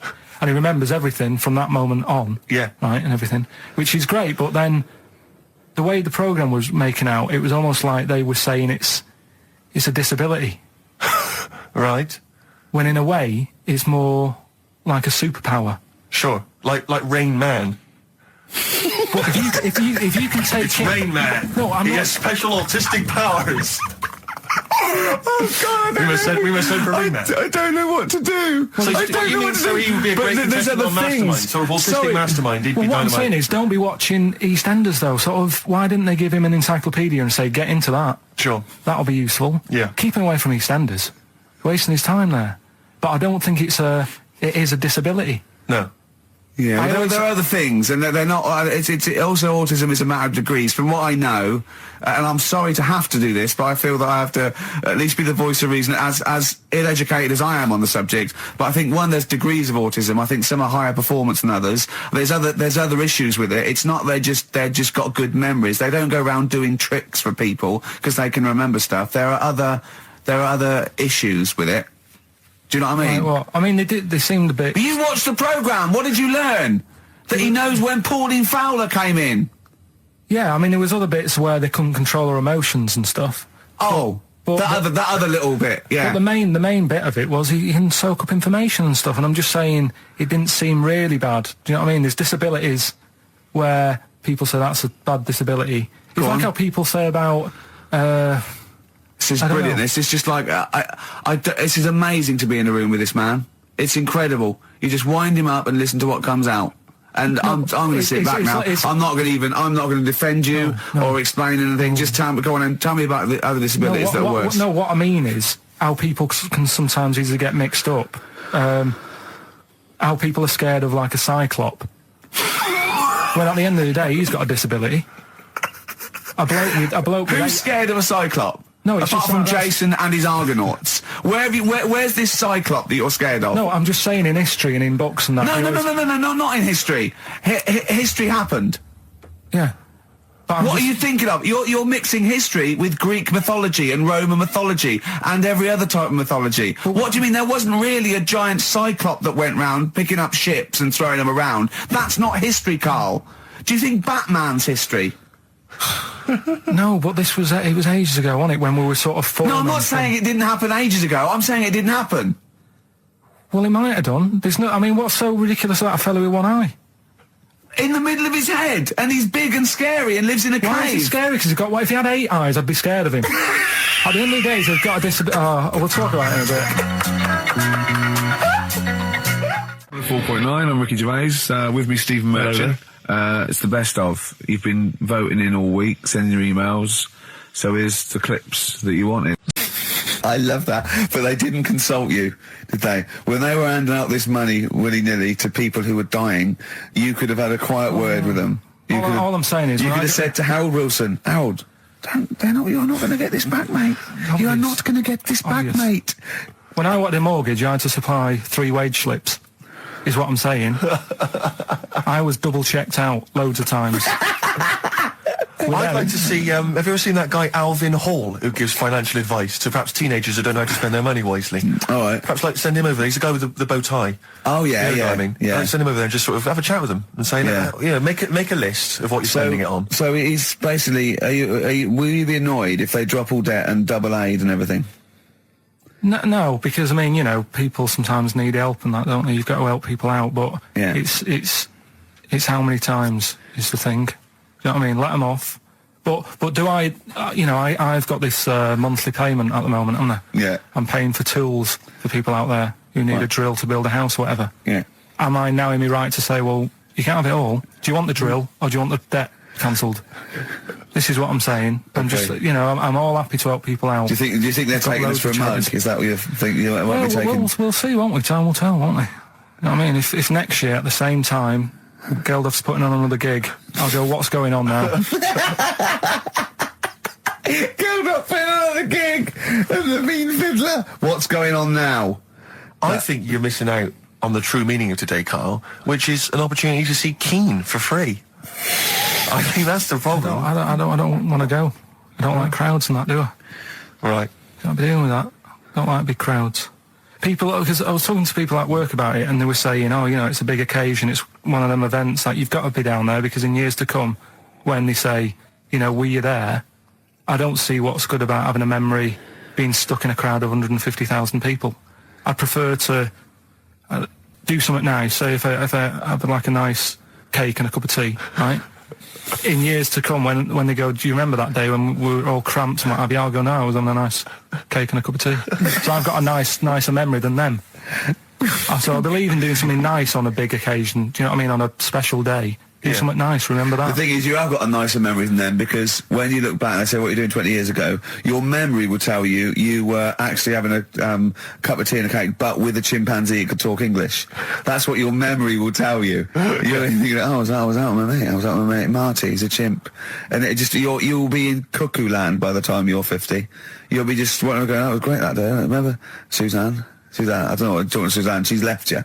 She's left you. She's had enough of you waking up. Well, she's down in Hyde Park watching Bed-Shaped live. She's not worried about cake and a cup of tea. Have you ever done a march or anything, though? Have you ever sort of... What are you saying? Have you, you know, you're having a go at me for not getting behind it all, right? Which I am, because I've got more standing orders going out of my account for charities than anything, right? But have you ever got behind a problem? No. I don't think I have, to be fair, no, I am quite slack in that respect. It does take a lot of effort though, doesn't it? Well, it depends. What sort? Well, if you're going to do one of those walks from John O'Groats to Land's End or something, that's a lot of time commitment. There's one, I tell you what, there is one that looks alright. On Portland Place, just off Oxford Street, there's always just a little Chinese fella sat on the pavement, right? Oh, I've seen him, yeah. What's that all about? Yeah. He's just sat there with a poster, but you don't know what it's for because it's in Chinese. Yeah. So he's just always sat there. But that's for me, that's the sort of march I want, where you just, and he's only there when it's sunny. If it's raining, they don't bother. I tell a lie, I did pop down when all those women walked through London in their bras.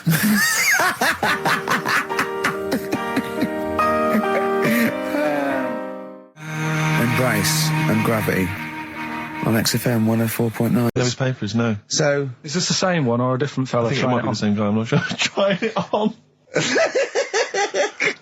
So there's a huge conspiracy amongst these Chinese villages that every when time... you get to about 50, say you're 70, because no one will believe us. Well, if you can confirm or deny that, then please email in ricky.gervais@xfm.uk. This is the Racist Show on XFM 104.9. Call in if you're anything less than a little mank.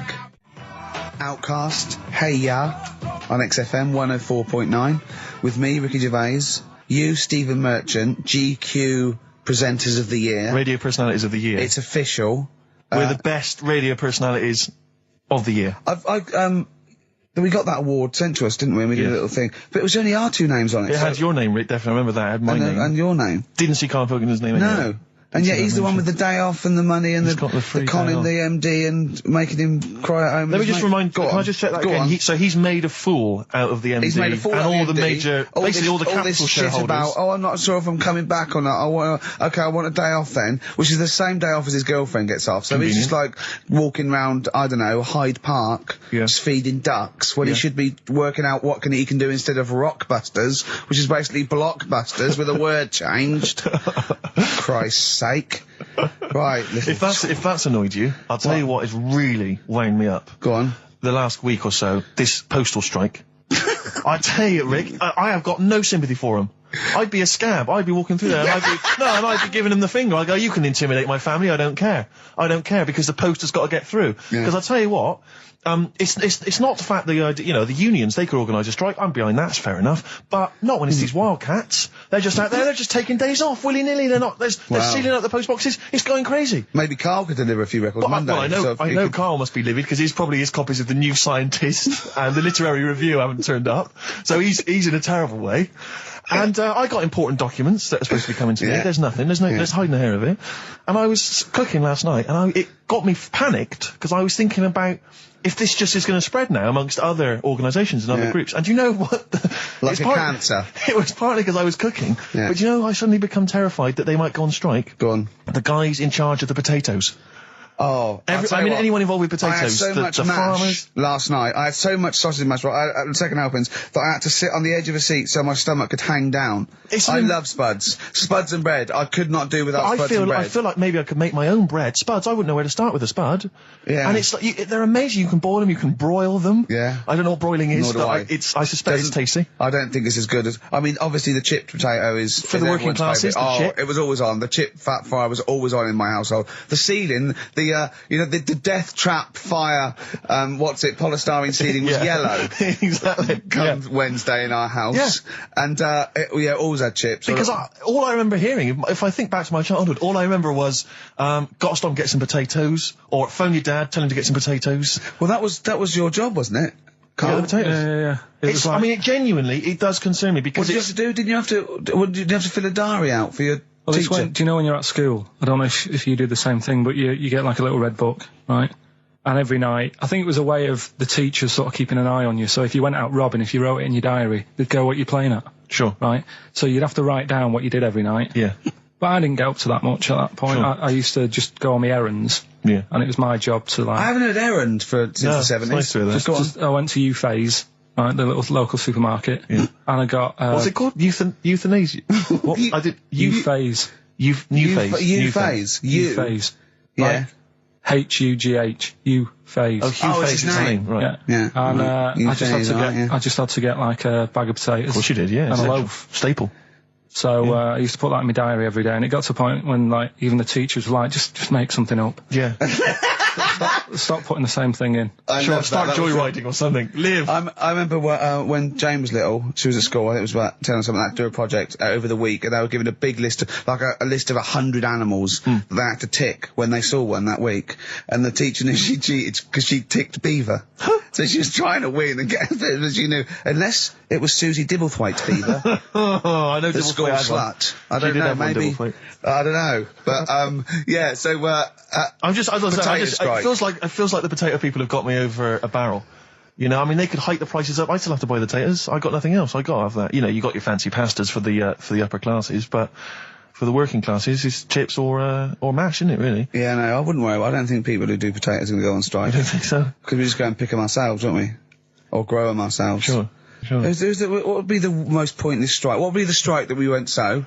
Do you know what I mean? I'll tell you one strike that would go so. Those guys who do sketches in Covent Garden. Yeah, take a picture, or they do a caricature of you. The strike, imagine the strike! You go out and you go, well, I want one with a big nose and a big chin. I want them using caricature of me and my sister. yeah. Oh, dear. But I need a sketch, I need a pencil drawing of Leonardo DiCaprio. Looking like a monkey. I mean, how are we going to get this? This is unbelievable. Yeah. I'll tell you also, the strikes that have no effect. What? Those, people in nightclub toilets. Who just, you know, kind of there, they got the Lynx deodorant sprays. Oh, no, quite controversial at the moment with the Tweedy case. Oh, the Cheryl Tweedy case. Do you know what I mean? Sure, I got some thoughts on that, actually. Like what? Or maybe we play a record, I'll share my thoughts on. Well, coming up, some Steve Merchant thoughts on the Cheryl Tweedy case. What's the 104.9. Some R.E.M., Rick? What's the frequency, Kenneth? Yeah. What's the frequency, Kenneth? I'll tell you, it's 104.9 XFM. I'm Rick Gervais, with me, Steve Merchant and Karl Pilkington. Karl, the user Pilkington. Just takes. Takes. Destroyed a man. Go to you, Steve. You should talk like that more. It's cool and sexy. Thank you. I make it clear now, I do not condone in any way, shape or form what Cheryl Tweedy did. But I have to say, they wind me up. By they, you mean toilet attendants? Yes. Right. Yeah, not Pop Idol winners. That's what I thought you meant, Yeah. So, go on. But, because I'll tell you what it is, you go into a club or pubs or big friendly pubs, you go in there, and there's the toilet attendant in there. He's got his little display of aftershaves, sprays, some sweets maybe, blue straw, whatever it might. Yeah, maybe a lollipop. Maybe a lollipop. And all right, I don't know if I assume they're not employed by the club. I'm assuming the club's we've got the DJ, we've got the bar staff. Wait a minute, we need a guy to irritate you. When the manager walks in, do they hide? Well, this is it. I don't know if it's a guy who's just like. Is it like busking? Yeah, he snuck in. Okay. He came in when it was free during happy hour. He's got a little carrier bag.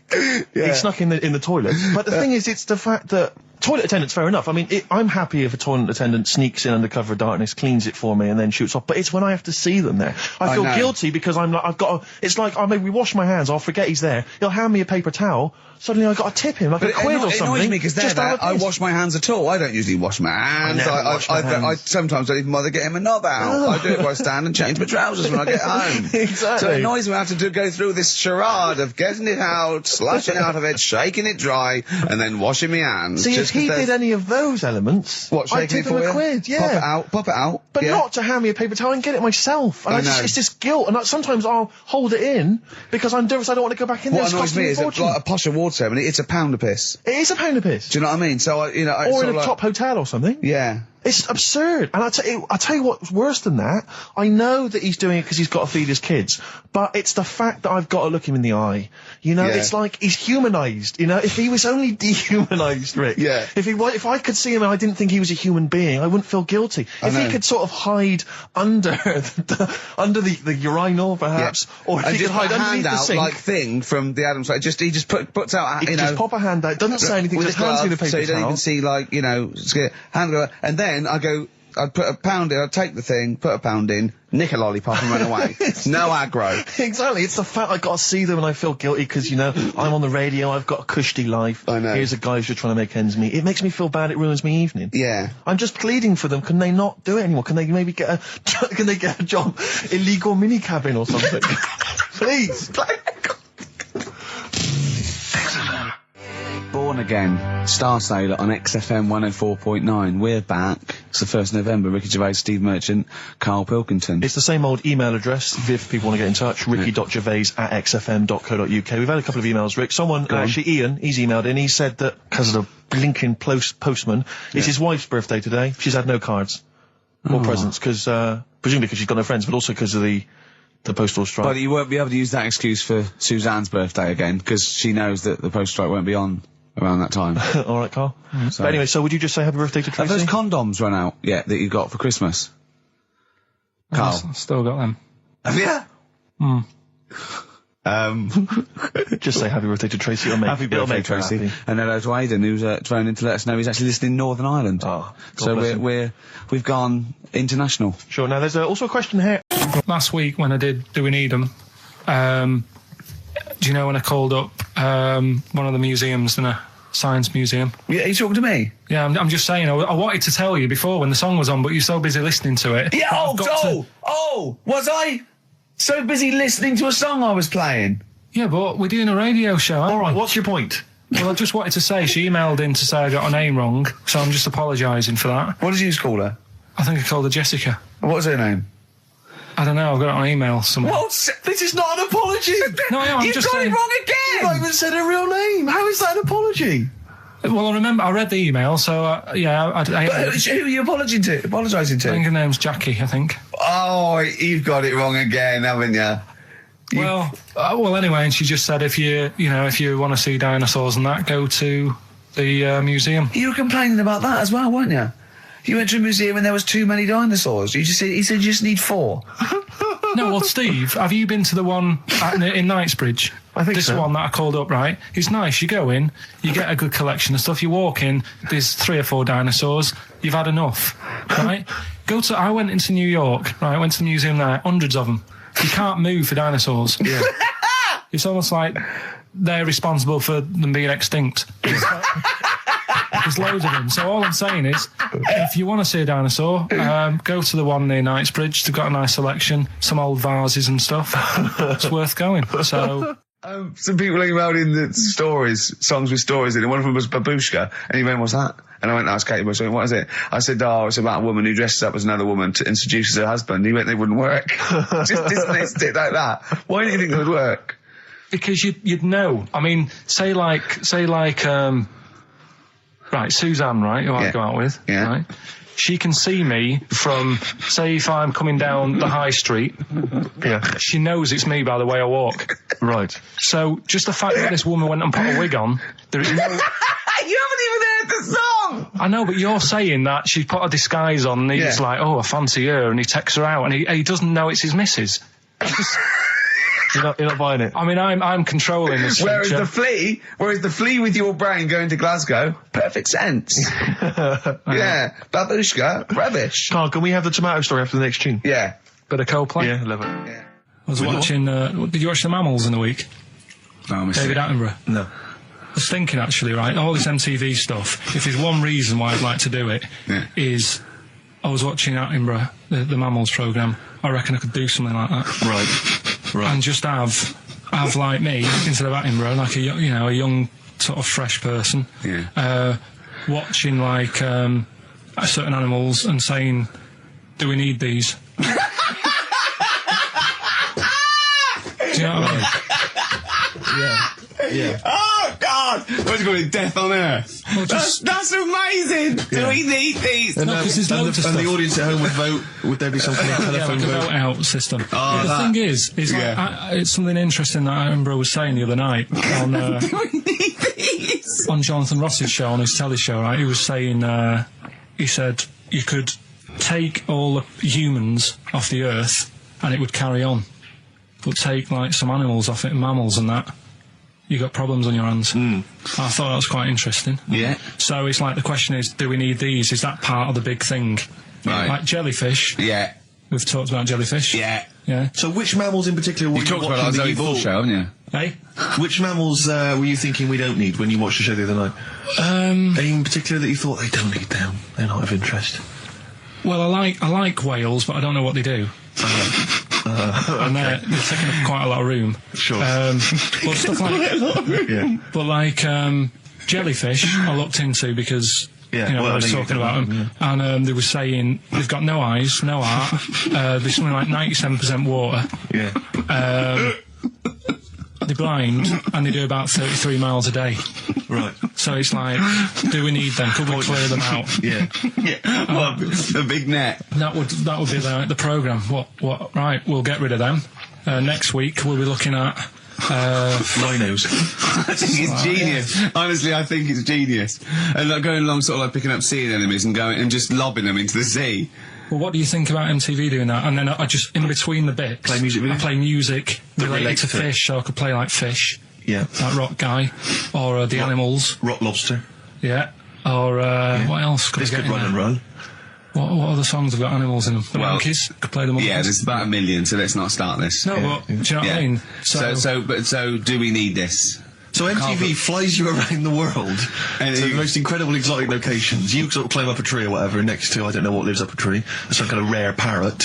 You say, look Sloth. at that, it's colourful, Sloth. it's interesting. Oh, you like sloths, don't you? No, they just live up trees, but I'd say, do we need them? Why? Well, what do they do? What do you mean? What do they do? What do you want from an animal? Carpentry. What Well, do you want? I don't like scorpions, right? Right. But then I found out they look after those monkey things. They're not monkeys, they're Whatever. lizards. Well, all right, yeah, then lizards. They look after the lizards. So there's a reason. But do you need the lizard? Could be your Well, next yeah, question. because the local people made shoes out of them. But not when the scorpion protected them, they didn't. All right, we don't need them then. So, and so ultimately, would anyone decide? I mean, do the animals kind of get a chance to mount a case for their survival? I mean, is there maybe someone that comes into their corner and sort of defends them? I'd have like a David Attenborough type character who says, Right. well, they do this, and I'll go, yeah, but do we need that doing? Yeah. Yeah. Okay. So, Yeah. so what does an animal need to do in order for you to feel that it sort of gets a chance of life? I mean, like a pet, like an animal, like a dog maybe, or a cat. I mean, they give a certain affection to its owner. Is that a valid reason to survive? Not particularly for you. Not really. No, okay. I mean, saying that though, blind people use dogs, so they are useful. So dogs are useful. Same Farmers burners, use they often dogs. save people, don't they, in Yeah. snowy weather? Cats. I'd have to think about it. Okay. Keep the mice down. Yeah, but you got rent-a-kill. So Okay. what I'm saying is something that will affect the world. Right. I think you'll find everything does. Except Carl. I'm not sure what effect he's having on the world. I'll tell you what though, Steve, right? Did you watch the mammals? I did see the mammals. They had bison on it. Right. The weirdest looking things you've ever seen. Yeah. They've really Again, got you're on dangerous ground here, Carl. but they've really got it's like, decide what you want to look like. It's just a mismatch of stuff. It's got a really big airy head. Yeah. And like you. Sort of bald at the back. Right. Sort of It sounds like thinner. someone you went to school with. Was there two of them? Oh, brilliant. That's nearly it, Carl. Right, what's your last room 101? Oh God, it was holidays. Holidays. Well, You want to put holidays in room 101? people who are sort of annoying on holiday. Oh, yeah. Do you know when you go away? Oh, yeah. It's sort of touched on this before. Is this going to be the Scouse guy? Yeah. Go on. Oh, it's so long though. I mean, it was a holiday when we went to Tunisia. And the Scouser pissed you off. Surprise, surprise. Yeah. Yeah. But the annoying thing was, you know, when you go on it was a cheap holiday, and like the lesson here is, you know, if you want a good holiday, you gotta like spend some money. Yeah. And we didn't on this one. We spent about, I don't know, 400 quid for two of us for like a month or something ridiculous. And we got there, and you know, you get to the hotel and you go, we have made a mistake. You know, it's a ropey hotel. You know, you can tell like the blinds and stuff as you're walking, they're all dirty and stuff. And you think, well, let's make the most of it. You know, let's not get. It's Christmas, obviously. I've got to go back to Bristol. I love seeing my family. Well, yeah, I do. But it means I'd see my grandparents, who are, you know, brilliant people. I mean, lovely people, but mental. I mean, utterly mental. And they've taken now to, there must be sort of 80 apiece. And it is quite an old age, but they're fairly good health, relatively speaking. And they just spend their time in bed. I mean, that's all they do, is that's their profession. They've retired to go to bed. And they spend all the time in bed. I tell you what they're like. They're like that old guy, they're like all that old family in Charlie and the Chocolate Factory. Oh, yeah. Remember, none of them had got up for like 25 years. Yeah. And you said that they go to bed and they go to sleep, but then when they wake up, what they do is put an extra pillow, so they're slightly more upright, and that's them in the day in bed. That's the daytime thing. But they get up and cook and stuff. What they do is they've got about 6 teeth between them. I mean, my grandmother needs false teeth, but refuses to go and have the old ones extracted and the false teeth fitted. So she's working with about 3 or 4 teeth. Oh. My grandfather had false teeth given to him during the war. Wooden ones? Well, it was plastic teeth on a wooden pallet, right, that sits at the top of the mouth. He's still got the wooden pallet, but most of the teeth have come off. So there's about 4 teeth left, 4 false teeth. He's got a set of false teeth that make him look like he needs false teeth. I mean, that's pretty bizarre. So the problem is that they have to get up. They get up about 7 in the morning to put on, say, some beef or lamb, whichever they're going to cook. They put it on at 6 in the morning, 7 in the morning, so that by the time they eat it at 6 at night, they can use the phrase, this is what a good meal is for my grandparents, if they can use the phrase, oh, that's lovely, you could suck it away. You could suck it away. Who wants that from a roast dinner? You may as well blend it up and serve it as a broth. I don't want that phrase coming from old people without teeth. No, indeed. Because it must remind you of your rent boy days. Exactly. It brings it all flooding back. Oh, God. Flooding's the word. Exactly. Should we play a record before we get really disgusting about your grandparents and blowjob? That is the worst thing we've said the word blowjob far too many times today. And in the same sentence as you... I can't believe. Anyway. And it's Christmas. Yeah. Don't forget what Christmas is about. Come on, spare a thought for the underprivileged people. Yeah. Steve, is it Ben Queller? Do you want to play love a bit of Ben Queller. I don't know, are you a fan? I love him. Yeah, well, this is a cracking tune. Okay. And I think we'll enjoy that. Let's just slam dunk it. Why don't we just stop and think about what we've done? I'll tell you, they do spend so much time in bed that they actually, I'm sure, war will have to cease. And those are the Red Hot Chili Peppers, and they're still going strong.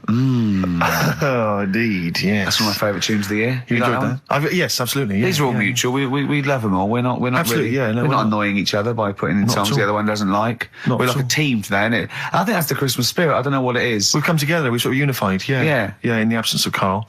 Yeah. Who often divides us. He often comes between us. Does he? Well, I'll tell you what. It's like a child. It's like we're a married couple and he's sort of our autistic child or something, right, and sometimes it just puts a strain on the marriage. We all 3 of us love each other. Because he does love you guys. Yeah, exactly. But sometimes it's hard. I hear him talking about you in the office sometimes.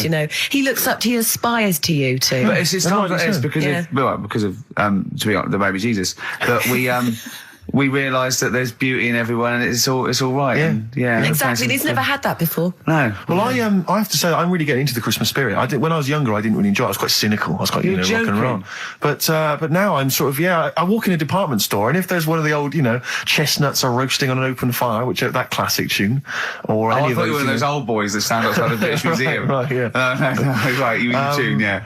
That one, or how does it go? Chestnuts roasting on an open fire. Chestnuts roasting on Jack Frost nipping at your nose. But I can't get enough of them. I love it. I'm in a department store, it's frosty outside, it's warm in there. Have you ever roasted your chestnuts on an open fire? I have never done that. No, Imagine I have not done that. Just backing up to it like that with the little chestnuts hanging out like a bulldog. What would you be wearing? You probably I imagine you'd have your dressing gown on. You'd just hiked it up, just slightly, pull it so your up, arse was showing. Pop them down, tuck it in like a lovely lady. Yeah. So like a lovely lady from the front, but behind it looks like a bulldog dragging a tree. And you just pop them in the grate. Yeah. And you would, because you want to be careful of too much roasting. So I imagine you'd want to just kind of ease yourself in slowly. Lightly toast them. And if it feels too hot, get out of there. Get the hell out of there. Yeah. If any kids are listening, try that. No! What? No. Like there's a kid thinking, I'm going to roast my chestnuts on an open fire. I don't think there's even a child that's doing that. I don't want someone to do it and then the parents go, and Steve Merchant's told our children to do it.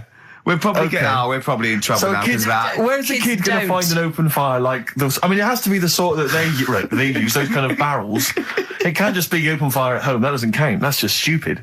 If you're going to do it properly. Oh no! We're having such a nice time there. We've lowered the tone. I'll tell you what'll perk us all up though. Richard Anderson has emailed us. Dickie Anderson. He's loving the show, is he? Well, I don't know if you've heard this, Carl. Carl, I've called you Carl. That's okay. That's okay. I'm Claire. Pleased to meet you. Is it the shaved head or the stupidity? Yeah. It was the k sound. Because didn't I call you Arthur or Jack or something last time? You called me. I can't remember. I don't know, but it was quite embarrassing. Claire, I'll be honest with you, Claire's quite an unmemorable name. If I'm Yeah, truthful. I know. But yeah, Dickie Anderson, he's a guy. I'll be honest with you, he's not a big fan of the show. But Is he's he not? well, we're getting to winning round. He says, "Dear Ricky, the more disappointing your show becomes, the more I seem to look forward to it." Ah. Now I see your face plastered across London. Is your show some sort of curse put on me by an old gypsy woman I've annoyed?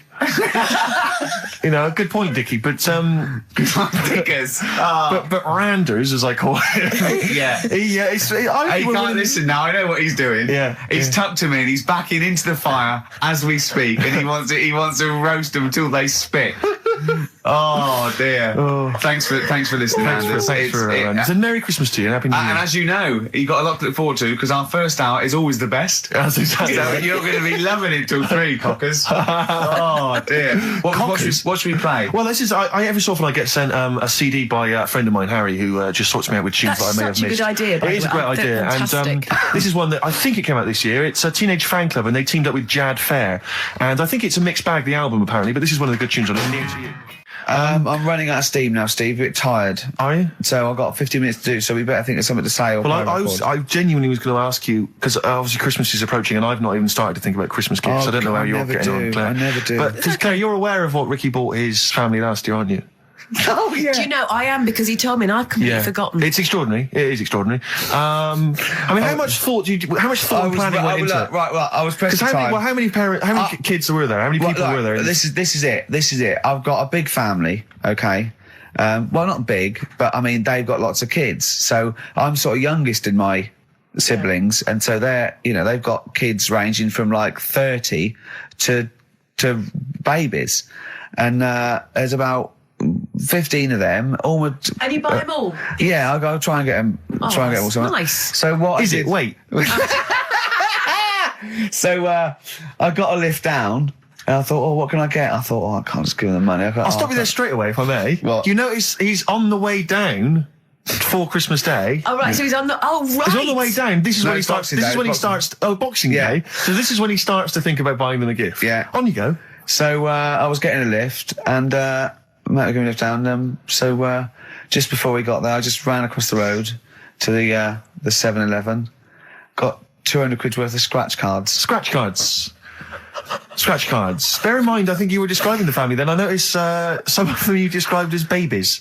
Well, I mean, yeah. So, children. Yeah, You're giving the children the gambling cards. But that's lovely. I give them 10 each, so they get the won thousands of pounds. A lot of them were disappointed when they won nothing, but I said, kids, that's the gamble. That's the risk you take when you receive a gift from me.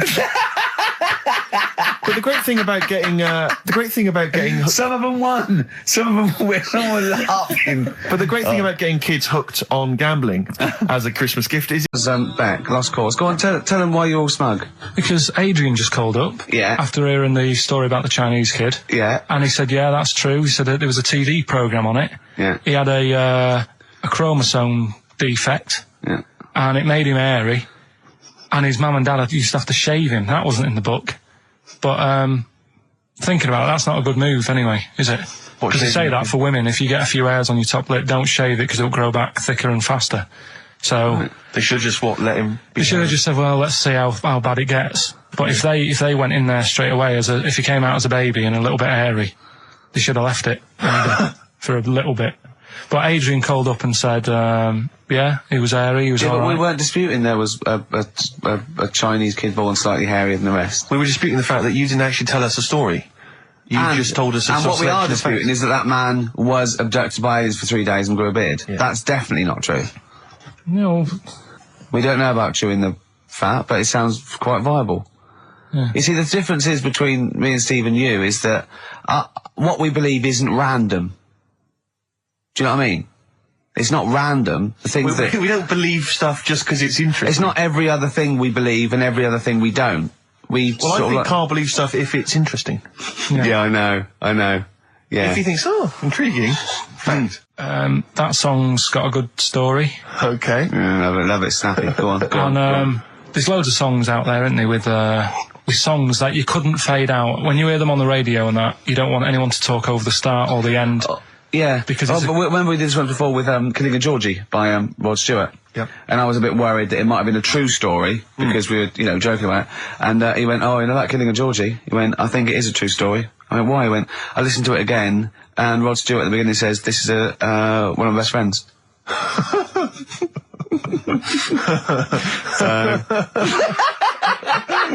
It's brilliant, isn't it? It's genius. So there's loads of songs out there, and what I want to do, we want to get the audience involved in this. So if you've got like a favourite song that's got a really good If you've got an audience. Yeah, go on.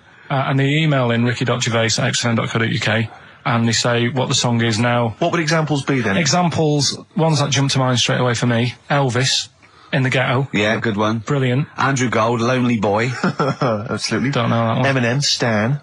Right, yeah. Good one. You couldn't fade it out, could you? Because you go, well, what happened? Yeah, no, absolutely. And that's what I'm saying. Not just any sort of pop song that keeps repeating itself. And, it's like, it doesn't matter. It doesn't matter if it skips or, you know what I mean, if you turn the radio off. Yeah. But I'm talking about Ernie, songs. the fastest milkman. Yeah, that is a good story. Oh. Yeah. Do you know that one? Yeah. Yeah, it's a story, yeah. Ted from Teddington, he drove the baker's van. Well, so what have we got then? Have we got one? So we're going to kick it off today with Stevie Wonder, Living Just Enough for the City. Okay. And just briefly. Sum it up. Right, Yeah. if you are nipping out, maybe you're in the car and you're about to pull up somewhere and get out, what it's all about is a lad who's growing up in like America in some rough area, right? And he's trying his best to do well and get a job and everything, but because of where he's from, he's stopping him doing that, right? It's like how I grew up on an estate in Manchester. I had to leave there and come to London to do all right for myself, right? And it's his whole family, and it's a tale of like how his mum works dead hard and works loads of hours, but the kids are always well dressed and cleaned. It doesn't mean just because you haven't got a good job, you let your house run down. Do you know what I mean? She's looking after it. The sister, she hasn't got new clothes, but they're always clean, and her knees are clean, I think it says in one point. Good. Excellent. Clean knees, always important. So will we give it a listen? Brilliant, it's a great I don't track. think Stevie can do it justice. After that explanation. Right, so... I'm not sure he's going to top that. Like some sort of like backing tune to try and... Try and pep it up a bit. Yeah. You have really knocked it the socks off it. Brilliant. I'm looking forward to the clean knees. It's a new feature. What is it called again? The story in that song's really good. Here's Stevie Wonder. Wow. Stones, Brown Sugar. Steve thinks I can't tell you what this is about because it's too rude for radio. But you've done it again, haven't you? You've said another call, haven't you? Yeah, just that drugs do make you have wind, morphine especially. That's the bad one to have. And that was from a medical student, wasn't it? Yeah. Up in Leeds, so cheers for that. Haven't had any calls about the alien abduction, funnily enough. No clarification on that so far. No. Keep you posted, though. Yeah. If anything happens, we will let you know. Yeah. Well, that's it. We got through it with all these mistakes. They've got to get this equipment fixed and they've got to go to HMV Monday and buy about, I'd say £5,000 to £10,000 worth of new albums. Definitely. It's gonna be good Get next this week. fixed. No, get this fixed. Definitely. Yeah. Don't go on about that. Next week, though, we'll have more Educating That's the Ricky. phone. Look, that's the phone. Yeah, don't do that. What? Educating Ricky. We'll do the quiz. Rock Busters. Do that again. Right, I might not be songs. here. If that's the case. And Steve, What what have you got? What, next week? No. I'm just going to bring some sandwiches. Do you notice I was quite quiet for the last 20 minutes? Yeah. Just dozed off. Yeah, well, the air conditioning's... I'm feeling quite muggy. It's too... But that doesn't work either. And this is... I'm totally serious. I'm not joking. It's ridiculous. So... Right, a song for the ladies to end with as ever. Sly and the Family Stone. It's all... We'll play a record, and after that, I'm going to ask you about Rasputin, the Mad Monk. Go on, then. When things like that happen, right, you've been told not to mention it. Yeah. And you're like a little kid. Yeah. And once things are in your head, Yeah. it's difficult not to mention it. I mean, when I was a kid, Yeah. right, my mum's sister Hazel Right. was seeing another bloke, It's weird because she's a lesbian now. That's really weird. That must have been an interesting Christmas. But anyway, she's seen this bloke and he looked like Ken Dodd, apparently. He looked like Ken Dodd. Looked like Ken Dodd. So people said, don't mention it because it gets on his nerves when you like meet him and you go, oh God, you look like Ken Dodd. So I said, all right, his name's Will or whatever. And I was introduced to him. First thing I said, nice to meet you, Ken. Did you do it as a joke, or did you? No, because you know when you know, it's like, I'm not allowed to say that. I can't say that. I mustn't say that. Can't. And then I saw him. I thought, Jesus, does look like him. It just came out. Was it Doddy who turned her into a lesbo? Do you think? Well, he wasn't a good-looking bloke, so possibly. She started going out with Esther Ranson though, which is weird, out of the frying pan. What was the story with the lesbianism then? How did she announce that to everyone? What age was she when she realised? Well, I mean, we're not a close family. Do you know what I mean? We're not a sort of family who keeps in touch with everyone. And I think my mum called her up one Christmas and sort of said, how's the Diddy men? How's Nutty Ash? And she said, oh, no, I'm not, I don't do that anymore. I'm knocking about with Sandra or whatever. Right. And it was like, oh, right. Not big butch Sandra with the big earrings and the skinhead. He used to live down the road from you. I don't know. He used to get Doc Martens wholesale. That's Sandra. All right. Well, I'm going to be kicking some ass today because I'm going to be shamelessly self-indulgent. And we've only got 2 shows to go. So I'm playing some of the most beauteous tunes in the world. I was just telling Carl, lined up a Simon & Garfunkel track, Only Living Boy in New York. He went, why is he the only living boy in New York? I went, what? He went, what does that mean then? I went, I don't know. He went, well, what's it about? I said, I don't care. I said, it's a lovely song. He goes, no, well, what's it? I said, I don't go into that. I said, he went, I like a story. I said, like what? I said, killing of Georgie, no trickery. Killing of Georgie. I think we should play that at the last. It's good. I heard it the other day on Radio 2. It was cracking. It sounds like, well. It's really good. Tell them what it's about again. It's about little girl, gay fella. A little what? A little gay fella? Yeah. Right. Who, I mean, I haven't heard it for a bit, so it's all off memory, this. But, gay bloke, is he from Scotland? I have no idea. But he's from somewhere where gays aren't liked. Okay. Right? No. Well, he is. Georgie Boy was gay, I guess, nothing more than the kindest guy I ever knew, right? Now, all he did was, right, his father said, how can my son not be straight? Kicked him out. Right? Goes to America. Yeah, but you can handle all that. You can handle your dad not getting on with you if other people around you are into the same scene. Yeah.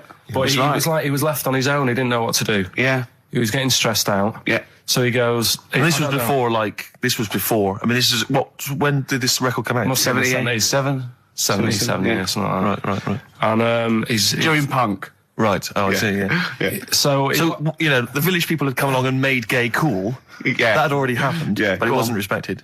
But he was watching the telly or something, and he saw that New York had loads of them over there, and they're all having a good time. Sure. No, sorry. At no point in the song does Rod Stewart say little gay Georgie was watching telly and saw loads of gays in New York. At no point in that song. No, but this is what I like about that song. You sort of picture what's going on. You make it up. Yeah. Okay, so the little gay fella was watching telly, and there was presumably the and now from New York, the gay show.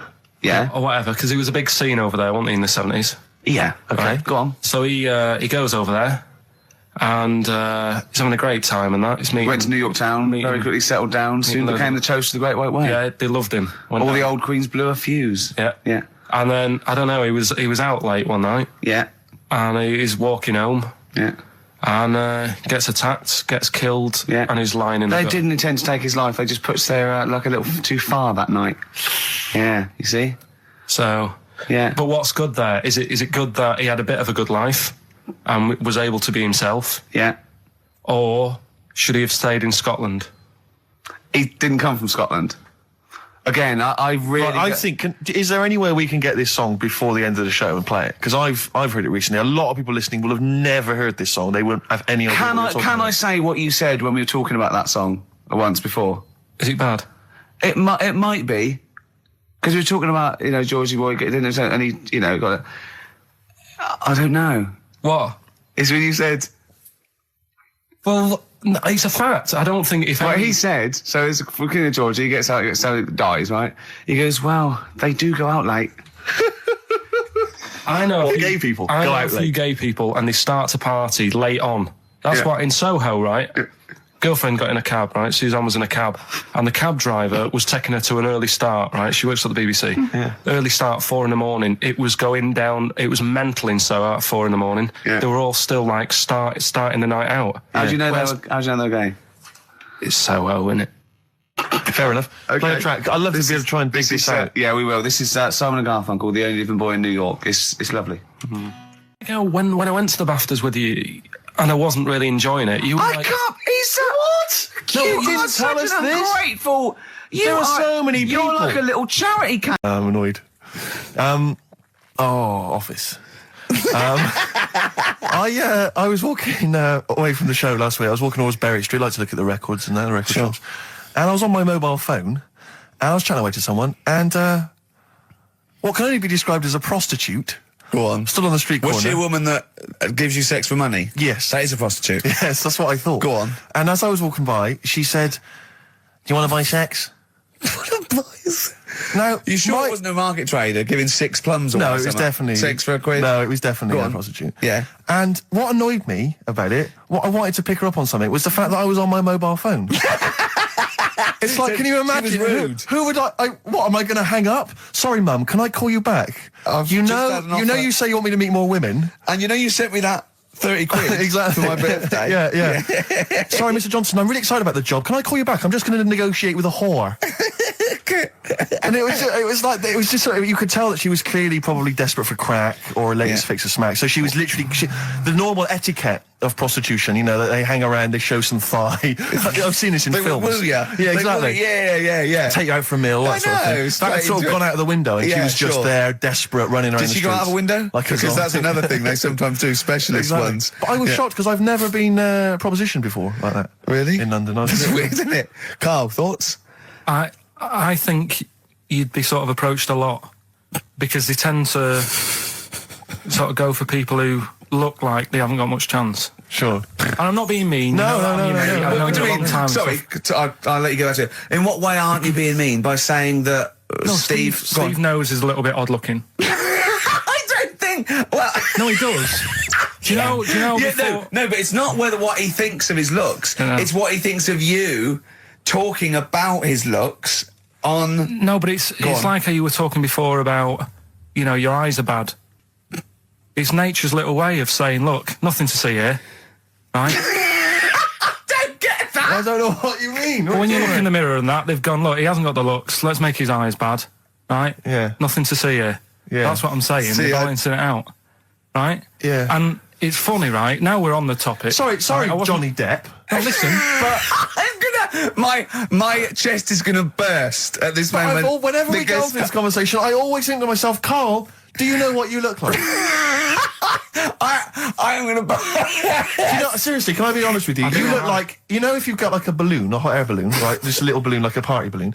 If you drew a little face on it, right, and inflated it about halfway, that's what you look like. right, I wasn't... No, play a record. I don't want to get into this. Listen, It's too now intense. you've got onto this. Let's just nip it in the bud now. I'll tell you something that I wasn't going to tell you because I think it was I out don't of want to order. hear it. I don't want to hear Well, it. right, it was on the tube, right? Well, I wasn't. Someone told me they were on the tube, right? And the tube pulled into a station, right? And one of the women saw the poster that's out at the moment with you and Rick on it, right? Yeah. So this woman apparently goes, oh look, there's Ricky. Ricky's on the radio, right? And the other woman goes, oh yeah, don't you listen to it? So she goes, oh, I didn't know it was on the radio. And she goes, oh, Sorry, Steve. look at... Because he didn't sound this bad. She said, oh, look at that person he's with. So she goes, yeah. She said, that's Steve. She said, I was sort of aware that he looked odd because Carl mentions it on the radio. Yeah. So it wasn't as much of a blow to me, but I can see how it was a bit of a shock to you. Yeah. So that's weird, isn't it? Yeah. And that isn't me sort of telling this woman to say anything. That was all happened without anybody else sort of bringing it on. Yeah. Do you know what I mean? Yeah. So... Was it... Sorry, you seem to be relishing this. Was it because of the little balloon story that made you... I honestly, Steve, I wouldn't have told you, but if you're going to start, you know, having a pop, Yeah. Do you know what I mean? I can't just sit here and take it and that. No. I mean, all mates. Yeah, it's just. Yeah. Well, I mean, I was Shame mistaken to for be Johnny honest. Vegas. Steve's got a story about that. If you want to have a go at me. Well, someone just thought you were fat with a beard, which is true. Well, don't have a go at me because he said you look. Well, you started it. No, I didn't. Yeah, you no, I did. didn't. You were milking it. You were egging him on. I was laughing. You were egging him on. I sort of was. Yeah. But let's not, you know. Oh, it's a good job you've got lots of good mates like Jonathan Ross you can go and hang out with. You don't need other friends, people who've helped you in your career. He's good-looking bloke, isn't he, Jonathan Ross? He's a good-looking fella. And then the other thing is, the one that I was reading, the world record with the fellow who's pulling a train with his teeth. Does that make any difference that he's done it with his teeth? What do you mean? Well, what difference does it make? Well, isn't it? It's quite hard to pull a train with your teeth, I imagine. Well, it's pretty hard to pull a train. All I'm saying is it because he couldn't beat the fella who's pulling it with his hands? Well, so this is my point. I think there was one bloke with a record for the running backwards 100 metres was sort of like 11 and a half seconds. And I was thinking, turn around, you'd probably have a really good go at that. Do you know what I mean? Yeah. It's sort of like doing a marathon with a milk bottle on your head. Take the milk bottle off and see how fast you can go, you twat. But you can just tweak it, like the fella who has done the pegs on the face, right? Yeah. His name's Gary Stretch Turner, right? Right. So he's sort of cheating already if has he got a stretchy head, right? but You are, right, you are one of the most stupid humans I've ever met. Well, get me in the book. Yeah. Right? Well, listen. So Gary Stretch Turner, right? His record is 153 pegs. Yeah. He did it again, and he only got 150 on. So he hasn't broke his own record. Right. But what I'm saying is, if he tweaked it a bit more, would that make a new record? What? Well, if he said, I've got 150 pegs on, but at the same time as eating a burger. I see what you mean, yeah. He'd be the world record breaker for pegs and eating burgers at the same time. Yeah, just change it a bit. If you know you're not going to make it, just do something else. I'm assuming the rules are set at the beginning, Carl. That's Yeah. it. That's where they say, right, you're just going to do the pegs thing. You're not going to introduce burgers halfway through, are you? Definitely not. And then they have a go. I was on one leg, not interested. How many pegs? 150. Can I just ask very briefly, I was quite interested by the family had to move because they lived on Butthole Road. Yeah, I quite like that Now, one. I don't know if I've told you before, Rick, where I used to live. I'm not going to tell you the name of the street that I used to live on, not on air, because my parents still live there and I don't want, Right. you know. But I'm going to write it for you now. This is the genuine name of the street I used to live on. Just imagine when you're at school. Yeah. And like in class, for instance, in French, you've got to say you've got to answer where you live. Yeah. J'habite, wherever. Yeah. That's the name. This is actually the name of the street we lived on. No, it's I not. swear to God. That is... Absolute right. I could phone my father now and he could confirm that for Well, you. no, I swear because he doesn't want to God. And I tell you that. But listen, do you know what worries me? It's the apostrophe S. I know. Because that's blatant. Yes. Amazing, isn't it? That is incredible. Imagine how embarrassing So that if was. I look that up in the Bristol... You'll find that in the Bristol A to Z. I swear to God. That is really... Why have you never told me that before? I can't believe I haven't. That's I'm incredible. still embarrassed now. Do you know, whenever I have to phone up, if I have to give that address, I always spell it instantly. Really? Like, somehow that'll hide it, that'll disguise the name. But I can't get over that. Anyway, if you perhaps live in Tits Avenue, Yeah. you know, or... Wankling Drive. Wankling Drive, just get in touch. Let us know, we're not really interested. This is XFM 104.9. Yeah, just delete that. As, Yeah. Okay, well, we're going to play some of the best of, some of the greatest moments of the last 3 weeks Yeah. ever heard on XFM 104.9. What about this? Do you remember this one? Oh, which one is it? All right, so here's the first bit.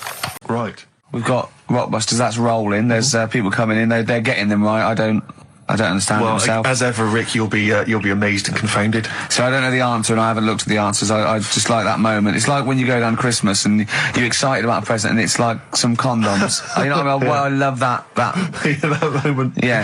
Right. I don't know how he's going to top that next year. I don't know how he's going to top that. All I can think of is some corn plasters. Right. It's all right, love. The batteries are included. Got you a pumice stone. Right, now, and then we went on to a whole thing about homeless. He wants to do a game show with celebrities being homeless for a week.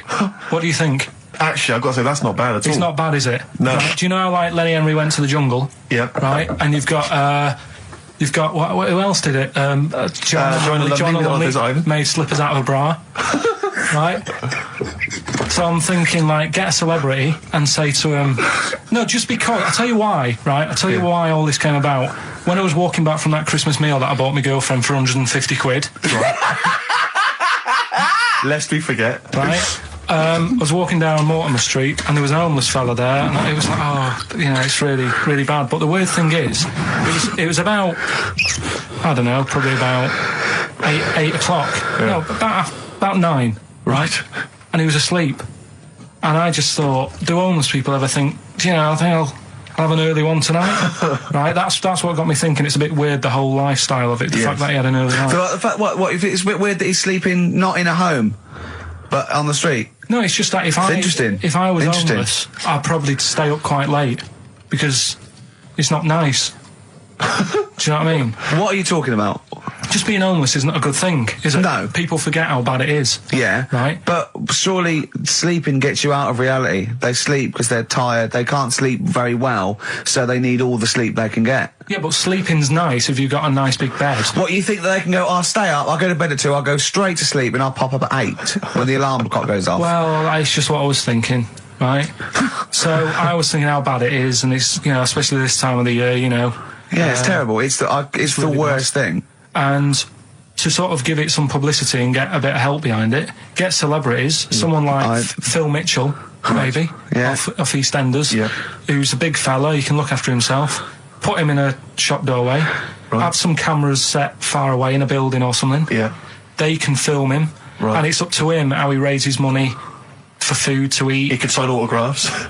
Well, they wouldn't know him though, would they? Because you never look at a homeless person. You get, what's her name? Gail Porter. Yeah. Gabby Roslin. Right, yeah. Narinda from Big Brother. Yeah. Who else would do it? I got a game show idea. Les Dennis, I reckon. I got a game show idea called On the Game. And what happens is, you get Narinda from Big Brother. It was your girlfriend's birthday, wasn't it? Earlier in the week? Or last week? On Monday, yeah. And, I mean, obviously it was a triumph with the stuff you got her for Christmas. The condoms. The box of condoms. Box set of condoms. Oh, yeah. Not just the singles, the whole set. Yeah, a complete collection. Brilliant. So what did you go for this What'd you time? get her? Yeah, but... No, but it's her birthday. How long have you been together? About 9 years. Okay, so, ooh, God, it must cost you so much. I know, but it starts getting tricky, doesn't it? Because I spoiled her a lot in the first few years. Yeah. So then Here's a packet of rubber bands. Enjoy them. Oh. Well, it's what she wanted. Okay. I mean, you're making out as if... No, everyone wants paper clips. Come on, what did you get her? Got her a new pair of gloves. Right. All right, well. And? What, nice leather ones from Selfridges or Harrods or something? They were good ones, the sort she likes, so... They weren't... Well, they weren't the little woolen ones that she had. Yeah. I thought that was a joke when she said he got me these, because I laughed.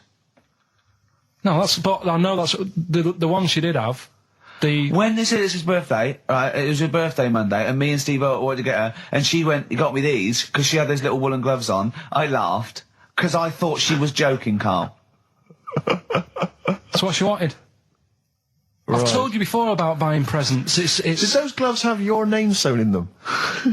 And a piece of string that ran over the back of your duffel coat? You know, I've never been into getting presents and that. I had the problem at that Christmas one, that time with the Victoria Plum. Yeah, we'd hate that. We'd hate to bring that back. We've done that. Because you talked about it, because it's kind of to do with your dad, isn't it? He's a very bad gift buyer. Was that the problem? Well, yeah, my dad just wouldn't bother.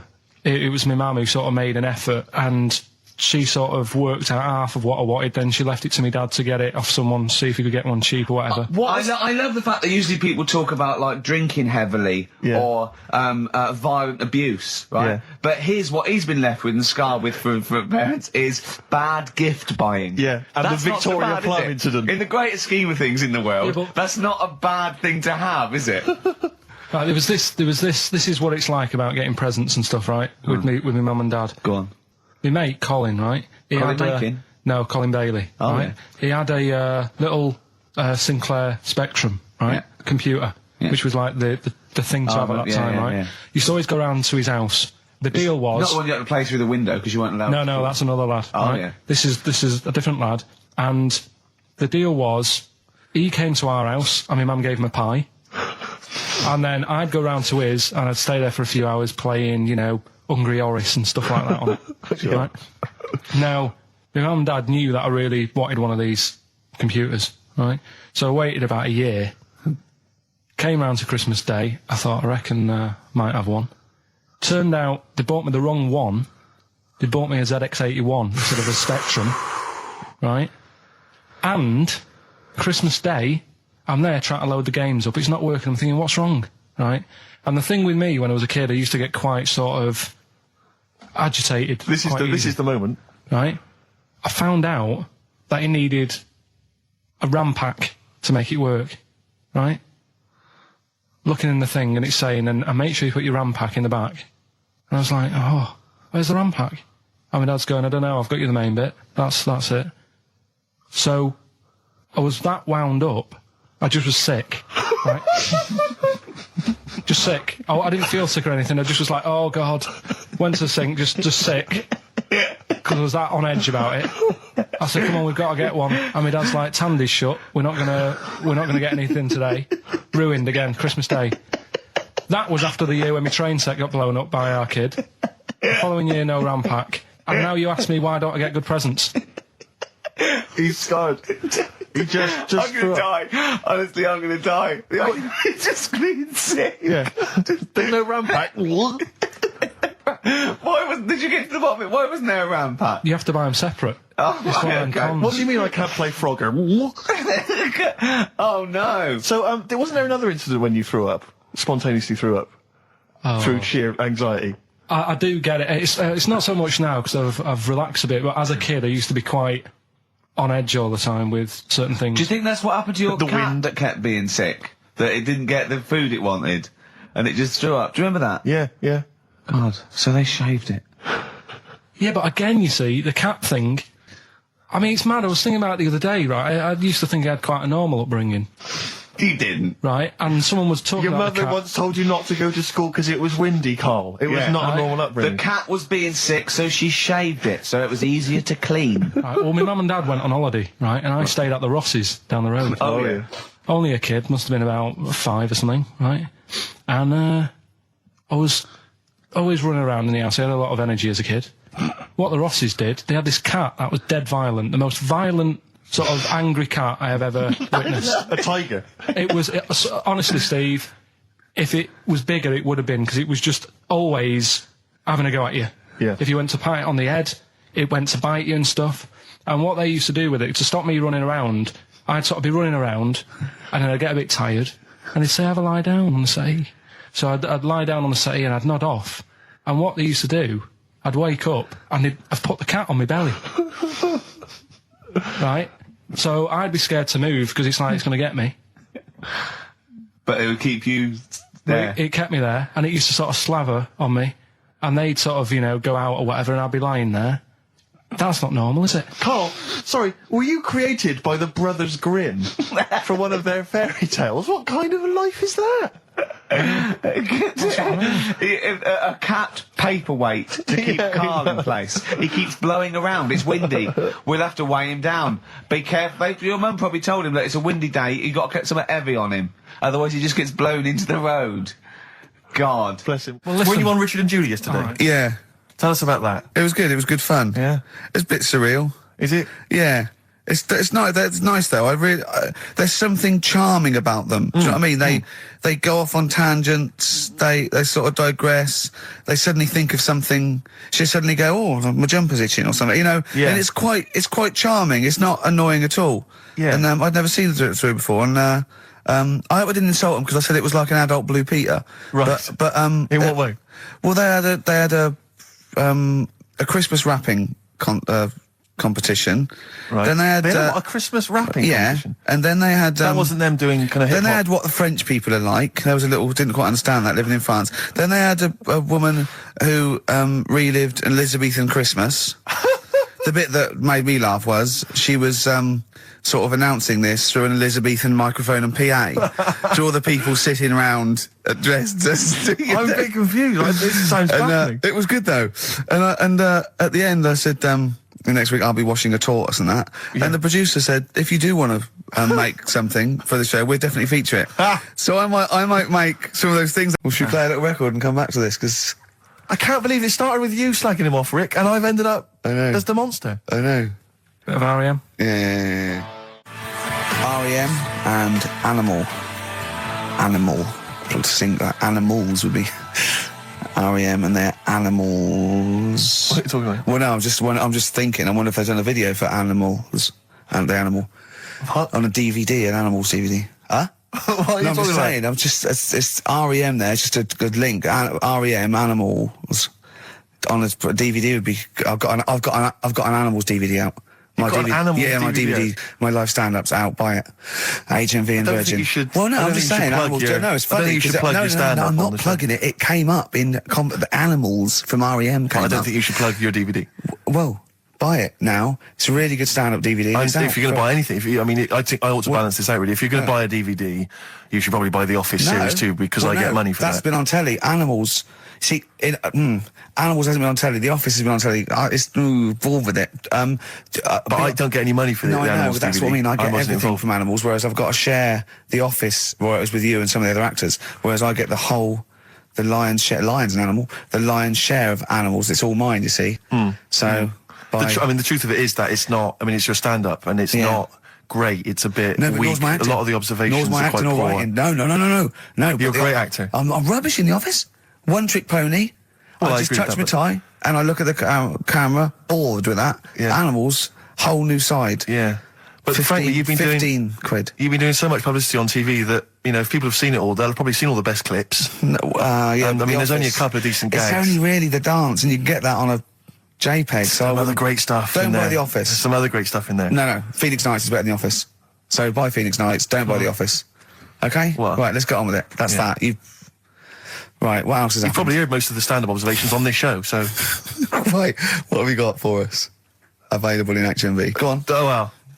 I'm annoyed. Office. I was walking away from the show last week. I was walking towards Berwick Street. I like to look at the records and the record shops. And I was on my mobile phone, and I was chatting away to someone, and what can only be described as a prostitute Go on. stood on the street corner. Was she a woman that gives you sex for money? Yes. That is a prostitute. Yes, that's what I thought. Go on. And as I was walking by, she said, "Do you want to buy sex?" Now, You sure it wasn't a market trader giving 6 plums or No, it was something? definitely 6 for a quid? No, it was definitely Go a on. prostitute. Yeah. And what annoyed me about it, what I wanted to pick her up on something, was the fact that I was on my mobile phone. It's like, can you She was imagine? rude. Who would what am I going to hang up? Sorry, Mum, can I call you back? I've You just know, had an you know, offer. you say you want me to meet more women. And you know you sent me that 30 quid Exactly. for my birthday? Yeah. Sorry, Mr. Johnson, I'm really excited about the job. Can I call you back? I'm just going to negotiate with a... Howdy, John Boy.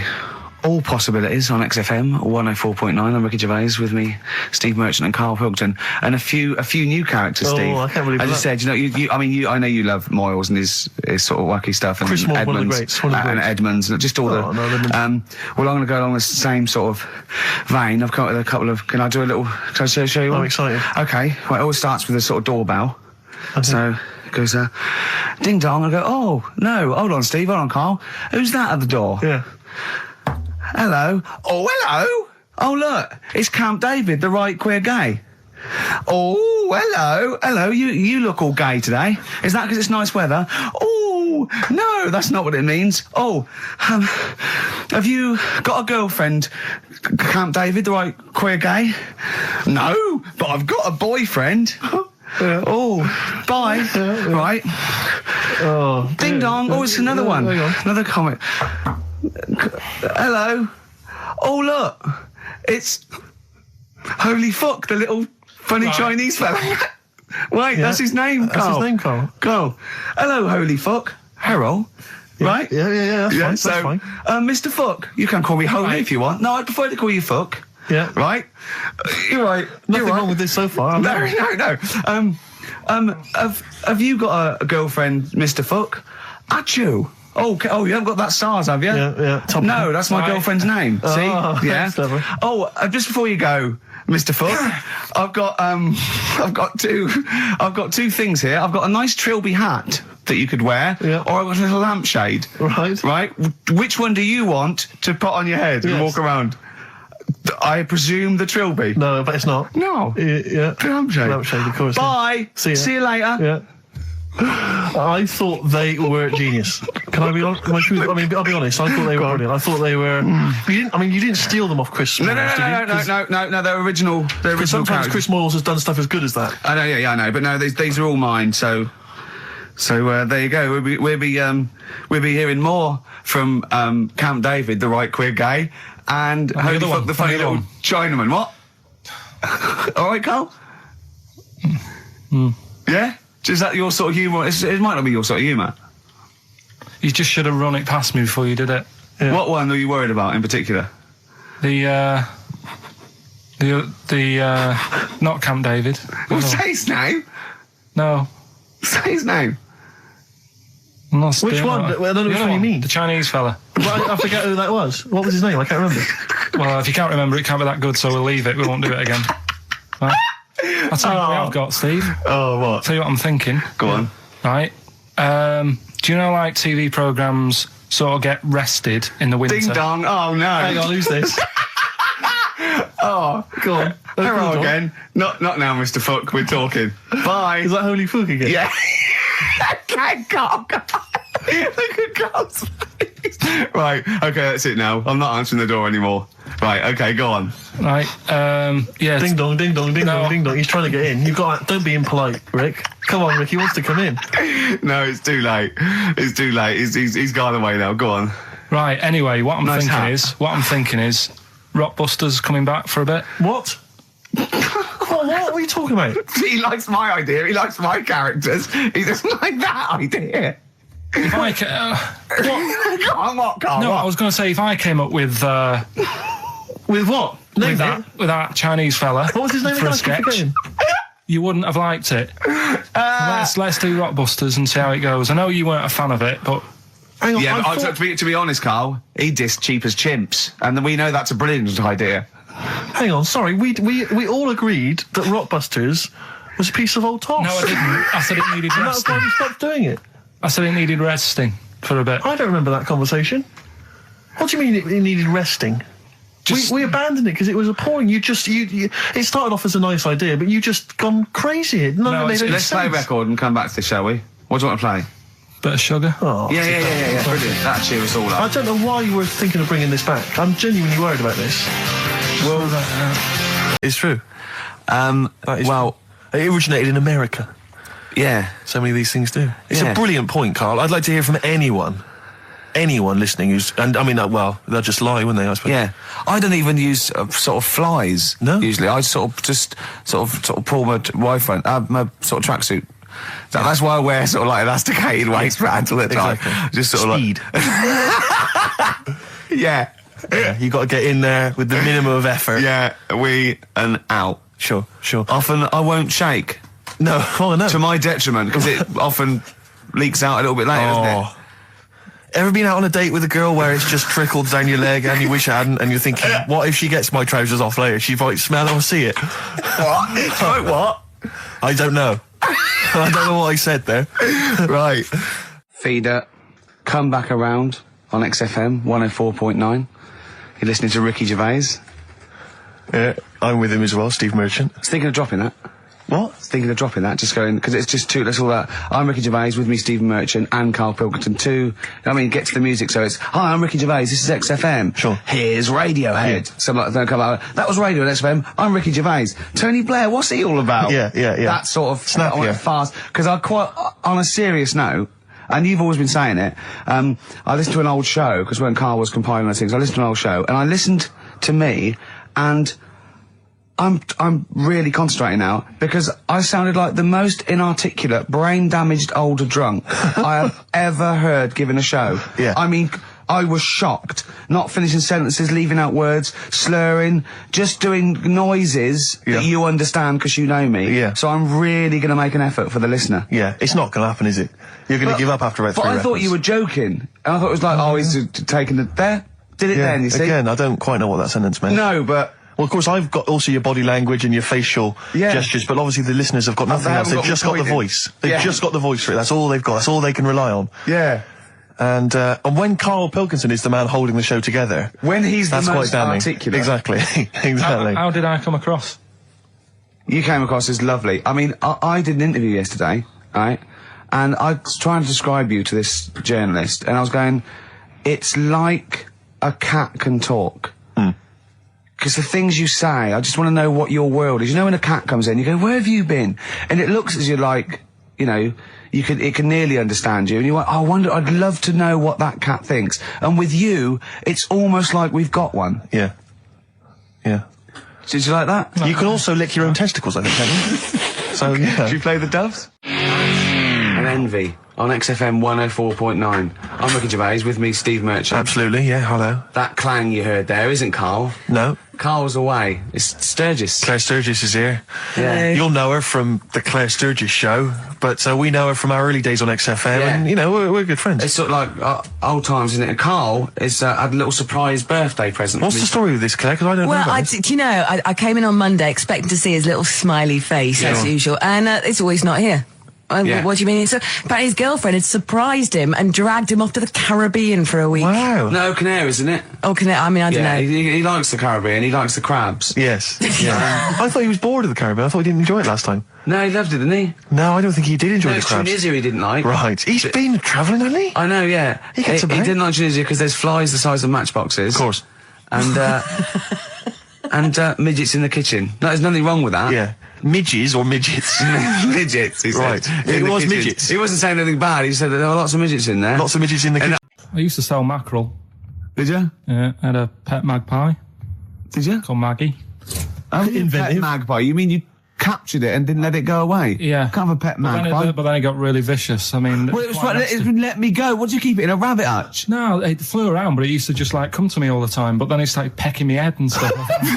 That's not a pet magpie. That's a bird in the garden. No, but I could actually, I could hold it and stuff. It wasn't scared of me, and it knew it was me. It used to come down from like the top. It hated you. That's why it wanted to peck you. Is that? And the other thing, I always remember being younger and like walking through the woods to school with my mum, and like, I was chasing a butterfly, and she said, "Oh, don't do that, Karl." And I said, "Why?" She said, "Because they only live a day." I said, "Oh, all right, I'll get a dead one in the morning." That's genius. That's great. That's quick thinking, isn't it?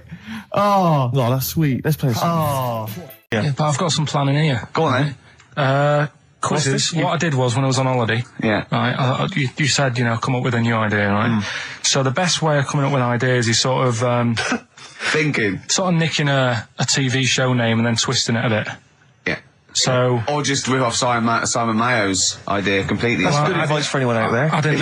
yeah. If you're interested in ideas. See, Karl is presently running a course writing for TV. Yeah. And that's the lesson one, isn't it? Just rip something else off. Just do it and change the title slightly. Yeah. Well, go on. this one I haven't really got. I don't know what to do on the game, but I'm thinking strike it, Ricky.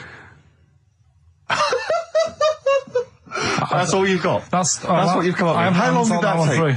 What is that? I just thought it sounded a bit like Lucky. Forget that one then. Yeah, forget that one. Okay, yeah, well, Right. no, good. No, we all have hits and misses. Even Spielberg's, not all his films, can hit the. Go on. Right. No, okay, no, it's a good. Go on. Yeah. Remember Big Brother, Yeah. Do I remember? Well, no, go on. Big Mother, right? You call in if your mum's ever, you win a CD.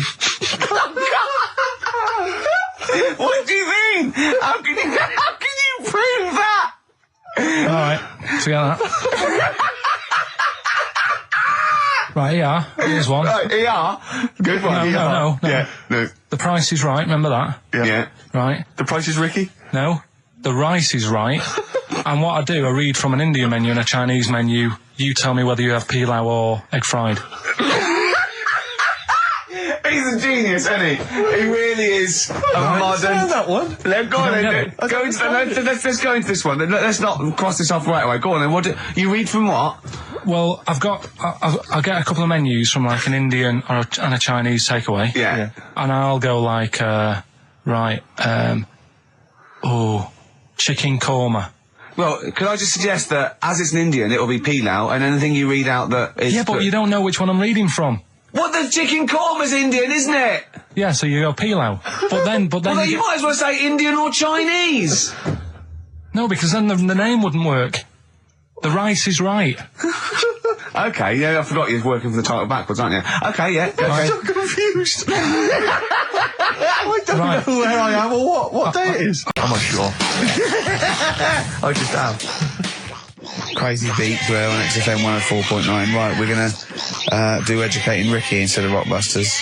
Incidentally, on the subject of Rockbusters, we've just an email from Phil. He says, I could do with this week's rather shoddy array of prizes, as I'm doing a car boot sale tomorrow and need a bit more tat to fill the table. Probably send it we might as well do it anyway. Yeah. But Educating Ricky, it was a feature. Well, actually, about a year ago, I started a feature called Educating Karl, because we found out he had 1 E at O level at history. And I'd educate him on things like Rasputin, things that I thought he'd be interested in, you know, Winston Churchill, some of the greats, some scientific facts. And then I said, it's your turn, and he started telling me about people born without legs. Some people have got a funny eye. There's a woman whose tongue's longer than her arm. And really, you know, turning the screw on education. Yeah. So I don't know what he's got for me today. Maybe a dog born a cat. Let's have a look. We've done that one, we've done that. Is there, because often we should point out there's sometimes a crossover between Educating Ricky and Cheeky Freak of the Week, just in terms of subject matter. Yeah, so we've done Cheeky Freak of the Week, we've done all the freaks. What have we done with the Freak of the Week? There's a dog. There was a woman that had the back legs of a dog.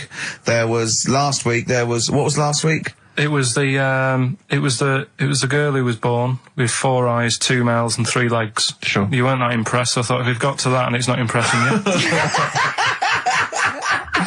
Let's we are a spin tough that. audience, I Let's admit. spin it. Let's move on. Is there a jingle for Educating Ricky? Educating Ricky, oh God. You've told me Educating Ricky. Very similar to some of the other jingles I've done. Well, they're made by the same people. Yeah.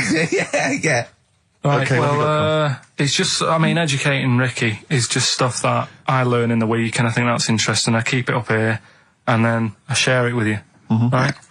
And, some interesting stuff. One of them, right? Mount Everest. Go on. I need more. Right, well, there's a problem. Yeah. Because people are leaving rubbish up there and that.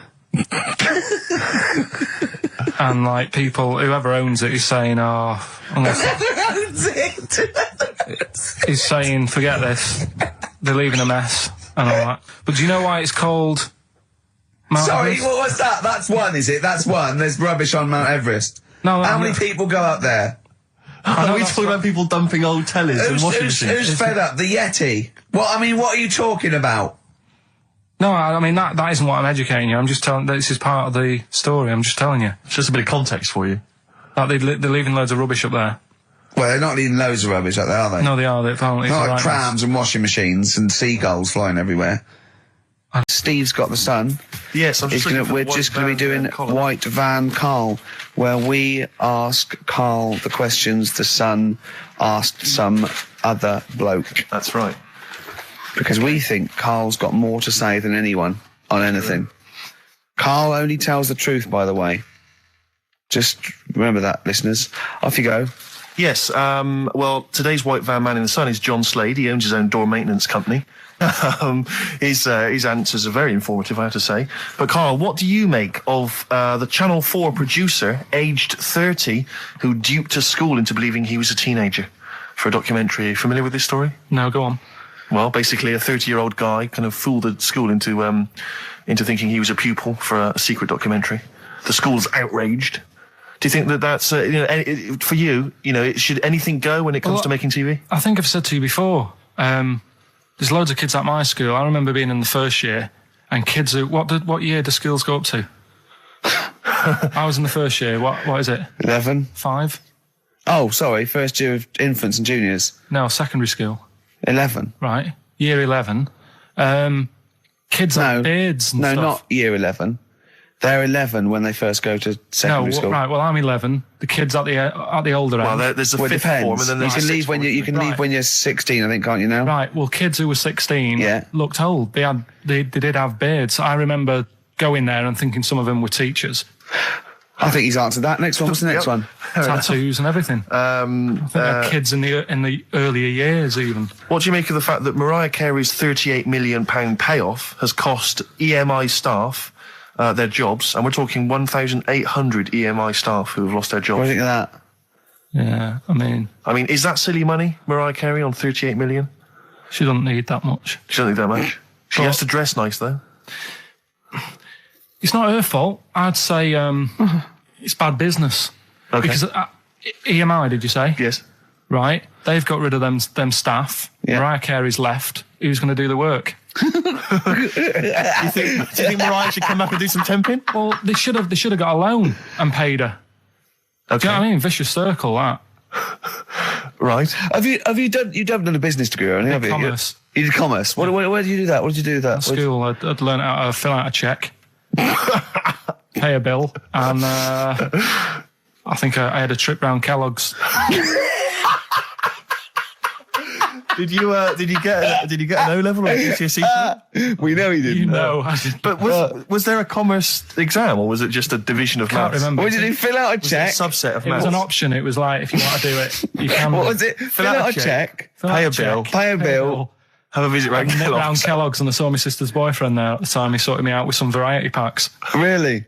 What was in them? You know, Rice Krispies and Good stuff. Cocoa Pops? Space Dust or whatever it is. Space Nuts. So, sorry, that wasn't Ken Dodd, though. No. That was someone else, was it? That was an aunt. That wasn't Special K. Oh, dear. What about this then? Home Secretary David Blunkett admits that muggers rule some streets. Weird this, because when I was out with you... I don't believe it's going to be weird, whatever you say, No, Carl. when we were in that pub that night and we got talking about muggers and that, the tip is what I tend to do, because I nearly got mugged once. Act mental. You what? You nearly got mugged once? I nearly got mugged. Yeah. But I tried this technique of acting a bit mental. Right, and how did you act mental? Well, this guy wanted me trainers. And I was in Piccadilly Gardens in Manchester. It was quite late one night. Mm-hmm. And he come up, he said, I want them trainers. I said, you want them? I said, I worked hard for these. I said, how dare you come to me asking? And I got a bit livid.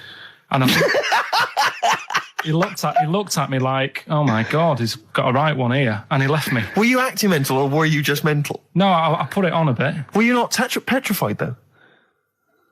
Well, you don't think about it, do you, when you're sort of in the eyes of danger? Well, not you. Clearly, you're a brave man. So, what did you say? I just went a bit mad. I just kind of, because he said he wanted the trainers and they were dear ones at the time, and I just, no, you're not having these. So I've crafted you. I said I wanted these trainers. Yeah. And went on to tell him how I work at printers and I don't enjoy it, and I put in all these hours and that, and I have to cycle home for about 5 miles. And did he give you his trainers? Yeah. Did he have a knife? I just left. No, it didn't get that. Didn't get that violent. Well, that's very brave of you, Carl. Yeah, it's That's good. good advice, though. Just act mental. See, should he tried it the other night? Oh, Liza Minnelli. Yeah. Well, she says, I've worked hard for these diamonds. Yeah. Not easy being the daughter of Judy Garland. You don't know what it's like. You know a lot about paying bills and writing out checks. Yeah. Tell us about Kellogg's. What was it like? What was in the factory? Was it just like squashing bits of corn? Pretty boring, really. Just loads of conveyor belts, boxes of cornflakes everywhere. Just what you imagine. Yeah. So is it more, this is where you might be working? This is where you're likely to work? Possibly. There was 2 trips. There was that and the trip to Manchester Evening News. Okay. And I left that early because I had a job in Cordon Bleu. In Kellogg's? Cordon Bleu, what's that? It's like a supermarket. Yeah? And I had to leave the trip early, and the teacher went mad saying they'd thought I'd got lost on the, in the building and stuff. What, you didn't tell anyone? No, because it was like day 2 of working in this supermarket, and I couldn't be late. I thought by the time I explain where I've got to go and everything, I'll be even later. Sure. So I just left, and then apparently they were searching the building and everything for me. Oh, I where? was stuck in a printer. Don't know. Stuck in a printer? I don't know. What was the printer's name? You worked at a supermarket called Cordon Bleu. Cordon Bleu. Brilliant. That's great, isn't it? It's rubbish. Oh. Got sacked. You had What did you get sacked for? Messing about in a back in the car park round the back. Yeah. Right, there was a grid, and all the concrete had gone funny. So when it rains, you got like a big lake. Oh, yeah. Right. And I got in. Do you know those big metal trolleys you get to like put all the food in whilst? Oh, yeah. And I got in one of them and pushed myself out into this lake. of cement. No, Of water. Full Oh, it of was water water, 'cause it'd been right, raining. right. And I got stuck in the middle, right? And the boss was like, "Where's Karl? He's meant to be doing, facing up the beans." And I was like, And you were stranded in a lake. So someone said, "Oh, I saw him messing about out the back." He came out and saw me stuck in the middle of this lake in a trolley, and he said, "Get back in." I said, Would you say, no, I'm filming sharks? I said, "It's too deep. I can't get out. You'll have to pass me something." And he said, "I'm not passing you nothing." He said, "You can get out of there and walk through it." I said, "I'm not. I've got my trainers on, probably the same ones." Yeah, you've risked actually. your life for them. Yeah. I said, "I'm not getting these wet." I said, "He said, what are you going to do?" I said, "I'm going to wait for the water to go down the grid." He said, "The grid's blocked. Now get out or you're sacked." I said, "Well, I'm not getting out." He said, "Right, you're sacked." Right, well, it's time for White Van Man, which is where we ask Karl the questions that the Sun asks someone else. Exactly. It's an article in there where they ask them, typical man on the street, the big questions of the day, gives them their platform to the nation, and we think this is just too good to let out because we only care about one person's opinion in the country now. That's true enough. He's the K-Man, and there he is. There he is. Right. What do you make of New York's ex-police chief saying we need more bobbies on the beat? He's come over here. He's the guy that sorted out crime in New York City. He's come over. He said, "You're going all over the place here. You need more bobbies on the beat, more policemen, a visible police presence." There was something last week about some copper in London who was sat on a bench, and he was asleep or something. Oh, yeah. And people were like outraged because like he should be looking after England's people, not nodding off on a park bench, which is a bit daft because They were shouting he should be looking after England's people. Was this the 16th century you went back to? What do you mean he should be looking after England's people? wherever he was, if he was in like a park somewhere, Yeah. they were like really annoyed because he was asleep. But Sure. the way He's I probably look at it, undercover. No, but the thing is, if there would have been any trouble, I'm sure he would have woke up. Yeah. If there was any if someone needed help and he screamed, he would have woke up. So I don't know why they were having a go at him. Yeah. And, And he might not have been there at all. So, it was, Yeah. he probably have his radio turned on, didn't he? Yeah. Listening to Heart. So you're not concerned then that there's not the crime's going I up? think there's enough. I see quite a lot of them whizzing around. Okay. You're happy then? Yeah. As long as you're happy, Karl. So you don't think it's too much crime? No. Just the right amount of crime? Yeah. What about the fact that new gambling laws give Blackpool the green light to become a British Las Vegas? What do you make of that? Are you a gambler? Little bit when I go on holiday, like going in the arcade and having a little flutter. Sure. What's your favourite? I have a go on the fruit machines. Yeah. There's a good one called The Simpsons. Right. Is that your favourite? Yeah, it's quite good. Is that a tie-in with the TV show The Simpsons? Yeah. Okay. Will he make Blackpool the next Vegas? I don't think so. No, nor Can't do see I. it happening. No. You been to Blackpool? Yeah. What was it? Was anything? It's a bit rank. Is it? It is a bit rough. Okay. Needs a lot of work doing on it. Yeah. No, that won't happen. Okay. And you're not worried about this encouraging gambling, generally? Gambling's not a vice you're concerned about? If you're a gambler, you're a gambler. Do you know what I mean? If Blackpool isn't done up, they'll go somewhere else to have a flutter. Sure. So it's not going to make any difference. Okay. No. Well, it's time. Whoa. Go on. That time, isn't it? Yeah. Play the jingle. And it was just sort of, you could tell that she was clearly probably desperate for crack or a latest fix of smack. So she was literally the normal etiquette of prostitution, that they hang around, they show some thigh. I've seen this in films. Will ya? Yeah, exactly. Yeah. Take you out for a meal, that sort of thing. That had sort of gone out of the window, and she was just there, desperate, running around Did the she go out streets. of a window? Like a Because dog. that's another thing they sometimes do, specialist ones. But I was shocked because I've never been propositioned before like that. Really? In London. That's weird, isn't it? Karl, thoughts? I think you'd be sort of approached a lot because they tend to sort of go for people who look like they haven't got much chance. Sure. And I'm not being mean. No. I've known What do you you a long mean? time. Sorry, I'll let you go back to it. In what way aren't you being mean? By saying that Steve... go on. Steve knows is a little bit odd looking. I don't think... Well... No, he does. Do you know? Yeah, before- no, but it's not what he thinks of his looks. Yeah. It's what he thinks of you talking about his looks on... No, but it's like how you were talking before about, your eyes are bad. It's nature's little way of saying, look, nothing to see here, right? Don't get that! I don't know what you mean. But when you look in the mirror and that, they've gone, look, he hasn't got the looks, let's make his eyes bad, right? Yeah. Nothing to see here. Yeah. That's what I'm saying. See, They're balancing it out, right? Yeah. And it's funny, right? Now we're on the topic. Sorry, I wasn't- Johnny Depp. Now listen, my chest is gonna burst at this moment. Whenever we go because- into this conversation, I always think to myself, Carl, do you know what you look like? I'm gonna burst. Seriously, can I be honest with you? You look like, if you've got like a balloon, a hot air balloon, right? Just a little balloon, like a party balloon. If you drew a little face on it, right, and inflated it about halfway, that's what you look like. right? No, play a record. I don't want to get into this. It's too intense. Now you've got onto this. Let's just nip it in the bud now. I'll tell you something that I wasn't going to tell you because I think it was I don't want to hear it. I don't want to hear it. Right, it was on the tube. Right, well, I wasn't. Someone told me they were on the tube. Right, and the tube pulled into a station. Right, and one of the women saw the poster that's out at the moment with you and Rick on it. Right. Yeah. So this woman apparently goes, "Oh look, there's Ricky. Ricky's on the radio." Right. And the other woman goes, "Oh yeah, don't you listen to it?" So she goes, "Oh, I didn't know it was on the radio." And she goes, "Oh, I'm sorry, Steve. look at." Because he didn't make it sound this bad. She said, "Oh, look at that person he's with." So she goes, "Yeah." She said, "That's Steve." She said, I was sort of aware that he looked odd because Carl mentions it on the radio. Yeah. So it wasn't as much of a blow to me, but I can see how it was a bit of a shock to you. Yeah. So that's weird, isn't it? Yeah. And that isn't me sort of telling this woman to say anything. That was all happened without anybody else sort of bringing it on. Yeah. Do you know what I mean? Yeah. So Was it... Sorry, you seem to be relishing this. Was it because of the little balloon story that made you... I honestly, Steve, I wouldn't have told you, but if you're going to start, having a pop... Yeah. Do you know what I mean? I can't just sit here and take it and that. No. I mean... All mates. Yeah, it's just... Yeah.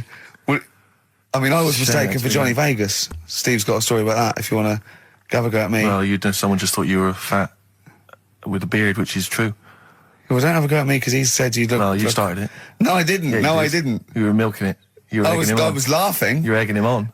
I sort of was. Yeah. But let's not, Oh, it's a good job you've got lots of good mates like Jonathan Ross you can go and hang out with. You don't need other friends, people who've helped you in your career. He's good. Got some good prizes? Absolutely, yeah, we'll talk about those later. Because, was it last week that you had the classic? Was it, I can't remember, I'm paraphrasing, Carl, apologies. Something like, I'm here in Texas, I've fallen in a puddle, and my knee has got wet. Yeah. Whitney Houston. Whitney Houston. Yeah. And also, it was last week when there was a little bit of confusion over the one for Holly Valance. Right? Of course. I don't think it was confusion, I think it was your error. No, it wasn't. And it was Holy Valance, and you meant Pelmet. Then Becky, who called up that time and said, "Oh, if you're getting mistaken with Pelmet," right? She sent me an email in a week saying, "I've done a bit of research. Yeah. It was my fault. I've made an error. Yeah. It is a Valance." Okay. And I know about Valances, as I told you last week. At the very end, my auntie loves them. Yeah. Right? She makes them. She started off just like putting them on top of the sort of window around the curtain.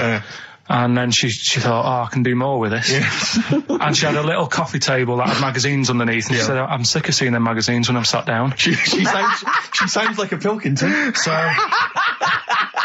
I'm sick of seeing them magazines when I sit down. So she put a Valance around the table. She just got Valances around everything now. Yeah. Then, next step, she tapes everything. She never actually watches telly. She tapes it all because she gets sick of listening to the adverts and that. Yeah. So she tapes everything. So she's got loads of videotapes and that. And the video used to get on her nerves. When she was watching a film, she'd see the clock changing. And it distracted her from the film. So she put a Valance around that. Yeah. That's genius. Yeah. So, That is really... Or is it mental? Only Mrs. Einstein can tell. I don't know. She's even made a little Jack Russell look like a hovercraft. Yeah. It's great. So everything's got a balance. if you go round and you stand still for too long, the chances are you get a balance around your head. Yeah. This is this is Auntie who? Auntie Nora. And this is the one that farted for 5 minutes. Lest our listeners forget. Lest we farted forget. for 5 minutes, called his mum, saying I'm farting. 2 minutes into the fart. She's about 2.5 minutes in. Yeah. God. She said I'm about 2.5 minutes into Well, the my fart. mum said, how long's it been going on for? She said, well, it was about 2.5 minutes before I called you. Yeah. And then it went on for a further 2.5 minutes or something. And then it stopped. And, She couldn't time it because there was a balance over the clock. Yeah, she Because it used to couldn't annoy time her when it, she was yeah. on the phone and you put her off seeing the So time. she was guessing it was 5 minutes. This was one consistent fart. yeah. I mean, it wasn't making a noise. It was just... Oh, it wasn't making a noise. Just gas. Right, endless gas. So, there you That's go. fantastic. Well, we started off with a new one, a little bit of Foo Fighters. We like new and old on this show, don't Indeed, we? we like to mix it up. I'd like to play to the Smiths from their debut album, I Don't Owe You Anything. Red Hot Chili Peppers on XFM 104.9. I'm Ricky Gervais. With me, Steve Merchant. Hello there. Karl Pilkington. All right. Don't be nervous. We might see a difference in Karl. He's a little bit shy. There's someone here from the BBC filming this, part of that celebrity boxing thing. The Fight, I think it's called, and they want to get a little clip of this, so we're going to let them film for a minute, and then they're going to go away. Is that all right, Karl? Yeah. He doesn't want to be on camera, do you? Do you? I think it ruins radio, doesn't it? Do you know Well, what I not mean? for the people listening, it doesn't. Yeah, but it does, because people are like, oh, he sounds like a bit of a looker. What, you? Yeah. And then they'll see it on the telly, and they'll go, God, yeah, his head is round. It is round, though, isn't it? So... Guess what? I got a call yesterday, you'll love this, Steve, from MTV. And they were wondering if they could screen test Karl. That's outrageous. I'm loving it. And I was going, yeah, and I said, yeah, it's fine. I'll come down with him, and I was saying, what about this and that, and they were loving it. I called him up, he went, oh no. I went, why not? He went, well, I'm looking at my reflection now in the mirror. He said, I shouldn't be on the telly. What would you wear for your screen test, Karl? What kind of look would you try and cultivate? Because you've got to bear in mind that the audience out there, they don't know what you look like. So, would you be a snappy dresser like, say, Jonathan Ross, or would you go for your kind of street cash look? Can't wear a suit. You can't wear a suit? Don't hold it well. So I'm thinking, I don't know, I'll probably wear my woolly hat, because that takes some years off me. It does. He looks about 10 with a woolly hat on. Yeah. Okay. And, is it quite a cool woolly hat, or has it got a bobble? charcoal, I'd say it's the in colour. Yeah, okay. And I'll probably wear me anorak. Right. Oh, he's going for the... He's going for glam. He's going for quite a glam look. Yeah, no one else dressed has done for a jumble sale. Wow. Yeah. But I'm not that happy about it all, to be honest. Are you going to do it? You're not going to do it? Well, I'm sort of stuck in the middle, because throughout my life so far, I've never planned for anything, right? It's just always happened. Yeah. The time, you know what I mean, being in plays at school, never planned it, but when I did it, I went down the store. It was that a sort of triumph, thing. yeah, we all remember that. So, As I remember, you did Little Donkey. did Little Donkey, yeah. And then later, someone was filming at the back. Was it your dad's mate? My dad's mate. Well, Yeah. And on the camcorder, he listened to it back, watched him playing it. His dad says, just off camera, what does he say? I don't want to say it because I'm in charge of the show and I'd be irresponsible.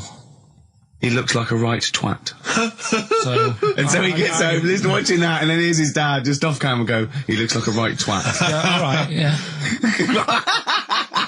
What are you worried about? Your dad saying that, or the Can I word? just interject, because I'm really worried about this idea of Karl being on MTV, because the problem is that, let's be honest, Rick, I mean, we're getting by the skin of our teeth, aren't we, really? It's only Karl that's keeping this afloat. Yeah. And if he gets on MTV and the world sort of gets a sense of him and they understand him, and he won't be ours anymore, we won't be able to control him, it'll be out there, it'll be in the Well, public that's the thing. No, that's the thing. That's the terrible thing, though, isn't it? It's like, Karl is my pet, but I realise I've got to release him into the wild. Sort of, and, because I love him, I know he's got to go free. Sure. But I want to... It's like Kez. Maybe someone will beat him to death and we won't have to worry. I'll have you on, though. I'll have you on as a guest. Which gets me on to something we've got coming up today. Oh, yeah, he's got a new idea. Yeah. Right. Do you know, like, I've talked about ghosts, and we had that good discussion the other week walking to Piccadilly Circus Station, and I was telling you about ghosts, and you were saying, Karl, don't be an idiot, and all that. Spoke to a woman in the week, done a little interview with her. You've done a little interview? Done a little interview, 2 minutes or so. with a woman who's got ghosts in her house. So I look forward to hearing that later. That sounds brilliant. Coming up later. Well, I'm going to play a classic tune now. I've just gone straight for it. I've gone for the jugular. This is Ziggy Stardust by David Bowie. Oh yeah, the smooth indie sound of Richard Ashcroft. The Science of Silence on XFM 104.9. I'm Ricky Gervais. Joined me is Steve Merchant and Karl Pilkington. It was an excellent link, that, Rick. Wow, makes a lot of sense. Yeah. You just have your own toilet. I'm Ricky Gervais, with me, Steve Merchant and Karl Pilkington, and a few new characters, Steve. I can't believe As that. I said, I know you love Moyles and his sort of wacky stuff, and Chris Moore, Edmonds, one of the greats, and Edmonds, and just all well, I'm going to go along the same sort of vein. I've come up with a couple of. Can I show you one? I'm excited. Okay. Well, it always starts with a sort of doorbell. Okay. So it goes, ding dong. I go, oh no, hold on, Steve, hold on, Karl. Who's that at the door? Yeah. Hello. Oh, hello. Oh, look, it's Camp David, the right queer gay. Oh, hello, you look all gay today. Is that because it's nice weather? Oh, no, that's not what it means. Oh, have you got a girlfriend, Camp David, the right queer gay? No, but I've got a boyfriend. Oh, bye. Right. So there you go. We'll be hearing more from Camp David, the right queer gay, and Holy Fuck the Funny Little Chinaman. What? All right, Karl. Yeah. Is that your sort of humour? It might not be your sort of humour. You just should have run it past me before you did it. Yeah. What one are you worried about in particular? The not Camp David. Well, say his name. No. Say his name. Which one? I don't know which one you mean. The Chinese fella. Well, I forget who that was. What was his name? I can't remember. Well, if you can't remember, it can't be that good, so we'll leave it. We won't do it again. Right? Oh, ding dong. Who's that? Who's this? Oh, hello. Oh, look, it's David Gray, the bent piano player. Oh. All right. I thought it was going to be Columbo. That would have been a joy. Ding dong. My wife loves you. No. Hello. Oh, I don't believe it. Look who's turned up, Karl. The weird thing is, Steve, right, that is like what I imagine Ricky's house being like when people are ringing the bell. Because they're all so different. It's got a little... He's obsessed with all my friends being slightly different to each other. I've never understood it. He goes, there's no thread. There's no thread to them. All my mates have got a thread running through them. I was literally after they walk out of the home. Yeah. But what do you mean my friends all different? Well, that could be... It wouldn't surprise me if I was round there and the bell went, and I said, do you want me to get it? And he said, yeah, and I opened it, and it's, what, holy fuck? Holy, yeah, he's at the door, right? And then I'd say he's busy, close the door, bell would go again, then you got the little gay fella. David Gray. Yeah. And then, do you know what I mean? Yeah. Not really, no. Because he's met some of my friends and he looks at them in a weird way. I mean, some of them are weird. Years ago, husbands weren't allowed to sort of clout the wife with anything. What was it like in the past? I know, yeah. You couldn't clout your missus. With anything wider than your thumb. The stick had to be the same, no bigger than your thumb. Oh, no, So so a big Robin bloke could do no damage if he went out with anyone. Although his is wide, he's got a little thumb like a little knob, isn't it? It's like it's truncated because it starts off normal. It looks like he's had his big toes put on his hands. Does he have to drink a pint with two hands? Yeah. And he's dropping stuff all the time. Can I just go back to the rule of thumb thing, though? The idea, what date was this? I'm not asking Karl, I'm looking at Ricky, because you're not going to have any idea, Karl. It's just going to be the past. Yeah. But I like the idea that... I think it's the same sort of day where, I don't know, you got hung for being homosexual and you could shoot a I just love Welshman. the idea that there's blokes beating their wives with shovels, logs of wood, and someone's gone, hang on a minute, everyone. Hold on, wait a minute. Let's have a look at your thumbs. What can we do? Wait a minute. We've got to have some kind of rule here. I'm all for beating your wife, but let's have some kind of rule. Let's give him a sporting chance, surely. He goes, well, I'll say, well, what about you can hit her with the width of your thumb? And the wife goes, make it the width of his knob. I go, no. He slaps her again. Yeah. Width of your thumb. All right. Better? Yeah. Ding dong. Oh, here you are. Oh, it's a fat fellow with lipstick. Hello. You're giving away a lot of... I mean, that you're an enigma, Karl. I wouldn't give away your workings. I mean, because then everyone will be able to do it. And what you've got now is a gift that people can't really tap into. Do you know what I mean? See, that's what Lenny Henry and Chris Moyles' mistake. See, I've sort of worked out how they do their comedy, and I'm doing it now. Sure. Do you see what I mean? Now that, you know, I'm doing... I think the only way that people would start to be able to replicate a lot of what Karl does is if maybe they had a severe blow to the head, or they were diving and they came up to the surface too quickly. Ding dong. Oh, I'd like a severe blow. Oh, get lost, David. Oh, let's have some adverts, quick. So this week, we're very lucky to have with us Russian pop act Tattoo. Round of applause for them. Hello. Lovely to have them here. Tattoo. Now then, of course, there's been much controversy that your kind of lesbian shtick is just something to try and whip up some press attention. We are proper lesbians. We love fanny more than cock.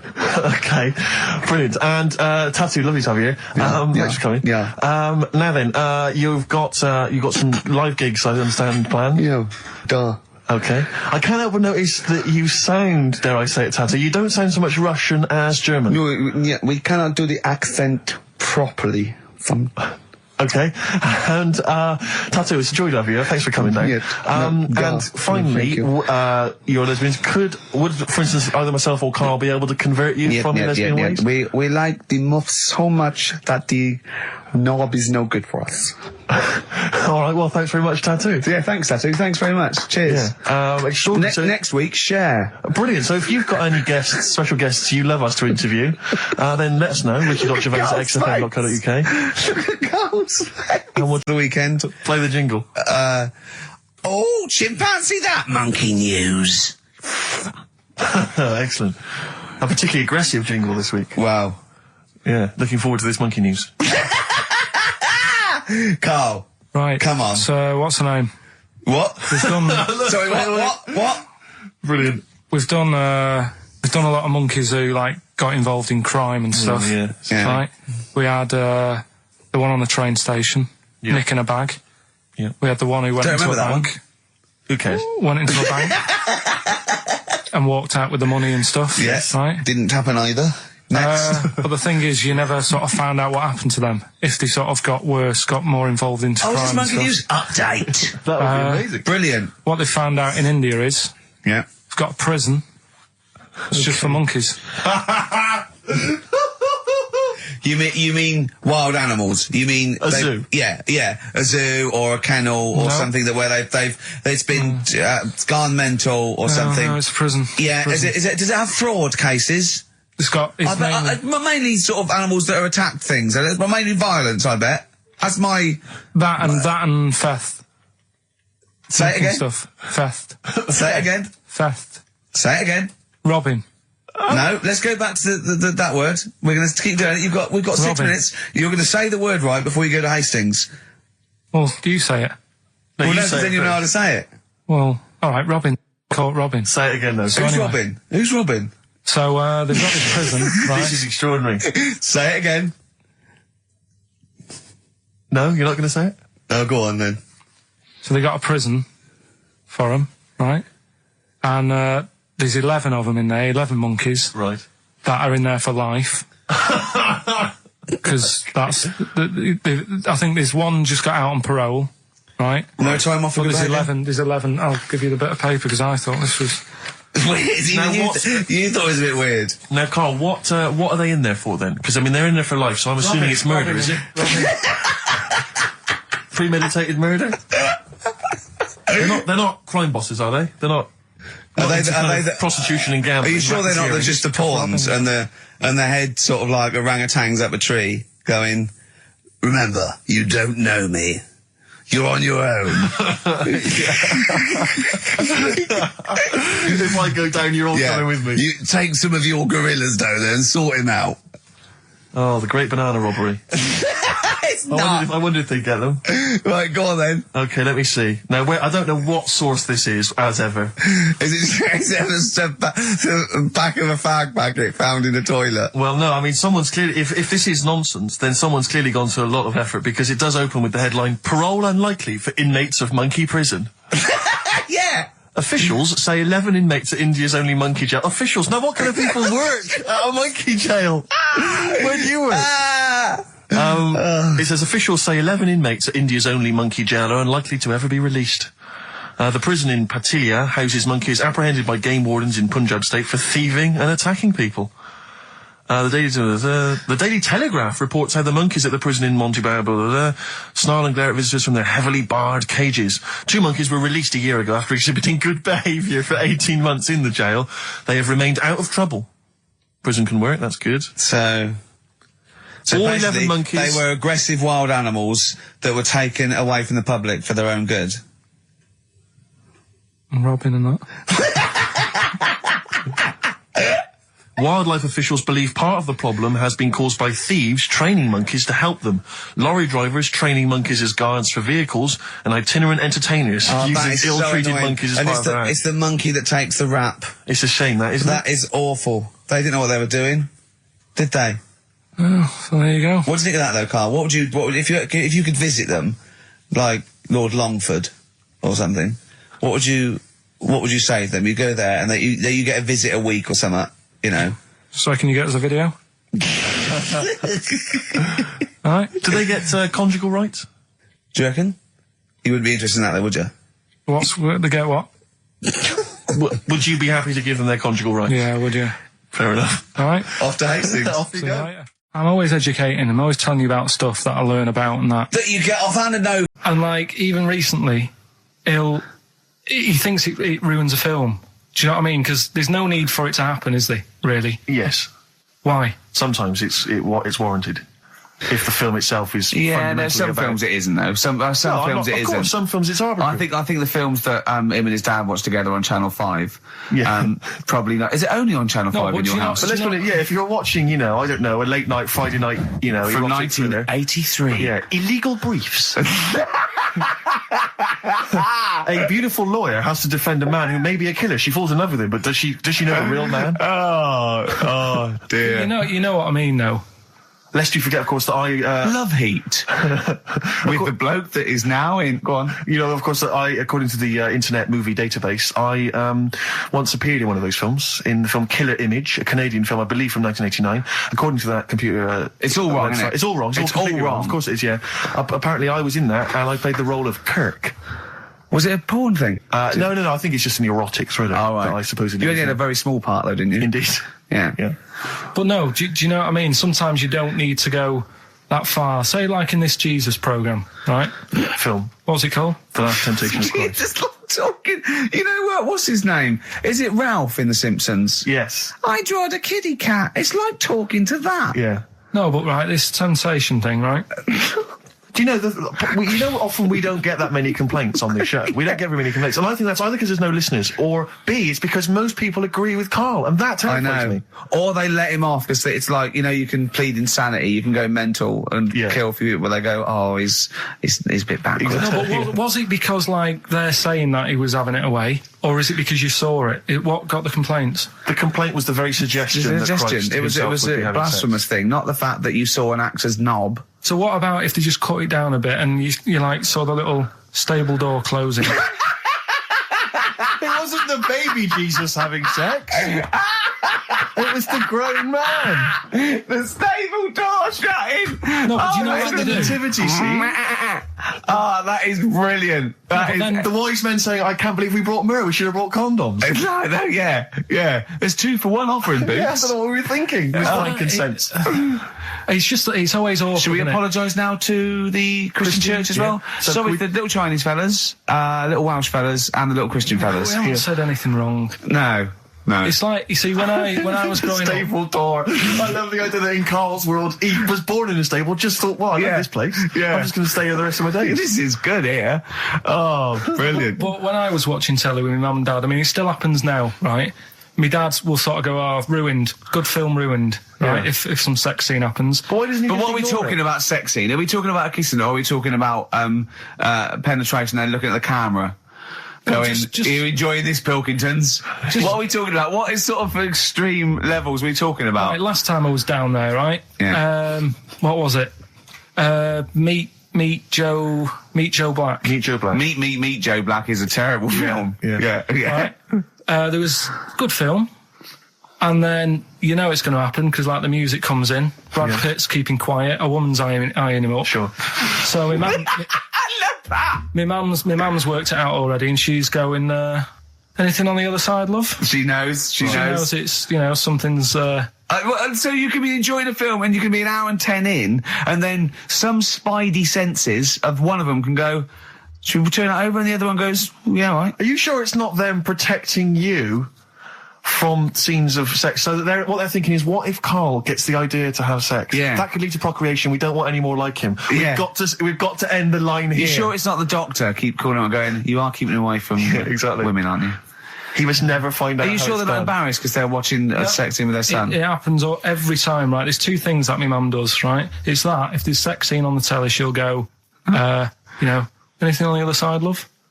And the other thing she always says, if ever there's anything on the telly with Elvis in it, she goes, oh, I like him, right? And we all know, we sat there, we know what she's going to say next. Yeah. So you don't even bother saying why, right? And she goes, he likes fat, ugly people. He what? He liked fat, ugly people. He didn't always go for, like, the good-looking fans in the crowd. What Elvis did? Yeah. Right. That was always the thing. And I'm sorry, now, hold on. I don't know what we're doing now with our lives, Steve. Wait a minute, right. So, your mum says two things, right? She either says... Is there anything else on the other side? Or, I like Elvis. There's a pause, because you know what she's going to say next. She says, he liked fat, ugly people. How often does this occur?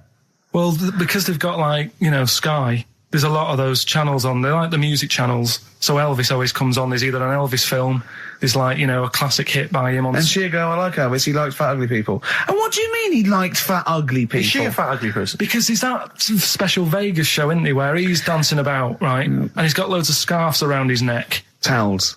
Yeah. And, like, he always hands them down to the fat, ugly ones. Right. And I always say it's because they're the fat, they've got a sweaty face because they can't, you know what I mean? I don't know what world they live in. I don't know how we've gone to this subject. What sort of world are you got when you're watching his face?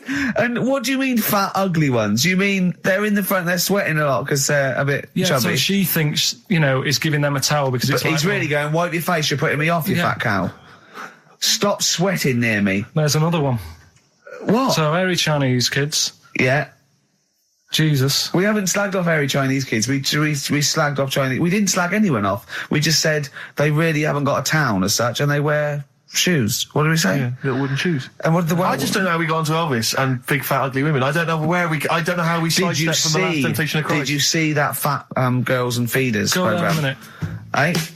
What's Tom Petty first? Oh, brilliant. It's a great song. Breakdown. How many Tom other Petty. radio shows have talked about Last Temptation of Christ, Chinatown, fat, ugly women? More than 60 minutes. Exactly. Incredible. Sony Award winning. I've always wanted a little owl on my desk. I'd like be doing work and there'd be a little owl there and I go, can you give me that pencil? And it just sort of goes over and gets me a pencil, goes, cheers, and it just watches me and it thinks I'm brilliant. Do you know what I mean? Not really, no. No? No, I've never had an urge to have any kind of animal sat on my desk. No, Carl? You'd like a little owl, wouldn't you, that helped you? No, I had a little magpie, didn't I? We've talked about that. Oh, he came down and started pecking your grifter, didn't he? Yeah. What was his name? Maggie. Sure. Brilliant. Inspired. And you took it to school and it didn't come back once, Didn't come back. Didn't see it again. Oh, dear. Did it ever peck your head? Because you used to have hair, didn't you? Mm. Yeah. No, it did. It started getting a bit violent. Really? Yeah. Was it becoming sort of age? Unless it's probably sexual frustration, sort. Because I think magpies go for shiny objects, don't they? And you were probably sort of probably losing it a little bit then in the front. And so when the sun was out, there's a bit of a sheen on the front. They saw a glare and thought, I'll have that. Yeah. What is that? That's brilliant. Yeah. Or as it was sort of pecking away, it mistook it for a tree. Yeah, because of the noise. Because of the noise. Yeah, the hollow sound. Go on. Women wearing trousers and that, right? On the estate that I grew up in, on, right? There was a woman about 4 houses down, right? Rough. She's the one. She was, or the estate? She was, right? Yeah. She's the one whose kid took a horse into her house. Yes. Right. Now, we won't go over that again. No. If you're a new listener, I think we covered. I think they get That's the all idea you need to know. Right? Yeah. Now, she used to wear leggings. Yeah. No, they're a bad idea. They are a terrible idea. I agree with you there, Carl. If you're a lady of what the colour? normo persuasion... Were they pink? No, they were sort of black, but with all bits on them. Oh, right. You know what I mean? What, toast and just horse droppings? Yeah, go on, yeah. And she used to, she's quite a big woman. Sure. Pauline Quirk, I think we described her as. Looked like a light bulb when it she was is those kind of women that are leggings. attracted to leggings. Yeah, I know, yeah. They are drawn to them like a moth. Yeah. She used to wear them, and that's what I remember when I read this piece. she used to work on one of those sex line things. Right. Right. She used to do that. But what was she, an engineer? the weird thing with her was, she had big eyelids. Right. Go on. That were too big, and this is what I was thinking. What right? do you mean she had big eyelids? How big do eyelids have to be for you to go, they're big eyelids? What was she shoplifting with them? Would she come out of Dixon's with, like, radio stored in them? What do you mean she had big eyelids? It was another one of them popular things around our way. Do you know, like... What do you mean popular things? They didn't go, oh, I say, well, they're all the rage. Can I get some big eyelids, please? No. It was just like one of them things that people suffered with. Just big eyelids. They could hardly open their eyes. What do you mean? What do you mean? That's one of them popular things around where I grew up. People had big eyelids. They could hardly open their eyes. What does that mean? What sort of freak town were you born in? You had webbed feet people with big heads. You got women with big eyelids. What does big eyelids mean? Are you confusing her with the horse? Yeah. Did she have hooves? Look, what? Just too much skin. It was like the neck of a chicken. But on the eyes. Well, what's your point? Anyway, so there's this big eyelided woman with the legs. And that's what I'm saying to you, though. That's... When I read that story with people with trousers, yeah, I went from that to a woman who used to have big eyelids. I still not the point. But then, and also the other bloke who had the eyelid problem was a mate of mine. Right. Yeah. His dad had it. And come on, pretend you're Judith Chalmers. I have been doing. I would have done all. I would have said that. Don't bother. Right. I mean, the hotel was good. Yeah. That was all right. What was that like? It's all right. Just, clean. That's all you want, isn't it? See, that's not quite what Judith Chalmers does. She doesn't go, what's the hotel like? All right, yeah, clean, isn't it? All right. What was it like? What was it? 3-star, 4-star? Did it have a swimming pool? What was the room like? Yeah, had a swimming pool and that. Yeah. Yeah, it's good. I think it was one of the better ones on the island. Okay. Nightlife? Wasn't really. And there was a bar, there was some bands playing. Yeah. Not very good. Food got a bit boring. Yeah. It was always the same food every night, but they sort of themed it and made out as if it was different. So, like, on Mexican night, it'd be chicken with a nacho on it. Right. And Chinese night, sort of chicken with a little prawn cracker on it and stuff. Sure. But that got a bit boring. That's me just turning on my phone, because I want to read to you a text that I got from Karl. I think you sort of sum up the holiday in this text, don't you? Do you remember it? I can't remember. Let's have a look. Let's have a little look. Instantly, what did Suzanne, your girlfriend, make of it? Similar view to you? That they should fill in the holes? Yeah, it's just that thing, you see, I went on a coach trip, right? And you go and see the volcanoes. Like I say, there's 36 of them. Yeah. Which, how many do you need? And when we're on the coach going round all these volcanoes, the fella on the front's going and look out your left window at the moment, and there's a volcano. And if you quickly look out of the right-hand side there's another one. Right. And on the left, he's just like, all right, we've seen it. Sure. Do you know what I mean? Yeah. And that trip, we'll talk about that trip in a bit. Right, this is the text I got from Karl, right? All right. Been up to a volcano. Been in some dead artist's house who built his house in the lava. They said they would show me science with volcanoes, but all they did was chuck some water in a hole and it shot up in the air. No dwarves in the canteen, no scousers here, but there is a Swede woman with a big head. She looks effing gormless with a cap on. All right? So a little reference there to... A Swede woman? What's that mean? Do you mean Swedish? Yeah. Or she looked like a vegetable? No, the Swedish woman. But they've all got sort of quite big bill, aren't they? And I sent him a text. Oh, well, it's just good to be on holiday because, I'm working. He sent back, so am I. Just been watching Sky News. There is a school for monkeys who want to get a band together. Is that monkey news for later?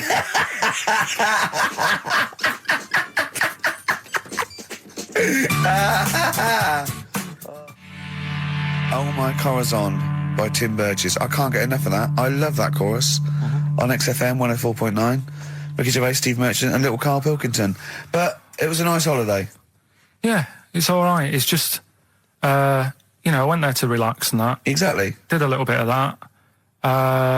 Trying to think of some new, features and stuff. Sure, always working. 3 holidays a year, Jesus. Not really 3, two. It's all but like holidays, really. one big sort of like work thing to 2. me and Steve. 2 holidays, isn't it? Work hard, you need the holidays. So, yeah, the things that annoyed me was like, you get bored, sat around the pool after a couple of days. I'd read my book. Yeah. There wasn't much going on the Not even any complex. crabs to throw sand at, was No there? crabs or anything. They wouldn't bother with Lanzarote, right? So decided to go on a little trip. That's when I saw the volcanoes and that, 36 of them. So we go on the trip, and the thing that annoys me, it does happen every holiday that you go on. If you go on a sort of a package thing, they have these trips, right? And you pay about 40 odd quid, and they give you some wine to sort of make it feel like you're getting your money's worth. But how many of these trips have you been on then? Loads. Probably about 12. More holidays than I've had. Go on. So anyway, so you're on the coach, right? And they take you for the volcanoes. They took us in the middle of nowhere. Yeah. Right. There's nothing else round there. Sure. It's like I say, it's like Mars, but with holes in the ground. Yeah. Right. And they sort of drop you off, and they go, right, everybody, see you back here in an hour. There's loads of volcanoes for you to look at, and a coffee shop over there. And for a fact, right, you don't need an hour there. You could just say, well, just keep the engine running, because I'll have a look in this hole, we'll get back on, give us 5 minutes. Don't need an hour. Absolutely. But that they've got something going. It's a with backhander, definitely. What, with the coffee shop? Definitely, yeah. They go there. And they get everyone to have an ice cream and a coffee, and they sit down, have a fag, talking to the bloke. Yeah, and it's like, cousin. Yeah. How much was the coffee? Was it probably about 3 each euro, so I think it was 3.50. Sure. Yeah. Which is, I don't know, what, that's about 2.5 quid. Yeah, they've stitched you up. Well, it's like those people who, those cab drivers that you'll meet at sort of 3 a.m. who've just got a car and just went out with a car. Yeah. And just, I'll pick people up and charge them. Yeah. I got in one once. I said to him, the guy just pulled up. I said, he said, I was in like East London. I'm going back to North London. I said, going to Swiss Cottage. He went, sure, hop in. We set off. He went, do you know the way? I said, well, not really, no. I thought you'd know the way. You're in a cabbie. He went, no, don't really know the way there. I said, have you got an A to Z? He went, no. I thought, well, if you're going to go out just on the, just winging it as a cab driver, 2 things, take a map and a torch. He didn't have either. He said, well, I'll probably get to Camden. I said, right, I'll direct you from there. Drove on for about 5 minutes, making conversation. About 5 minutes later, he went, do you know the way to Camden? I thought you knew the way to Camden. I don't really know the way. I thought I did. Oh. It was let me out. What's the best job you've ever had still, Carl? Talk like about it. Is still paper round. Is it still the paper round? Yeah. That's ridiculous. No, it was good, though. If you look at it, like, what I liked about it, you're your own boss. No, you're not. You're not your own boss. No, the news agent is your boss. All right. But then once you get out and you've got your papers and that, you're on your Do own. what you want as long as you about deliver the stuff. papers exactly to the places he said you are in the time he said. Yeah. It's freedom, isn't it? Any jobs you wouldn't do? I just thought of one that you wouldn't do. Go on. With your sort of mild homophobia. Well, I'm not. Proctologist. What's that? Basically sticking your finger at other people's arses. Right, well, I wouldn't do that, no. Why have you got to do that? What do you mean, why have you got to do that? Why does anyone need that doing? They got to look if they've got an arseache or something. Which trainee doctor makes that their speciality? Do you know what I mean? That must be, right, we got a place for proctologists, and it's you, Meadows. You came last. Oh, seriously, what? I'm not the arse doctor, am I? Yeah, you came last. Oh, I'm a bum GP. I can't believe it. Yeah, you got to, I can't believe this. Yeah. That must be it, mustn't it? Well, presumably no one would choose it. No one would purely. If they can have the brain surgery. Well, what if you were brilliant but you were shy? You couldn't look people in the face. Yeah. You could you could do anything you want. No, I just don't want to look at them. I just want to do their asses. Yeah. Really? Just want to do the asses. Yeah. Yeah. Look at Carl's face. You didn't know there was such a thing as an arse doctor, did you? No, not really. Specialised. He does nothing all day but that. Well, he probably has a sandwich about 1 o'clock. Yeah. Washes his hands. What do you mean he does nothing all day but that? You don't say that about a brain surgeon or thoracic surgeon, do you? No, but that all day. That's not good, is it? I love the fact that I can blow his mind with just things that people take for granted. A dentist just looks in mouths all day. Yeah, but that's a bum job. Just think of that. Oh. So what do you need to know then there? It's a lot to know. You gotta have nice nails. No rough edges. Well, you'd be alright, because you got that job handing out biscuits to the old people because you had nice hands, didn't you? So, yeah. And I know a lot about biscuits. I know my biscuits. Do you? Yeah, I know which ones they like and that. Do you? What do they like? What do old people like? Just Bourbons, rich Do they tea. really? Because that's my least favourite. I would never eat a Bourbon. I could be starving and I wouldn't eat a Bourbon.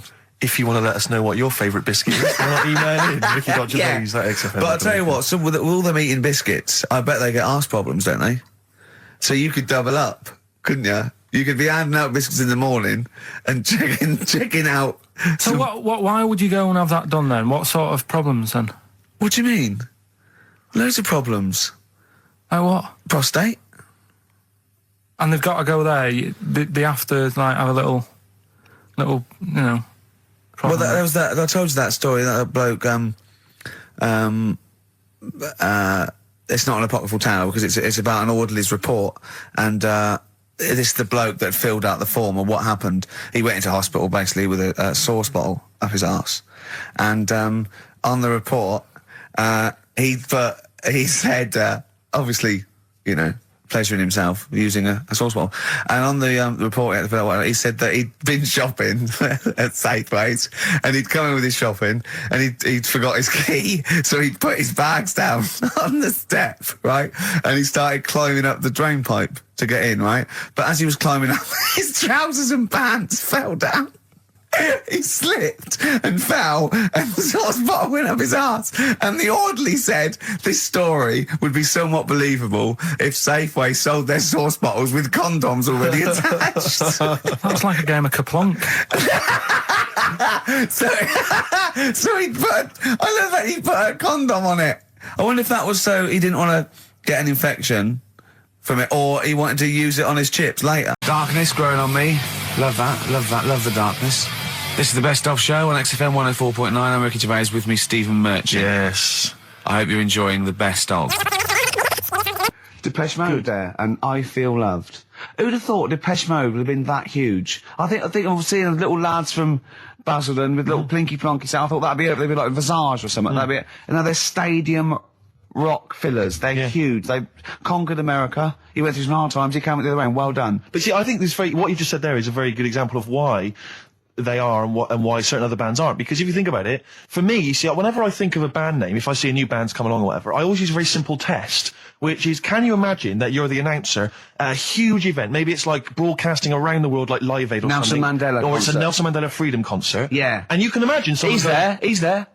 Nelson's there. Yeah, Everyone's with the there. Spice Girls. Oh, they're all there. But you can imagine someone saying, ladies and gentlemen, please welcome to the stage, Depeche Mode. Yeah. The Rolling Stones. The Who. Exactly. But you can imagine someone saying, ladies and gentlemen, please welcome to the stage, Visage.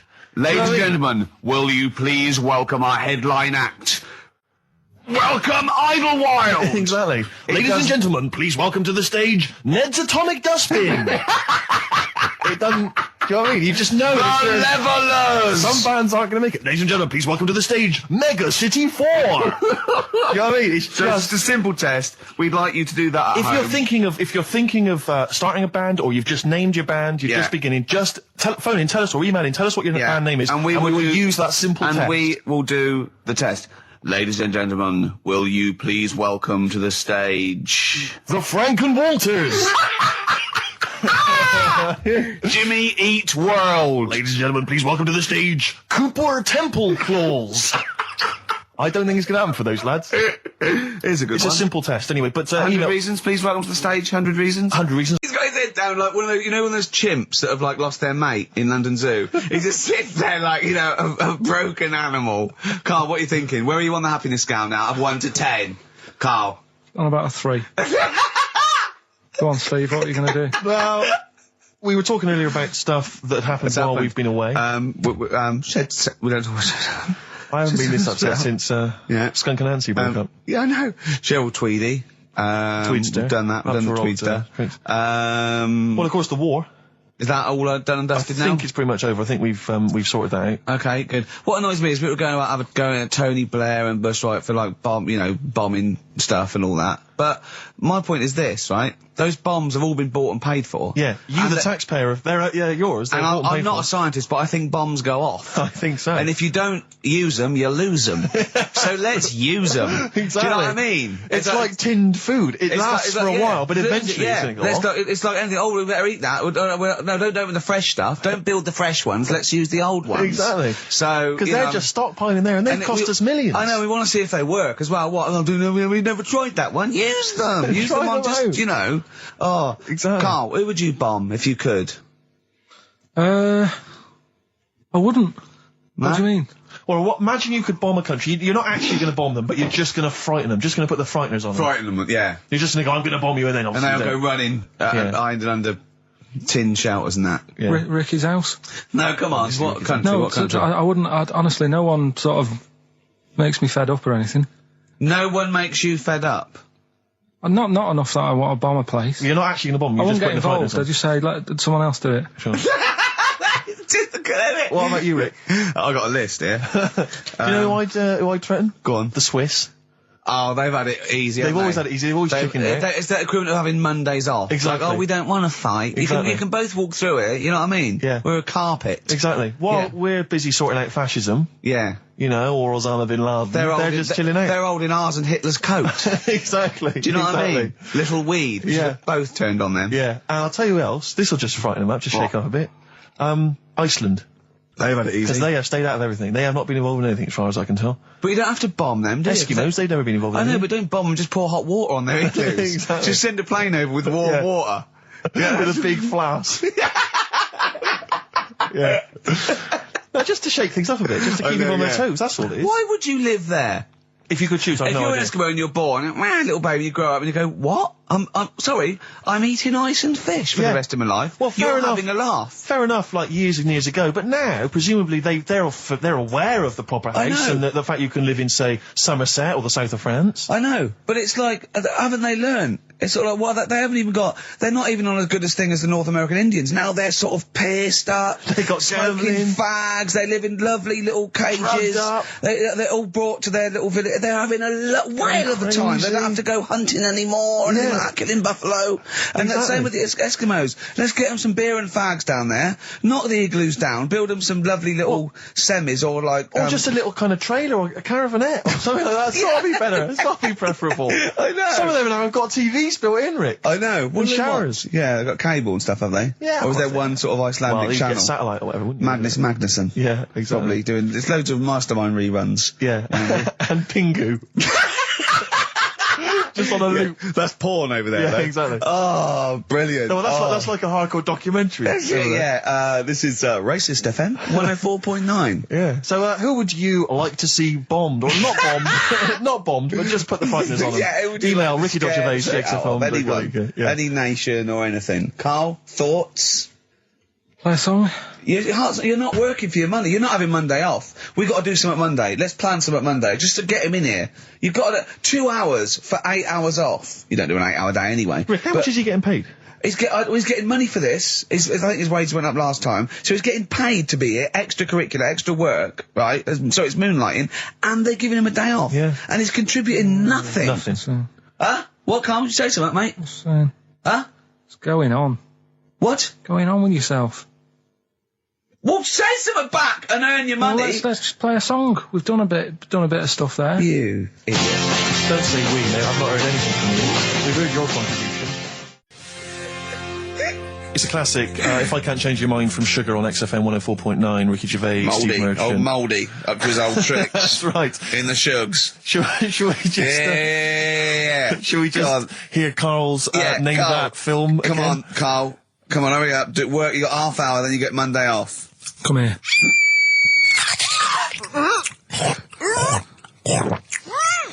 I'm well happy now I've had that.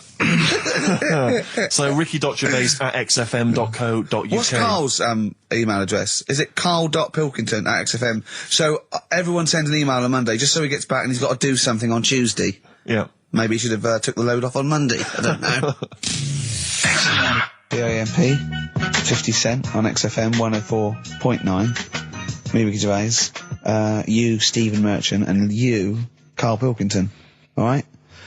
What are we doing then? How are we going? Karl, how are you feeling? On a scale of 10 now, happiness scale?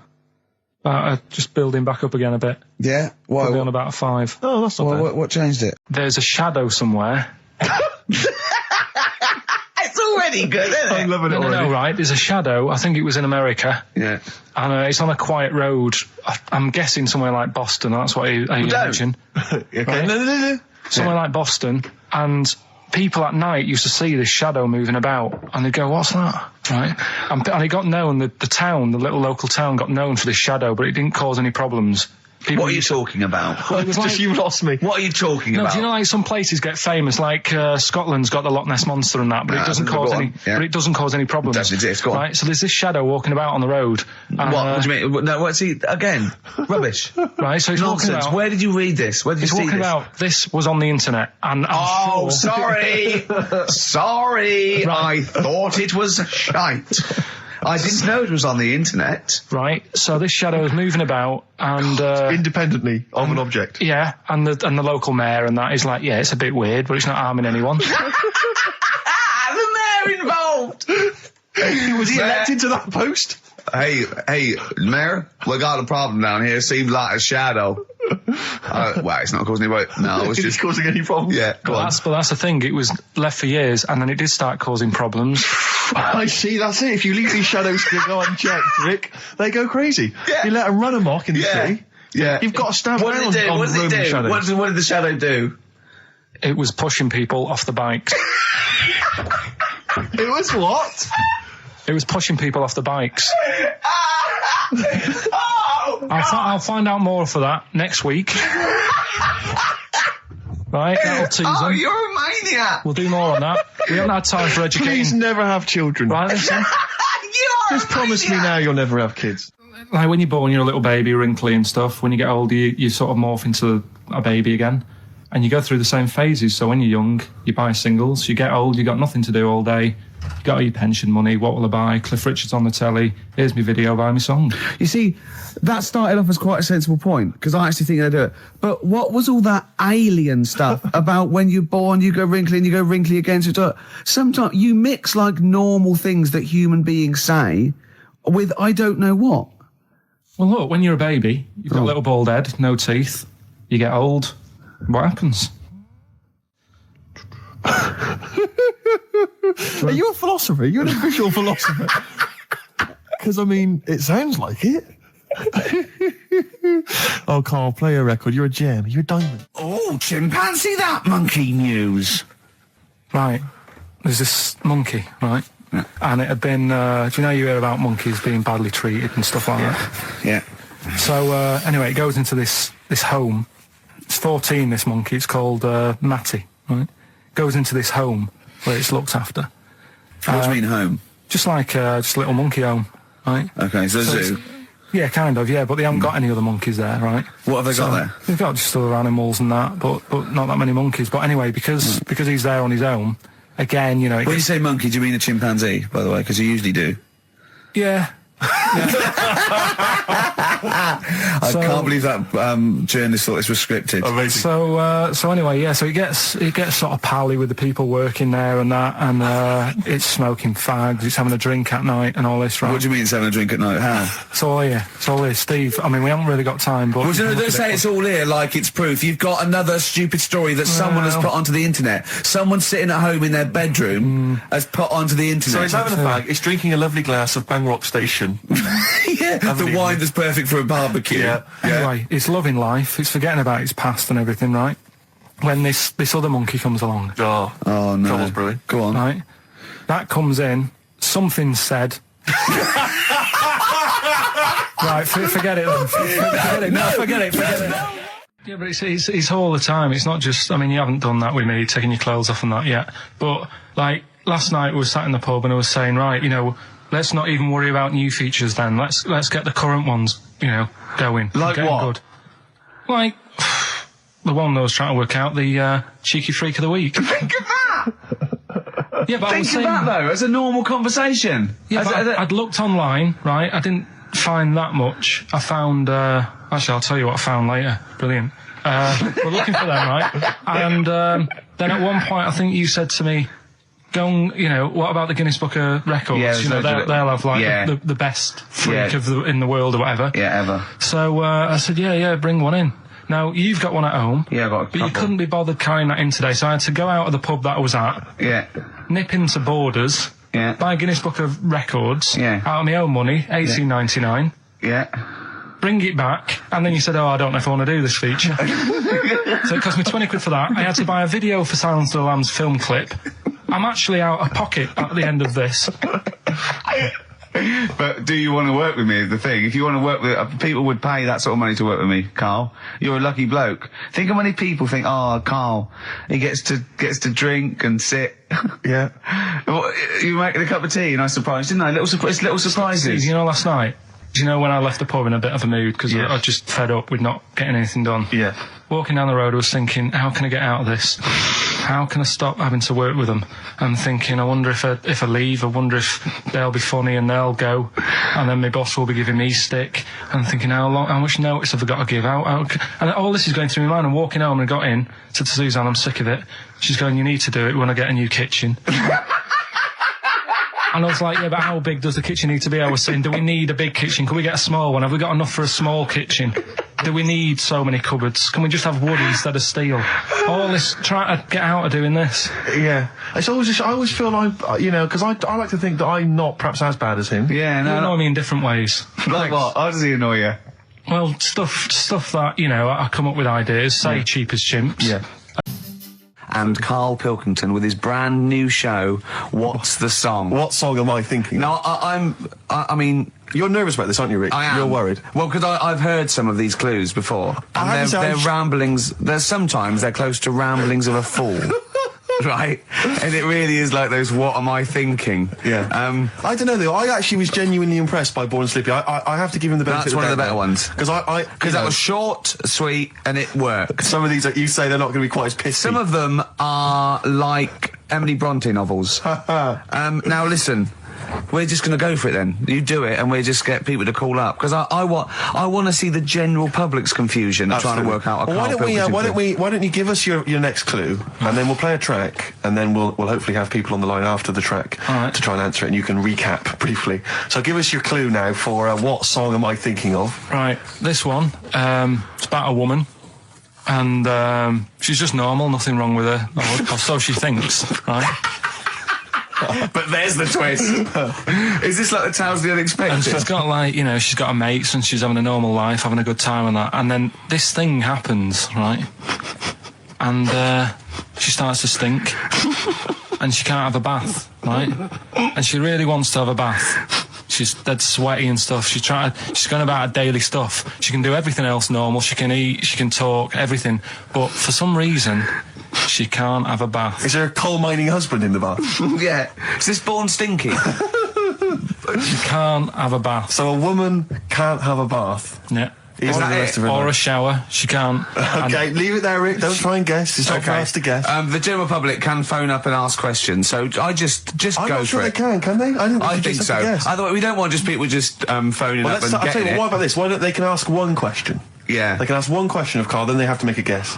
Okay. 08700 800 1234. Have we got someone on the line now? We'll just let's do it. Let's go for one. Let's go for one. This is edgy radio. This is letting Carl stuff. live. Go on. Hello, XFM.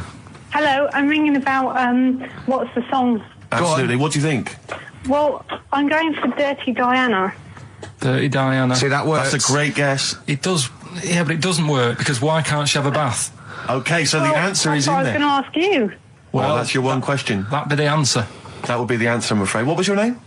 Shelley. Shelley, thanks very much. Shelley, I should tell you that, you know, that you should never take this personally because no one can really get into the mind of Carl. So don't you know, beat yourself up about this. I don't expect anyone to get these clues. No. So well done. That is guess. a fine guess. Thank you. Thank you. Okay. Anyone else think? Let's hello, XFM. Who's that on the line? It's Chris. Hello, Chris. A question for Carl? Before you give us your I haven't thought of a really good question or anything yet. You just want to go for the guess? No, well, no, what I thought was, I'm sure Simon Mayo used to do this when he did the breakfast show on Radio 1 years ago. No, he didn't. So you've just pinched this idea, Carl? If you're going to rip someone off, Carl, do not rip off Simon Mayo. I haven't ripped this off. I thought this was a new idea. I was going to do it with sound effects instead, but that's... Yeah, he used to do that, and he used to get his team to play other characters. You idiot. Well, no, hang on. Not you, Chris. I'm saying you idiot to Carl. Yeah, but nothing's new anyway, is it? So I'm not getting annoyed about it. True. What do you think the answer is? Is it Cornflake Girl by Tori Amos? Good answer. She couldn't have a bath because she'd go all Go floppy sloppy and then go down the plug hole. Good answer. She'd go all soggy. Yeah. So is it Cornflake Girl? No, it's not, but that's a great answer. It could have been. All right. Okay. You're already seeing the error of this, aren't you? I think this is great radio. I'm really hooked on this. I'm genuinely excited This is really like that, those so-called lateral thinkers. A man got into a field and dies. Why? Yeah. He ran out of air. No. Yeah. Not the one I'm thinking He was of. shot. Well, no. Yeah. That was a good answer, Well, but... couldn't, like, Simon Mayo, like, sue you or something for doing it? Will you stop? Don't mention that. Yeah. Listen, I think if you're going to steal ideas from someone, it should be a brain box like Mayo. I mean, he's the man who's The only example of one I can ever remember hearing in his show, because I was quite young then, was some people were pretending to, like, tap someone's phone or something, and then they got caught, and the answer was just bugging by whistle, because they were... Genius. That was absolute genius. That's absolute genius. See, Chris, Carl, that's the sort of standard you've got to come up against. Yeah. Thanks very much, Chris. The phone lines are hot. Oh, hello, XFM. Hi, is it Candy Perfume Girl? Is it what? Candy Perfume Girl.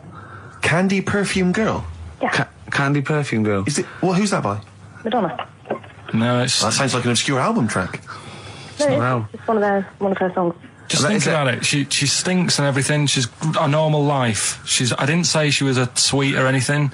But for some reason she can't have a bath or a shower. Is this a big song? Just to give him a clue. It's a bigger song than Candy Sweet Girl. Thank you very much indeed for your guess. It really is Thank right. you. Cheers. Sorry. Okay, one more, then we go to a record. Come on. Okay. Go on. Hello, XFM. Carl. Yeah. Is it High and Dry by Radiohead? High and dry. High and dry. Now that's great. She smells, which is another word for high. She's dry because she doesn't have a shower. Carl, if it isn't that, yours will never be as good as that. He's the winner. Whatever you're thinking of, that clue is brilliant. What's your name, mate? It's Richie. Richard, I mean, you can't beat that. That's a bit too lateral. Don't be stupid. It's perfect. He's made yours into a clever clue. He's made high, she smells, dry, she never gets in the bath or shower. It's not that, is it, Carl? No, it's You not. don't even get that, do you? Not really. Have you ever heard of the word high being used to mean sort of smelly? No. No. Oh, what? That was where you went wrong there, mate. Richard, I'm declaring you the winner, even though that isn't the answer. I don't think Thank we you. should give up this early. Can we Rick. just let's play a song and, Let's play a song. give it one more chance, because if people think about it, it is really easy. I'm not going to find out the answer now, because I've got to go out. Okay, we'll do it very quickly. Stay in for 10 minutes. We're just going to play a new Coldplay track out. Okay, let's do Brilliant. Coldplay and then we'll come Cheers. back with this. Carl, it was you that worked out the maths and worked out I was 28, because they just worked out I'm 27. You are 27. No way. Yeah, I asked you, didn't I? And I said... But what I sort of questioned was, I said, well, if you're 27 today, that means last week you were 26. Well done, yeah. That's irrelevant. So therefore you assumed that I must be 28 then? Yeah. Whereas I assumed you were using, your knowledge of maths, No, such as it is. I wouldn't do that. No, sure. Wow. I actually got lost in that conversation because I genuinely didn't know what he meant would mean last week you were 26. I don't know what that meant. I don't know what it meant. Wow. Well, it is Steve's birthday. But he would have been 26 last week. So tells you genuinely frightened me because it's those staring eyes. There's nothing behind him. It's this little bald head. Looks like Davros looking at me. Genuine fear on his face when he enters into a conversation with another human being. What bit don't you understand? If he's 27 today, he would have been 26 last week, and he doesn't look 26. He didn't look 26 last week. He looks older than 28 today. You've started on his birthday. You're still having a go at him. Carl, I don't look like the kind of hot stud that I actually am, but face facts, that's the truth, mate. Yeah, live with it. Get with the programme, jeez. Well, let's have a little bit of cake. Okay, oh, that's appropriate. See the what I did? birthday. But you mean the band, don't Yeah. you? Not the cake. You haven't actually bought a cake, have you? Got anything at all? How did you meet your girlfriend? Through work. What, through her work? What, you phoned up and said We worked at the same place. Oh, you're right. Yeah. You're quite an enigma, aren't you? Could you give us more on that? At work, you met her at work. What, she came in selling sandwiches? She was going through the bins outside. What do you mean you met her Why at are you work? having an attack on me? You're the one who's sad and lonely. Oh, he's done you again. He's done you again. But what I thought was interesting was I just scratched at him and he just went mental. Yeah, no, it's like a bear caught in a trap. It's funny, isn't it? The White Van Man column in The Sun. Carl, I've seen it. Are you familiar with this? This is where every day in The Sun they interview a guy who drives a white van, just, in order to get the kind of voice of the man on the street in the paper. And he has to answer, or just give his opinions, really, on events that have made the news each week. There have been huge rises in street crime, especially muggings and carjackings. What's your view there?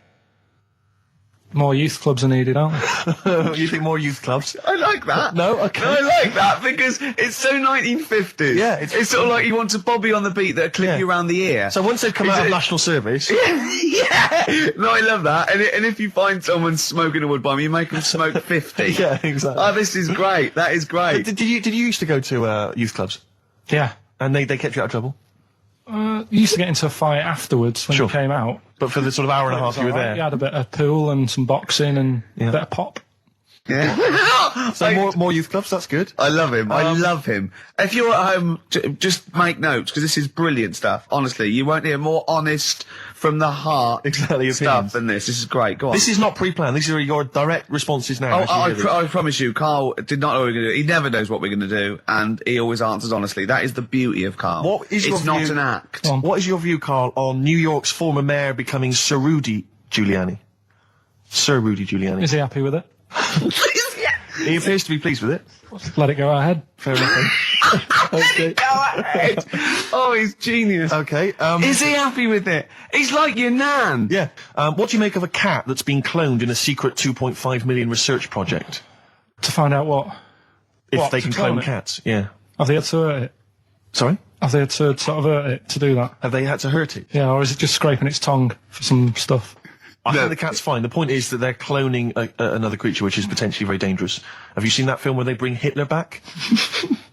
That cat. What if that cat turned out to be a world dictator? Exactly. What do you reckon of cloning generally, Carl? You concerned about it? When they're cloning for organs, they just grow them for the, Do you know what cloning means? Yeah, it's when you, make something else that's the same, isn't it? Right. Yeah, I mean, it's not going to do any harm. Okay. And finally... Put you on the World Council. Yeah. Finally, what do you make of some city workers who were caught bonking in the glass lifts of the Lloyd's building?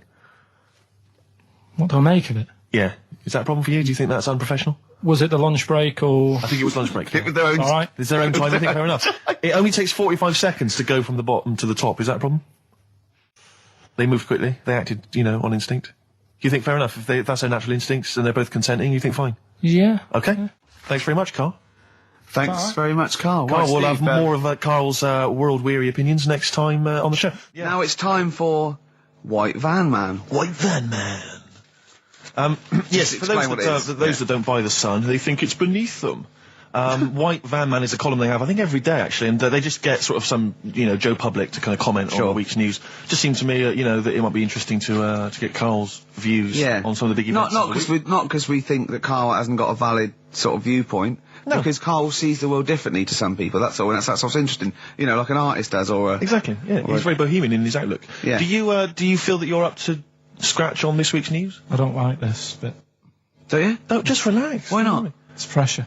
No, because you just have to give us your first opinion. For your honest answer, that's all we've ever asked of you, Carl, and it's all you've ever given us. Your honest, your first from the heart view, yeah? Don't worry, just relax. Just chill in. Are you worried that people are listening and thinking you're an idiot?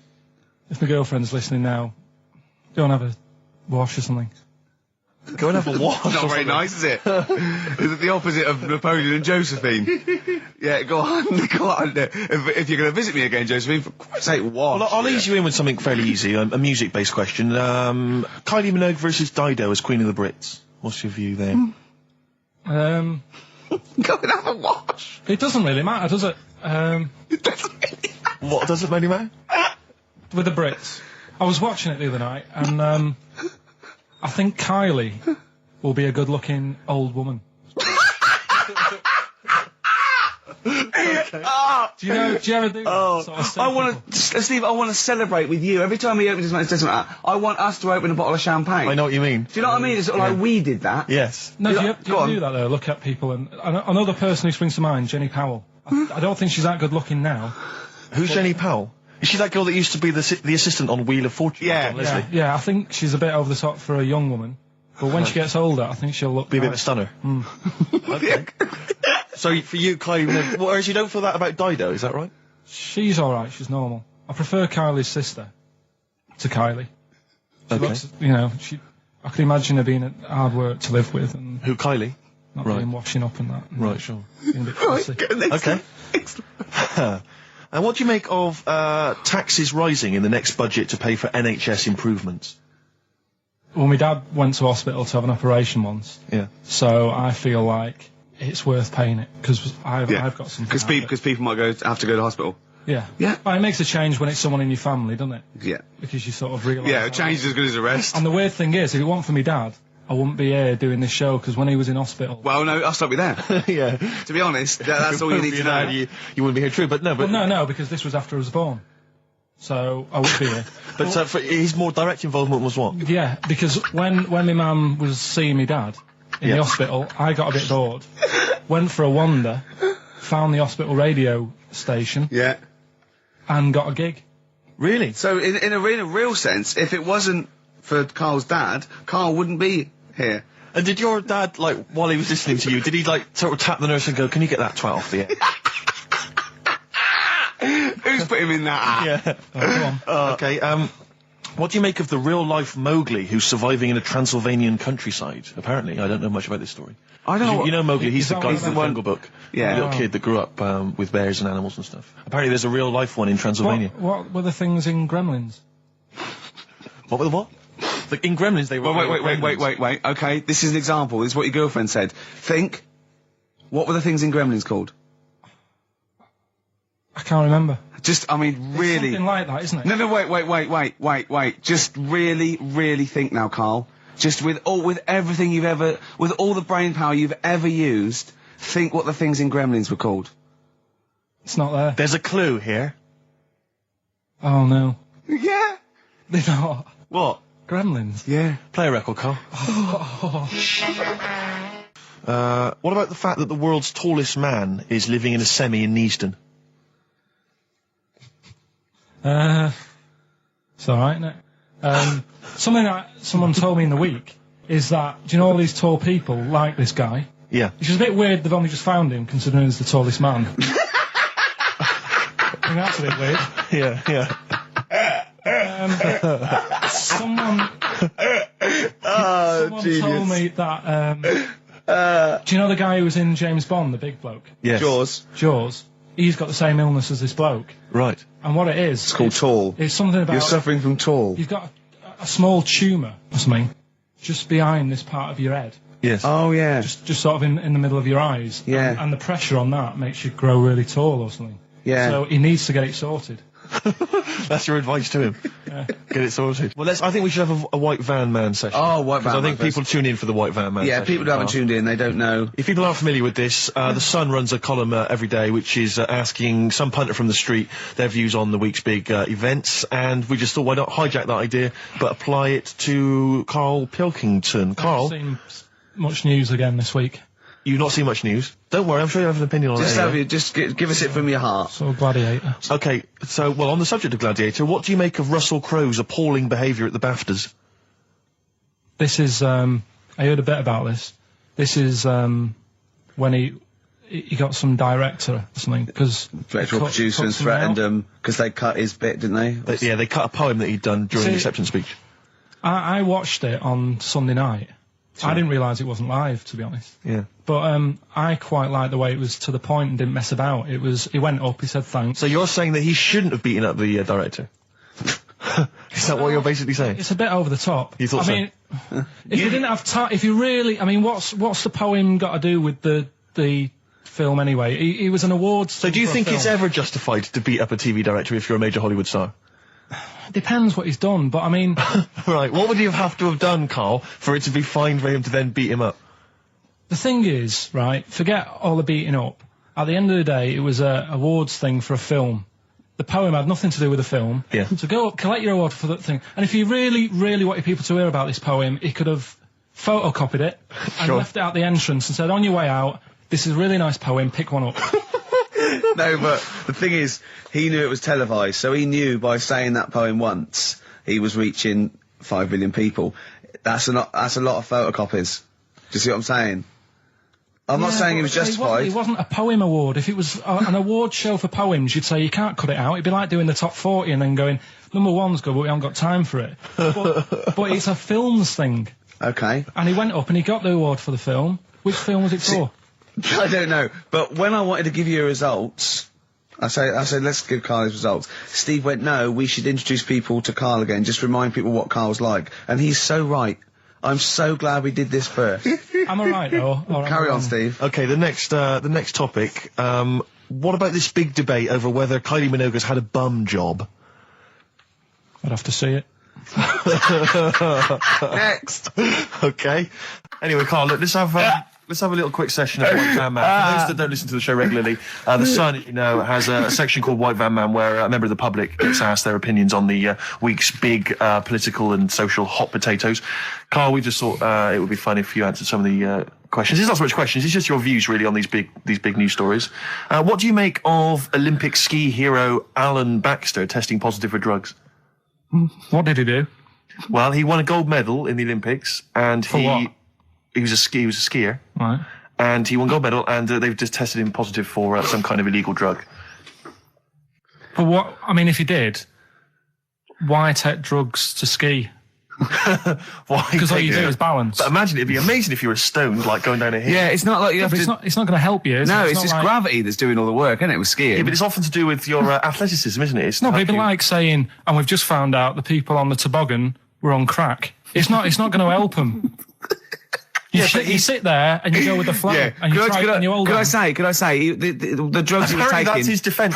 It probably wasn't jacking up H or dropping a few E's or getting stoned. He was probably taking more sort of performance enhancing drugs as opposed to him just like scoring some shit around the corner from someone, getting off his tits and jumping in a toboggan. Doesn't mean that, does it?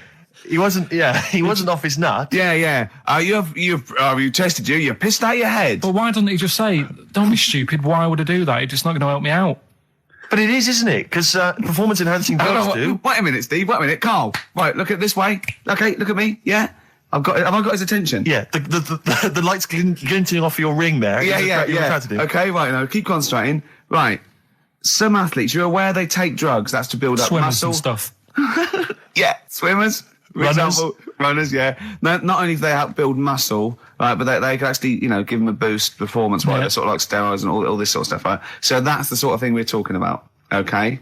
Right. So again, he wasn't on a bong would that help before. You? What? Why would that help you when all you've got to do is balance on skis? Not when you're at the Olympic level. Yeah. There's a lot to do with your body and your legs. It's practice, isn't it? It's like if you've skied for years, then you've got good balance after a bit. Oh, do you know what, Carl? Do you know what? You've made a mockery of drug taking.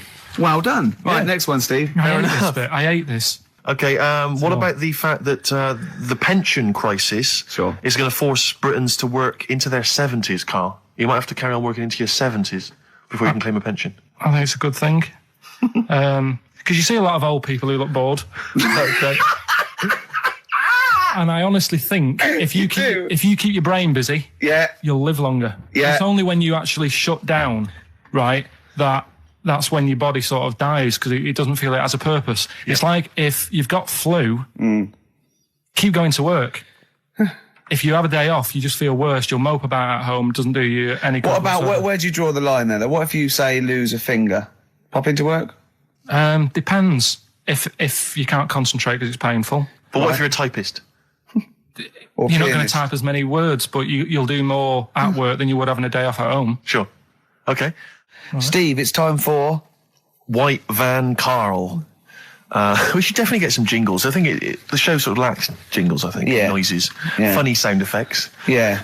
Wow. Yeah. What's Mr. Nosy Neighbour interested in? Hello, what's going on here? Oh, we should definitely get some pre-recorded comedy noises, Carl, for next week. That's my job, but unfortunately I'm busy reading about Hitler.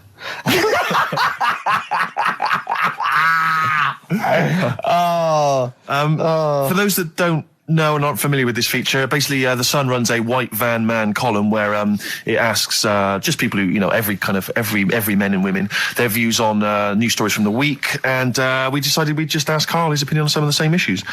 This week... Not like us to rip off another idea and just use it for our own... No. No, but this time... The White Van Man in The Sun this week is Herbie Crossman from Harrow in Middlesex. Herbie. And he's asked his opinion. Karl, and what's yours on pop idol Will Young admitting he is gay? Come on, Karl. I don't understand what the big deal is, to be honest. Okay. No. Talking to different people about it, and they've said, it could affect the sales, girls won't like him anymore, which I think is rubbish. Yeah, because it finished George Michael's career, didn't it? Well, yeah, and I was thinking when I was growing up, right? And Freddie Mercury. I was into Kim Wilde, right? Sure. Now... And her kids. You're not going to tell me America. she's gay, are you? No, but if she was, if they said, she's a leather, yeah, right? I wouldn't say, right, that's it, I'm taking kids in America back to the shop, I'm disgusted. Sure. I liked her. Yeah. I don't think I'm ever going to meet her and marry her and that, so what does it matter? Yeah. Will Young, he's a good voice, he's gay, a lot of gay people in the world. Georgie boy was gay, I guess. There you go. Nothing more and nothing less. The kindest guy I ever knew. So Do you Bowie? No big deal. That's one of your favourite songs, isn't it? Brilliant. Killing of Georgie Parts 1 and 2, isn't it? Yeah. Okay, what do you say to the fact that a judge has decided that we, the general public, have a right to know about stars' flings? Basically, this is an excuse. This is basically saying, should papers be allowed to print tittle-tattle about celebrities? Oh, this is... Providing it's proven true. Oh, this is something about, isn't it, a Division 1 football or something? It definitely had a Premiership football, it was unfair. And it is true, but he's trying to keep privacy. And the judge said, well, it's not for us to censor the press over things that are true. Right. It's up to the general public to either boycott or not, that publication. What do you think, Karl? What about all this, exposing, going through the, the bins of celebrities? It's not right, is it? But no. People are interested in it and buy the papers to read it. Do you know what I mean? I mean, like I said to you the other week, everyone has a go at Beckham for not being that bright. But at the end of the day, he's a good footballer. It doesn't really matter what goes on off the pitch, does it? Do you know what I mean? Yeah. Express 2 featuring David Byrne, Lazy, XFM 104.9, 1:45. I'm Ricky Gervais. Steve's got The Sun. Yes, we're just going to be doing White Van Karl, where we ask Karl the questions the Sun asked some other bloke. That's right. Because we think Karl's got more to say than anyone on anything. Karl only tells the truth, by the way. Just remember that, listeners. Off you go. Yes, well, today's White Van Man in the Sun is John Slade. He owns his own door maintenance company. His answers are very informative, I have to say. But, Karl, what do you make of the Channel 4 producer, aged 30, who duped a school into believing he was a teenager for a documentary? Are you familiar with this story? No, go on. Well, basically, a 30-year-old guy kind of fooled the school into thinking he was a pupil for a secret documentary. The school's outraged. Do you think that that's, for you, should anything go when it comes to making TV? I think I've said to you before, there's loads of kids at my school. I remember being in the first year, and kids who, what year do schools go up to? I was in the first year. What is it? 11. 5? Oh, sorry, first year of infants and juniors. No, secondary school. 11. Right, year 11. Kids have beards and stuff. No, not year 11. They're 11 when they first go to secondary school. Right. Well, I'm 11. The kids at the older end. Well, there's a fifth form, and then there's you can leave when leave when you're 16. I think, can't you now? Right. Well, kids who were 16 looked old. They did have beards. I remember going there and thinking some of them were teachers. I think he's answered that. Next one. What's the next one? Tattoos and everything. I think they're kids in the earlier years even. What do you make of the fact that Mariah Carey's £38 million payoff has cost EMI staff their jobs, and we're talking 1,800 EMI staff who have lost their jobs? What do you think of that? Yeah, I mean, is that silly money, Mariah Carey, on 38 million? She doesn't need that much. She doesn't need that much. She has to dress nice, though. It's not her fault. I'd say it's bad business. Okay. Because EMI, did you say? Yes. Right. They've got rid of them staff. Yeah. Mariah Carey's left. Who's going to do the work? Do you think Mariah should come back and do some temping? Well, they should have got a loan and paid her. Okay. Do you know what I mean? Vicious circle, that. We're talking about embarrassing stories and stuff, and I don't know if I've told this on the radio before. Have I told you, Carl? I'm not sure. But this was when I was working at the BBC. This is not even long ago, and I've moved to London, and I was fairly new in London. And I was working at the BBC, and I had this BBC hire car, and I've never told it. If there's anyone listening who works for the BBC, I don't know if I can still get in trouble for it. But this BBC hire car, and it was like I've been ferrying kind of actors and people and production people around all day in this car. And I was driving back, it was quite late, it was about sort of 7 or 8, and I was driving back, and I pulled in to get some petrol to fill up the car every day. And I went into this garage to fill up some petrol, and I was there, and this two blokes came in a white van, right? They pulled into the forecourt, and I was filling up the car, and they went, "Hey, do you want to buy a couple of speakers?"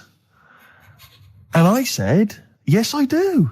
Yeah. Because, to tell you the reason, it was like I was so flattered that they thought I'd be the kind of bloke who would, A, need some kind of classy speakers, and B, would like to buy them on the sly. Do you know what I mean? Yeah. I thought, they like the They've fact seen me. They've could- seen I look a bit of a hustler. Exactly. Yeah. I'm a street sort of guy. You can see by the way I use my walk. Exactly. Yeah. So I couldn't believe my luck. So they drove behind the garage, the little sort of garage bit at the back, and I went round there, sort of casually went round there, sort of locked the car, went round there.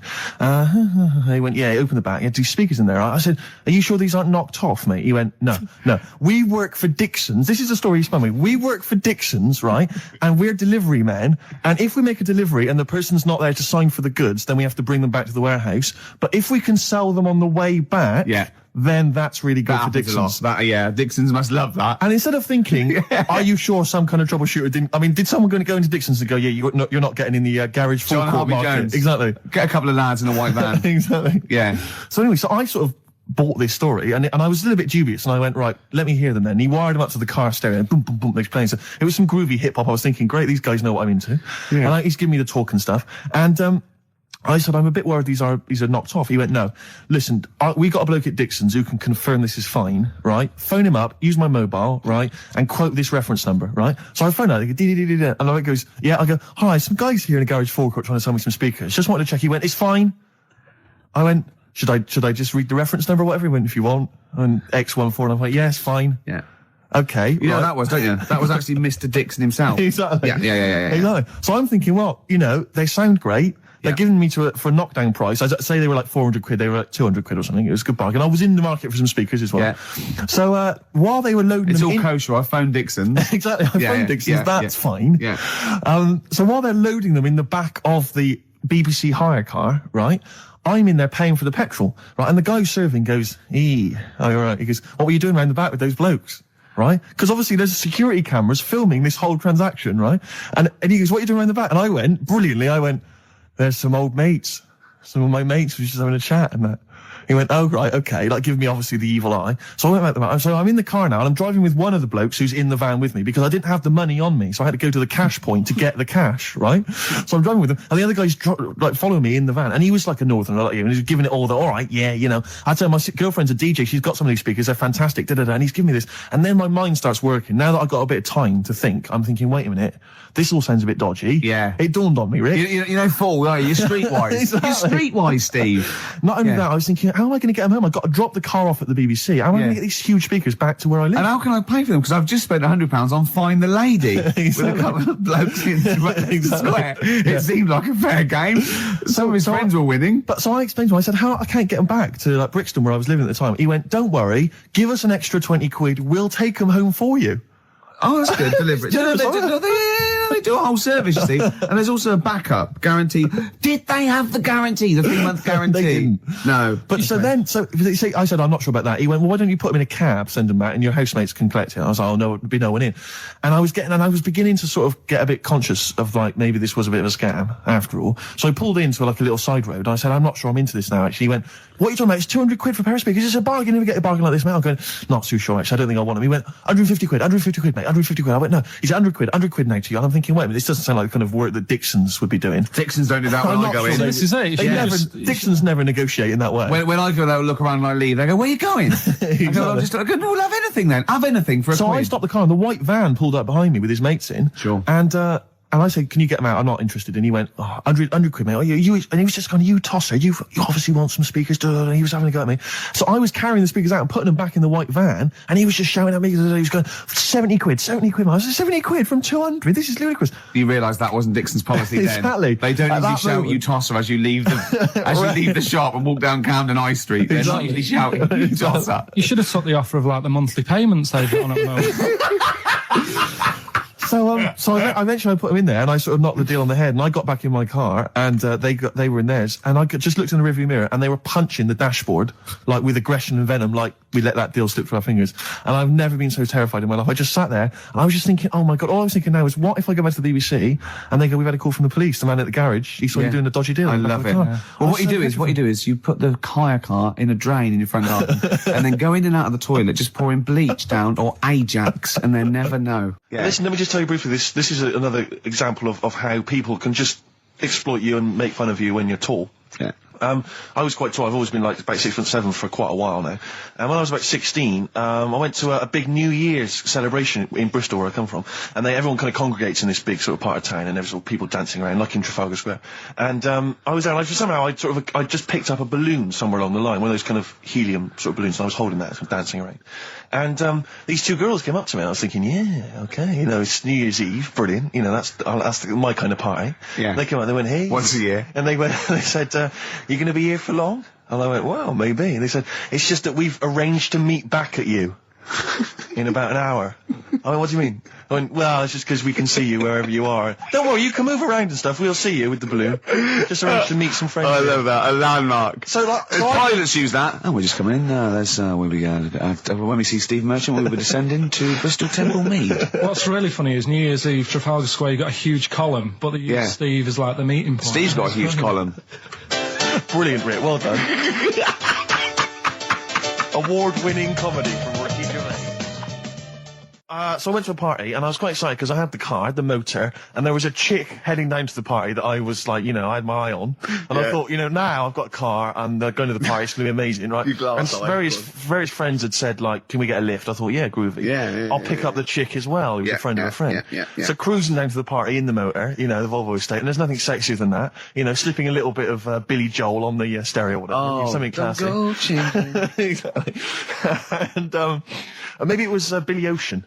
I think maybe it was quite a Billy. Maybe it was Get Out of My Dreams, Get Into My Car. Ideally. Yeah. So I get to the party, and inevitably it was one of those house parties where the chick that I had my eye on, she kind of was chatting to other guys, and she wasn't really paying attention to me, and I was sort of... Trying hard to get, was she again? Same old story. Oh, they make me laugh. Know how to tease, don't they, the ladies? Who are they kidding? So I'd follow her like a dog, from room to room. Yeah. And watch her Quite while... literally, sometimes he was barking. Yeah. And while, just watch her while she talked to other blokes. And then, obviously because I was driving, I wasn't drinking, so I was not really enjoying myself. And then somebody said, should we go and pick up Vera? And I thought, right, okay. And they went, Steve's got a car, let's all leap in there, we'll go pick up Vera. And this girl was like up for it as well, so I thought, brilliant, I'll be back in the car with her, away from all these lads. Yeah. One guy she had her eye on, he came as well, I was a little bit annoyed. Yeah. But anyway, he was in the car, so I'm driving down these country lanes, just driving along, and they're directing me, they're saying, go left here, go right. And then suddenly we stop, and one of them goes, just drive into that field, this pitch black field, right? And I'm sort of, well, it is my parents' car. Just drive in the field, Steve. I'm thinking, well, I don't want to, not seem like I'm a hard, cool, crazy kind of guy, because the chick's in the car. So I drove the car into the field. They all leapt out, started running off into the darkness, shouting, Vera, Vera, Vera, where are you? So I'm just sort of sat there in the car, waiting. Wasn't Vera Lynn, was it? Because she likes to hide in fields. Bizarrely, it wasn't. Right. It was just, I was just left in the car on my own with Billy Ocean, and suddenly, out of the darkness, they come back holding a Vietnamese pot-bellied pig that they had stole from a nearby farm, and they knew that the pig was called Vera because someone knew the farmer or something. Anyway, so they got this pig, so now they're going, I'll put the pig in the back of the car, we'll take it back to the party, it'll be hilarious. I'm thinking, well, I'm not sure I want a pig and all its, piggy crap in the car, right, crammed in there. But they say, yeah, so obviously I'm thinking again, I don't want to look like I'm, a nerd. You know, I'm terrified of that, Rick, ever happened. Yeah. So, So you go, hey, bring the pig into the car. Exactly. I'm no nerd. Exactly. Yeah, go on. So now we drive off again. I got this pig kind of screeching in the back of the car, and they say, stop again, let's do some cow tipping. And they do that old thing, you know, about the fact because cows sleep standing up, don't they? So you can push a cow over and stuff. Yeah. So they're having a wild time, hilarious. So this time, now we get to a sort of dead end in the road, and they say, well, turn around, let's go back to the party. And I'm thinking, fine. Try and do a 3-point turn in this very narrow country lane, right? Get the Volvo estate wedged horizontally across the road. Can't get it out, just can't seem to sort it out. I don't know what, I'm panicking because there's a pig in the car, right? And, local disgruntled farmers, right? People drunk, partying, probably off their head on some kind of weed, Rick. Well, was it loads of blokes with, like, pitchforks and flaming torches Exactly. going, burn him. He's playing with our pig. Exactly that. And so that, do you know, I was so terrified that all I could think was they're going to have to send a helicopter to lower a magnet onto the top of the car to lift the car up and put it the right way around. You used to read a lot of comics, didn't you? Yeah. So, do you know what I started doing? What? Crying. Did you really? Yeah. Why? Just started crying, just very slightly, started getting upset. And the other guy that the girl fancied, he had to get into the driving seat and sort it out for me by slowly edging forward and that's backwards. the worst bit of the whole story. Yeah, edging slowly back and forwards. He just sorted it out, just slowly worked the car back round, and then we were off. You were just gently weeping. Just gently weeping in the back. The bloke had just taken the bird that you saw from a distance. Exactly. That was basically your wife in your head by then. Oh, yeah. Was it? I can't We were believe it. happily married with a pig for a child. Don't joke, that could happen. I know. The pigs come, if you like. Sorry? What did you say? What did you say? What did you say? When you do what, Carl? What? What did you say? No, what did you say? Because I don't want to have to go to the radio authority again. What did you say then? Just remember. We are going out live, Carl. Yeah, remember Tom Binns, right? What did you say? What I'm saying is, why were they shouting Vera? Because pigs don't come to the name, do they? Hey? I don't know the ins and outs of pig, you know, how to lure a pig into your trap. Can I just tell you some very, very interesting things about pigs? Please do. Right. One, everyone knows they have a corkscrew-shaped penis, right? A corkscrew-shaped penis. That's the tail, isn't it? Two, they can't look up. They can't put their head back and look up, right? Three, they can have a 30-minute orgasm. Rick, is it only pigs that have got a corkscrew-shaped penis? No, and landlords. Okay. Very handy. Right. But I was in there was this woman sat next to me. She was a big fan one. She was crunching on some popcorn. Again, that's a crime. Why they're selling popcorn in cinemas? I don't understand why She the needs to noisiest. eat regularly, Why the noisiest food in a cinema? Yeah. I don't understand why that's come about. Yeah. It really makes me angry. Yeah. She's right. Smoothies. We want smoothies without straws. Exactly. The trailer for that film AI, Artificial Intelligence, came on. Remember that? And the tagline was, David is 11 years old. He weighs 60 pounds. He's 4'6" tall. He has brown hair. His love is real, but he is not. Oh, yeah. And she just went, how old was he again? To her boyfriend. Right? Just ruined everything. War film trailer comes on for some Pearl Harbor or something. She goes, yeah, don't fancy that. Just announcing this, don't fancy that. Too many war films. So then the trailer, then the opening credit comes on for Crouching Tiger. Before that, you know that thing that comes up that says it's signed by the BBFC and it has the kind of certificate and everything, and that certificate to say what age you have to be to see it. That came up, and it said Crouching Tiger, Hidden Dragon in brackets subtitles. She went, it's not subtitled, is it? I thought this was the most famous foreign film for years. It won Oscars. It was a huge film. Everyone knew it was foreign. She goes, it went, and so the credits begin. It says Crouching Tiger, Hidden Dragon. She went, stupid name for a film. What? She just She wanted paid it. to see it. She was with her boyfriend. So then it starts, right? And obviously it's in Japanese or Mandarin or something. She's like, yeah, and they're all talking in Japanese. Japanese or Mandarin. Whatever it is. So they're speaking in this, Japanese language, Oriental language. And she's going, don't they sound stupid? Don't they sound stupid? She was going, and then the subtitles come up, and it's quite a weird kind of strange language they're talking. And she was going, can't make the subtitles out either.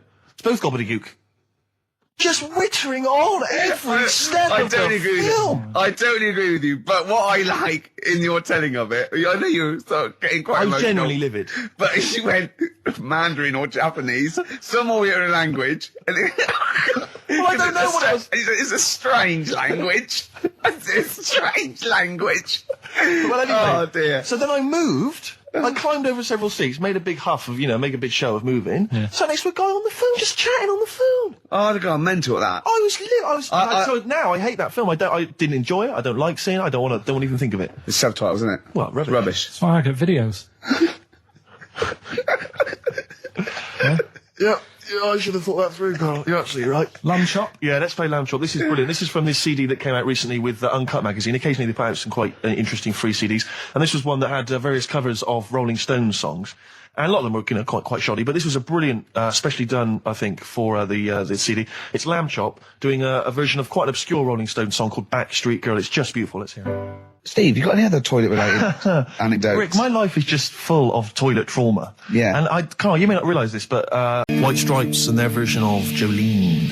What did you make of it, Rick? I loved it. Good. I want to ask Carl a question, though, because Carl, sometimes in all of this newfangled world that we live in, what do you think of the scenario? What do you think is going on there? Because it's a bloke singing to a woman, begging her not to take his man. What do you think is going on there? Say again. Well, that's a bloke there singing. Yeah, to his wife Jolene. Right. Were you listening to the lyrics, or? You see, I got mixed up anyway. I thought it was about that one about the person who chucks himself off a bridge. So I was thinking more about that than listening to that one. So right, listen. Well, go on it. Right. Jolene, I'm begging of you, please don't take my man. You flaming locks of auburn hair, even though you can, don't. He's all I've got. You're a beautiful woman. Don't take my man, because I can't compete with you, right? Yeah. What do you think's going on there, though? Because, you know, it's Dolly Parton singing it. We know what's going on. They're fighting over the same man, aren't we? Yeah. What do you think's going on when a bloke singing it to Jolene? What do you think of the scenario there? That's one of them names, isn't it? That could be a bloke's name. It's like Leslie. Oh, Christ. Okay, sorry, it was a... I wish you'd not asked him that question. It's so exhausting. I'm saying you don't mind the insults freak boy or goggle eye or... swore off a duck's back, mate. Do you know what I mean? Or a new phrase that's been coined because of Steve's phrase, walk off a frog's back. Who's saying that? Just a lot of you, a lot of friends and that. But I mean... my friends? Yeah, a lot of the people... Can you name names, or...? I can't really... You made promises, you can't. I can't really... really... anyone up? I think it's the Kaggle. Looks good. It does look good. It's waterproof, Rick, and it's also stylish. I wear nothing underneath. So it's tight to the skin. It gets sticky in that weather. Is that why you sort of rustle? Sexy. But what's all the... Is there abuse? What's this? No, they just say...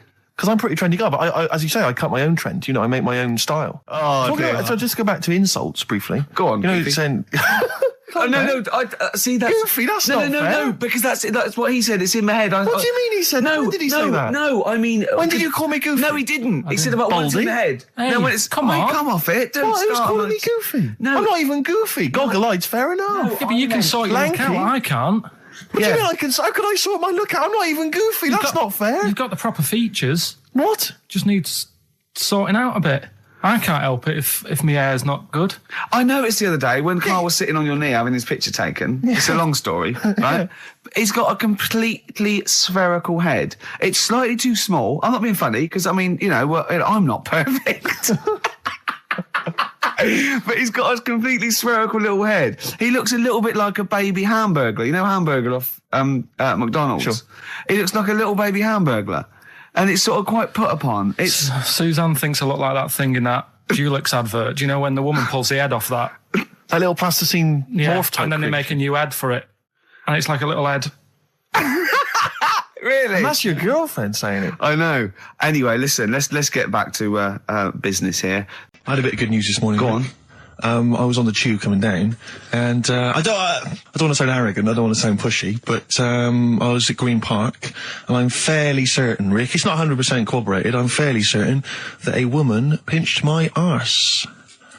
So what do you think of that? Yes. There's a lot of pickpockets around Green Park. No, my wallet was still there. Really? But even if it wasn't, you know, that would have been money well spent. But the wallet was still there, so what do you think of them apples? Eh? So what did you just pinch off? I can't confirm it at this stage, exactly what happened, but it certainly felt like a pinch. I looked round, there was a woman behind me. Right. She was fairly old. I think she's probably in her mid-30s. Right. Kind of reddish hair. Right. I don't know if she's listening. Right. But she knows where I am. And so I don't know how to proceed, really, Rick. I don't know if it's worth putting up some posters around the Green Park area. Well, what you could just do... to try and corroborate it. If you saw a woman pinch the lanky guy's arse... No, you could probably get in contact with British Rail and go back over their CCTV Exactly, thing. CCTV cameras, yeah. And then they could probably zoom in and, you know, sort of identifying sort of birthmarks or she might have been holding something. So they could hire a private eye. Yeah. Again, money well spent. Well, so there you go. You know, I'm just saying maybe maybe things are looking up. Things It's getting are towards Christmas. The worm has turned. I mean, you know, it's a little sexy story to get the show going. It is But pretty what do you make of sexy. that then, Carl? What do you 'Cause I know think, you're Carl? quite damning. What's your answer? Well, I mean, you're quite a tall fella. Sure. So she must have really wanted to sort of reach up and have a pinch. Do you know Well, you think She was a dwarf? She did it with her teeth? He didn't say she was a dwarf. No, but Steve's taller than, you know, his arse. Yeah, but his arse isn't 6'9", is it? His arse is about 3 foot off the floor. 4 foot? What? 4 foot off the floor? No, I don't think so. About 3. She'd have to be a midget to have to reach up to pinch Steve's arse. How many cats do you say you've got through? I'd say whilst I was living at home, I mean, it's still on the increase even though I'm not there. So whilst I was there, probably 5. God. Oh, wow. Oh. Yeah. And were you upset each time, or you just got used to it? It's one of them things, isn't it? Like I've said before, when you first see something, it's a bit of a shock. Do you know what I mean? It's like the Elephant Man or whatever. Yeah. First time you see him, it's that sort of, oh, look at that. Yeah. Do you remember the first time you saw Steve? No, I'm not being funny. Do you remember the first... Yeah, but I've said this before. It's always, then you get used to how people look, and you don't... No. I'm gonna burst. You have to play a record. No, what... Because I just see Steve's... Well, what it was, right, just before the quiz started, I had to go to the toilet, right, because the rule is, right, people who don't go to it, once it starts, phones off, no more toilet. They take it dead serious, don't they, right? Yeah. So, I went to the toilet. Now, I'm not being out of order here, it just got me thinking, right? I went to the toilet, the gay fella in there, right? There was a gay fella in there. Gay fella in the toilet. Now, How could you tell? How did you know? just typical, you know, everything about it, right? Everything about it, right, yeah. Oh. What, large handlebar moustache, leather cap. Butt plugs, amyl nitrate. Could I just say that these views do not reflect the views of the management of XFM or me and Steve. Or most of the people in this country. Go on, Carl. What's your problem? Yeah, but this is what I'm worried about, really. But this is why I only got Danny Minogue right. Right? Because this was floating around my mind. Went She's to a the big toilet. gay icon, now, isn't she? Going to the toilet, they have like men's cubicle and they have women's cubicle. Yeah. Now, without sounding out of order, is it wrong for me to think gay men should have their own little cubicle? Call in. They should have their own... Well, not cubicle, you mean an actual toilet, I suppose. When I was at the urinal, yeah, normally, you know, there's a fella there and then you go, all right, and there's no pressure. But I couldn't go. I was thinking, should I wait? If I go into the toilet, it'll look obvious.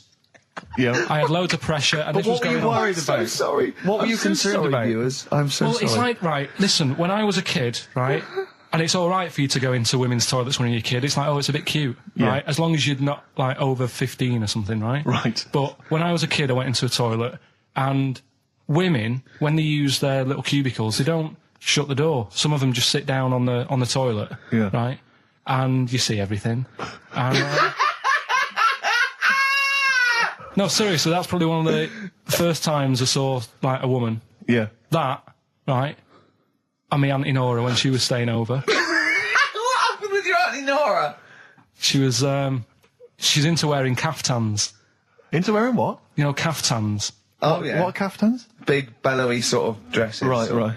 And, yeah, I used to sit on the floor at home in front of the telly. Sure. She was on the chair behind. Yeah. She did a bit of a, sort of a Sharon Stone scene. Oh, God. Yeah. Did you see it? There was no underwear? No. What age were you? What was it like? What age were It you? was like a ripped tennis ball. What? Right, we're off air. Let's play Educating Ricky. Right. Brilliant. Go. Right. Ding-a-ling-a-ling-a-ling-a-ling. Educating Ricky. Right, what are we going for then? Hanging the bacon, airy Chinese kid, alien gives man a beard. I think Alien gives man a beard. I'd like to do that. Right, there's this fella, I think it happened in America. and he saw a bright light in the sky. And God, if you're bored. And he stood there. This is a true story, is it? Yeah. He stood there. Yes, of course it isn't, Steve. And he saw this bright light, and it came closer and closer, and it was a UFO, right? Yep. And he looked at it, and it disappeared, right? And he gets back in his car.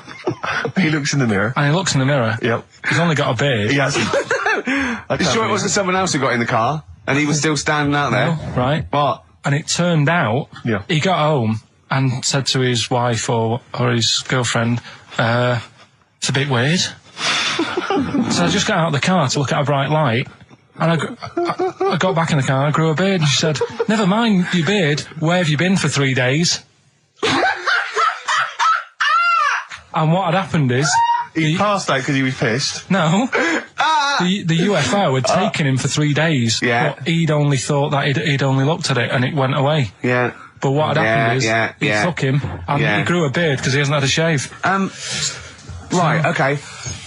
I mean, was Will Smith or Tommy Lee Jones anything to do with this at all? Did you see this on a video maybe and thought it was an educational film? No, it's from a book that some kind person sent in to me. Here.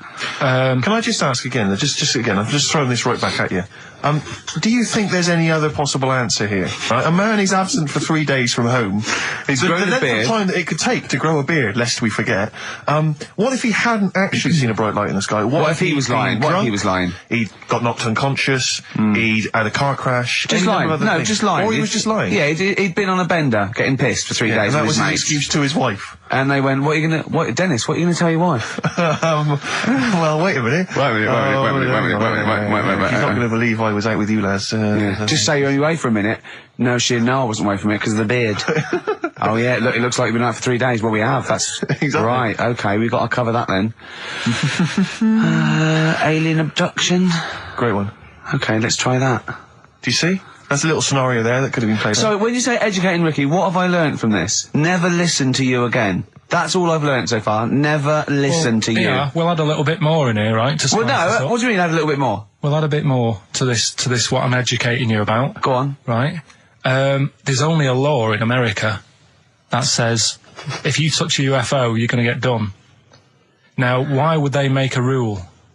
I don't know that... Do you know, like, all their rules have a code? Carl, I genuinely do not know what you're talking about. Right. Do you know, like, how here... Do you know? I have no idea. Right. Okay. Do you know, like, over here... I'm listening to Capital and these headphones. I got Foxy on yesterday. Right, let's bin that. No way, it's great. No, I want to hear about Airy Chinese Kid. Let's play a tune. Okay, play a tune. Come back with Airy Chinese Kid, definitely. Some doors. Yeah, I just thought I'd go back, take it back to the 60s. This is a tune that a friend of mine sent me. If you touch a UFO, you get done. Soul Kitchen from the Doors. Shambles today, this. David Bowie, Slow Burn. Quite a Eno trilogy feel about it. Lodger and sort of low type. Yeah, but yeah, enjoyable. Now, okay. That's stressful, isn't it? I think we've got things working now. We've had people coming in and out, just shaking their head going, shouldn't have bought that desk. But it's all sorted now, I think. And, you notice how it took about 25 minutes for them to come down as well, though? Do you feel like we're maybe quite low in the pecking order in the building? Definitely. You know, it's like Capital First, Capital Gold. They can shoot off to other sort of pirate stations. People's car radios, then they come back here. Oh, dear. Oh, I had a job at Richard Sounds. Light fitting was buzzing. Now, but we've got, thanks for staying, listening. Right, okay, educating Ricky. What have we got? Airy Chinese Kid, go on. Right, yeah. This is the, I didn't want to do this.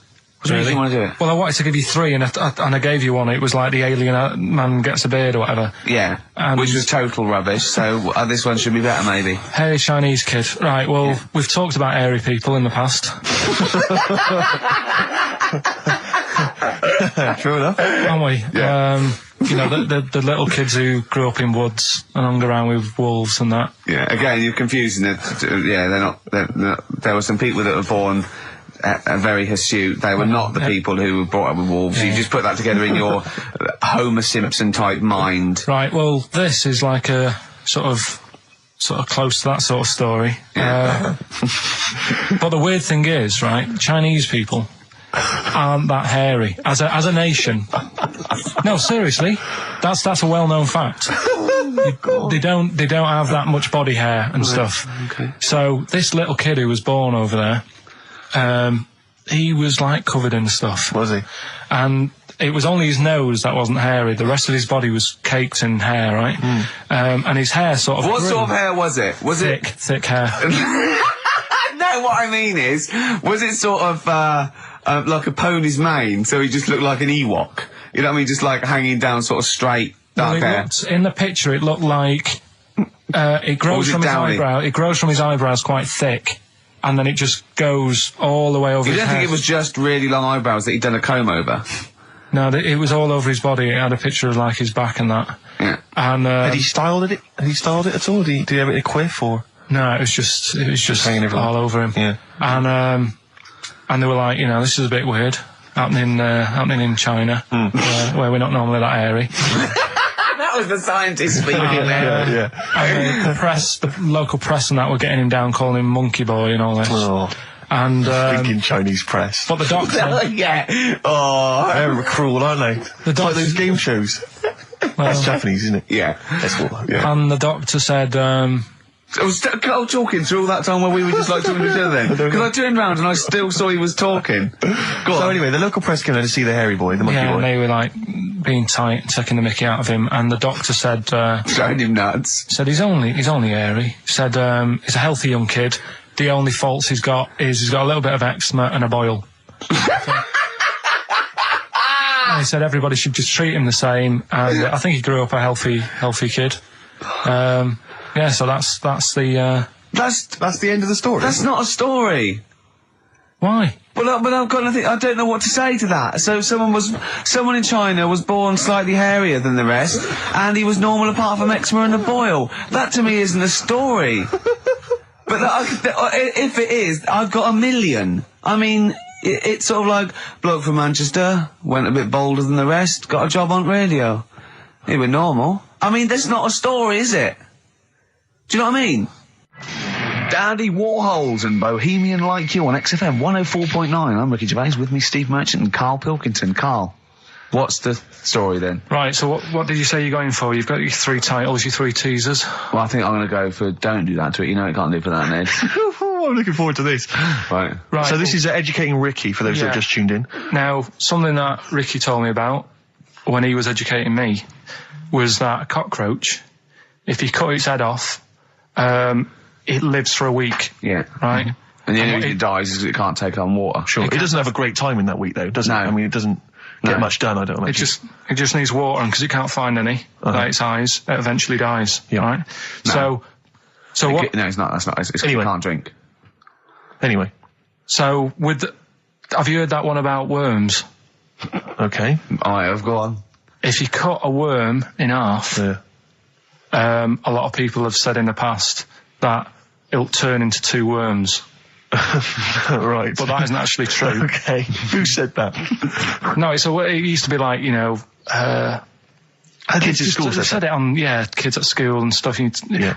So that, you know, a lot of people think that. Don't pick him up on stuff, Steve. It's bad enough. Sure. So, but what they can do, if you get a worm, right, and you find out which end its head's at. Right. If you you've got its head there at the left-hand side, right, and if you sort of cut it in half, right, but not in half, so there's more of its neck than the tail, if you know what I mean. Yeah. The bit that you've cut off will sort of die, and the rest of the worm will get better. So in a way, you can cut it in half, and it'll survive, but only one half will survive. Okay. Yeah? What have you learned there? I wish you hadn't chosen that one. I know, because it's nothing, is it? Yeah. You know that joke, how would you tell a worm's head from its eye? You put it in a bowl of flour and wait till it farts. Yes. Right? I told my mate that, right, and he went, what if it coughs? Yeah? Yeah. So, there is a bit of truth in that myth of cutting one in half. Where did you get this information? I don't understand where you get this information That was from the Fortean Times. It was like the myth about worms. Yeah. That was the big article that week. Did it take you as long to read that article as it took you to tell us just then? I like the fact that it starts off debunking a myth that we hadn't heard of anyway. Exactly. You know the big thing about cutting a worm in half and making two worms? No. Yeah. What's the other one? I mean, it's not the thing to do either, by the way. Don't go doing it. No. It's not very nice. But, it's cruel. But it can get by. And it's pointless. Yeah. There's no scientific worth in that. Well, there you go. Okay then. So the others now, you see what I do. No, I'll tell you the other titles. You're not having them yet. That's the whole idea of this. People will be driving or about to go out doing the shopping. They'll think about that now. What was the other two? Well, the other two. They won't think about that. They've forgotten that. No, they will. No, they've forgotten that already. If only it was raining. And what's tomato with you? Right, I'm looking forward to that one. Use Rooster's Pride Pop Soup as a snack with crackers or toast. Still thinking of a normal knob. An appetizer, again, or a soup base. That doesn't really work as an Indian. No, that's disappointing. We'll work on that, though. The Darkness, growing on me on XFM 104.9. Going well, isn't it? I've enjoyed it so far. It's been a bit naughty and everything. Yeah, a bit smart. Nothing wrong with that. No. I was on the way in today, right, Steve? Mm-hmm. Walking in, always walking in. I get left early and stuff. I like to get in early, get some bits done, that. Yeah. Monkey News, songs of phrase. That sort of thing. And living in London, right, there's a lot of shops that open early and stuff. Do you know what I mean? People say that's a good thing about London. Yeah. It's almost like 24-hour city and stuff, right? I'm walking in and there's like, you've got your news agents open. Obviously. Selling newspapers and that. That's good. They've got to be open early. Yeah. Then you've got your coffee shops, your Starbucks. Have a cup of coffee in the morning. morning. You know what I mean? Yeah. They're doing well in the morning. Yeah. Then you see like the odd restaurant and you think, well, maybe they sort of got the doors open, but they're preparing for lunch. So you think, fair enough. Yeah. I'll let that pass. Yeah. Carrying on walking down the road. Bondage shop. Open. Sure. About 10:30. Yeah. Busy, was it? There's a couple in. Really? Some good offers. 10:30 for a bondage shop. I'm assuming if you're into bondage, though, you stock up at any time, day or night. I mean, you don't. Yeah. Well, I assume it. I suppose you get up and you go, I've got nothing on. I need to be a bit tied down. Yeah. I need some rope. These clothes are too baggy. I need more belts. Oh, God. I need more straps. Yeah. Get some rubber on my face. Weird, don't it? What were you doing in there? So, just having a browse. But, so a bit worried really, because the things that I've noticed this week like that's probably a little bit small. You've brought your soup in. I just found it out there. Sorry, yeah. It is Rooster's Pride, cock soup, noodle soup mix, chicken flavour. But I mean, do they not know that is obviously just going to be used on the Graham Norton show and Chris Tarrant when he's doing his show abroad? Yeah. I mean, do you know what I mean? How could they call it cock soup in this day and age? Don't keep saying it. Well, no, it's fine, because you can say cock as long as it means the male, we've done this. Oh, do you mean a chicken? Yeah, look, it's a picture of a chicken. Yeah, sorry. What did you think it meant? No, I don't know, I had thoughts in my head. Okay. Sorry. Yeah. But, there's something else that's a bit sort of... A bit blue? A little bit blue, but then it's real as well, do you know what I mean? Well, it's a that problem. excuses it. Go on. There's a programme We couldn't have said the cock soup if we'd made it up, but because it's real, it's fine. Yeah. We also couldn't have said the cock soup if we'd have meant a male penis. Thankfully we don't. So. We mean a little chicken. You go on. This programme was on. It was Wednesday night, something. About this little lad. Yeah. Who was a fella and a woman. At the same time.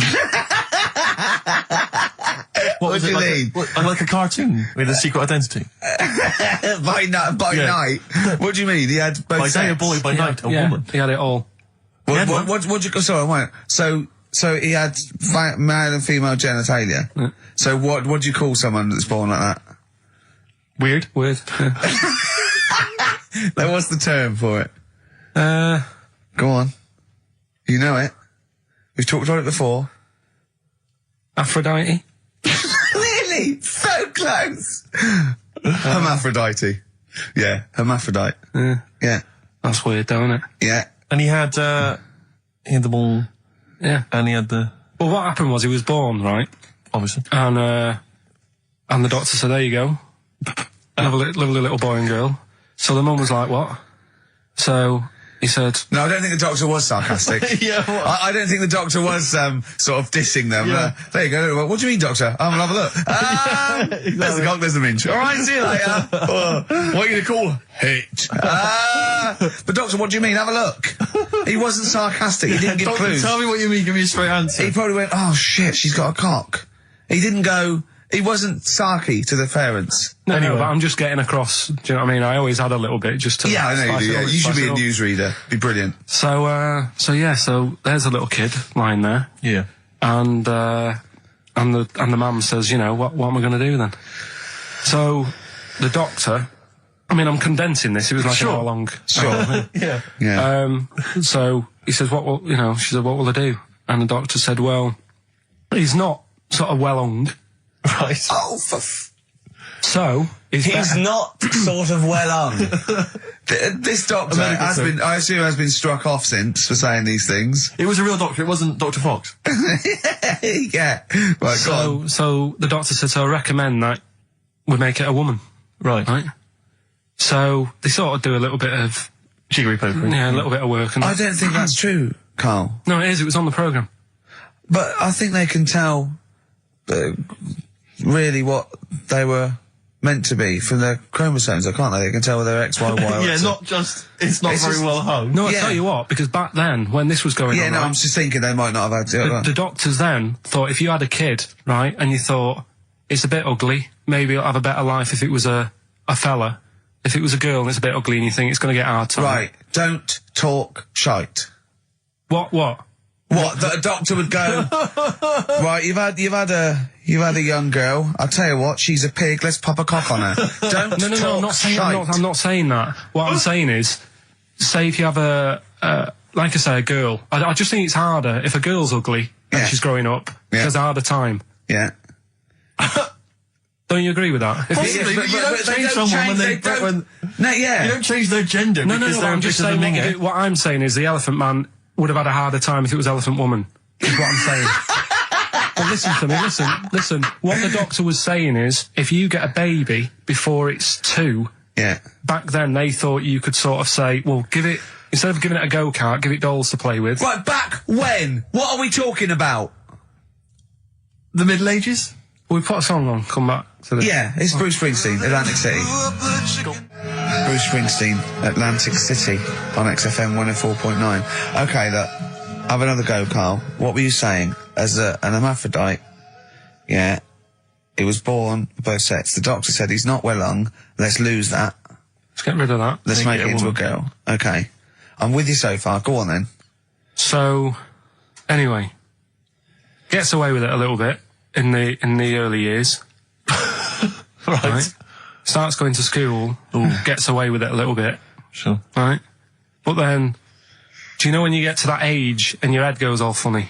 Like when you're a teenager and you sort of, I don't know, your skull goes. Mine never did. What are you talking about? No. What That's do you mean sort of your head goes all teenage funny? years when you look a bit odd. Do you know what I mean? You go from being quite a good looking person and then your body starts growing. At a different rate, so Yeah, you never know till 21 whether you're going to be a looker or not, or whether it's just. Yeah. I know. Right. Go on. Yeah, I'm still waiting. So, Your head grew outwards at exactly the same rate, didn't it? That's why it's Your spherical. head grew faster than your hair. He's got a lovely head of hair, but just below the skull. Yeah.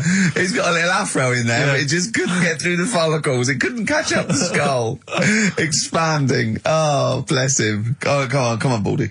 but the thing is, right, so you see these pictures of the lad stroke woman Yeah. who's trying to be a woman at the age of 14, 15. Yeah. She's got one of them big heads. Right. Like okay. a lad. Doesn't, she starts having a hard time. She doesn't want to play with the mates, with the dolls and all that. She's more into go-karting and that sort of thing. Gets to an older age. Yep. Decides to go back. Is now sort of with a woman and having a life of a fella. But did did the doctor keep it for him in case he needed it? No, he's had one put on though. Has he? Where'd he get that from? Don't know, maybe that bondage shop. What do they do when they do that? Do they put on a... What do they do? Maybe someone could call in and tell us. If you're a woman and you have a... Do you want to speak to someone who's got that information? Yeah, I do want to know. What do they If you've got that information, I don't want to talk to Do them. they construct one? Do they construct it? From plasticine. Or do they whack on a dead one? What? What? Whack on a dead one? Yeah. What? What? That's not. It's not. What do you mean? No. When a woman has a knob put on, Yeah. to have a sex change, where do they get it from? Is it constructed? Do they find like, I don't know. From a donor. A donut? From a donor. Oh, well, yeah. A donor? Donor, yeah. Yeah, but presumably it's like Maybe there's someone who after wants to they're become- dead, I mean. No, I thought maybe very there's- few people. It's not like giving someone a kidney and then sort of like celebrating maybe with if you're them. a guy and you want to become a woman, you've That's got one to true. spare. That's true. Yeah. Well, a swap. Yeah, just do a little swap, probably on the internet or something. Or Noel Edmonds. What do you mean? On Swap Shop. He's not a man. No, but you could go, we got a fella here who, got a lovely, nearly new, unused penis.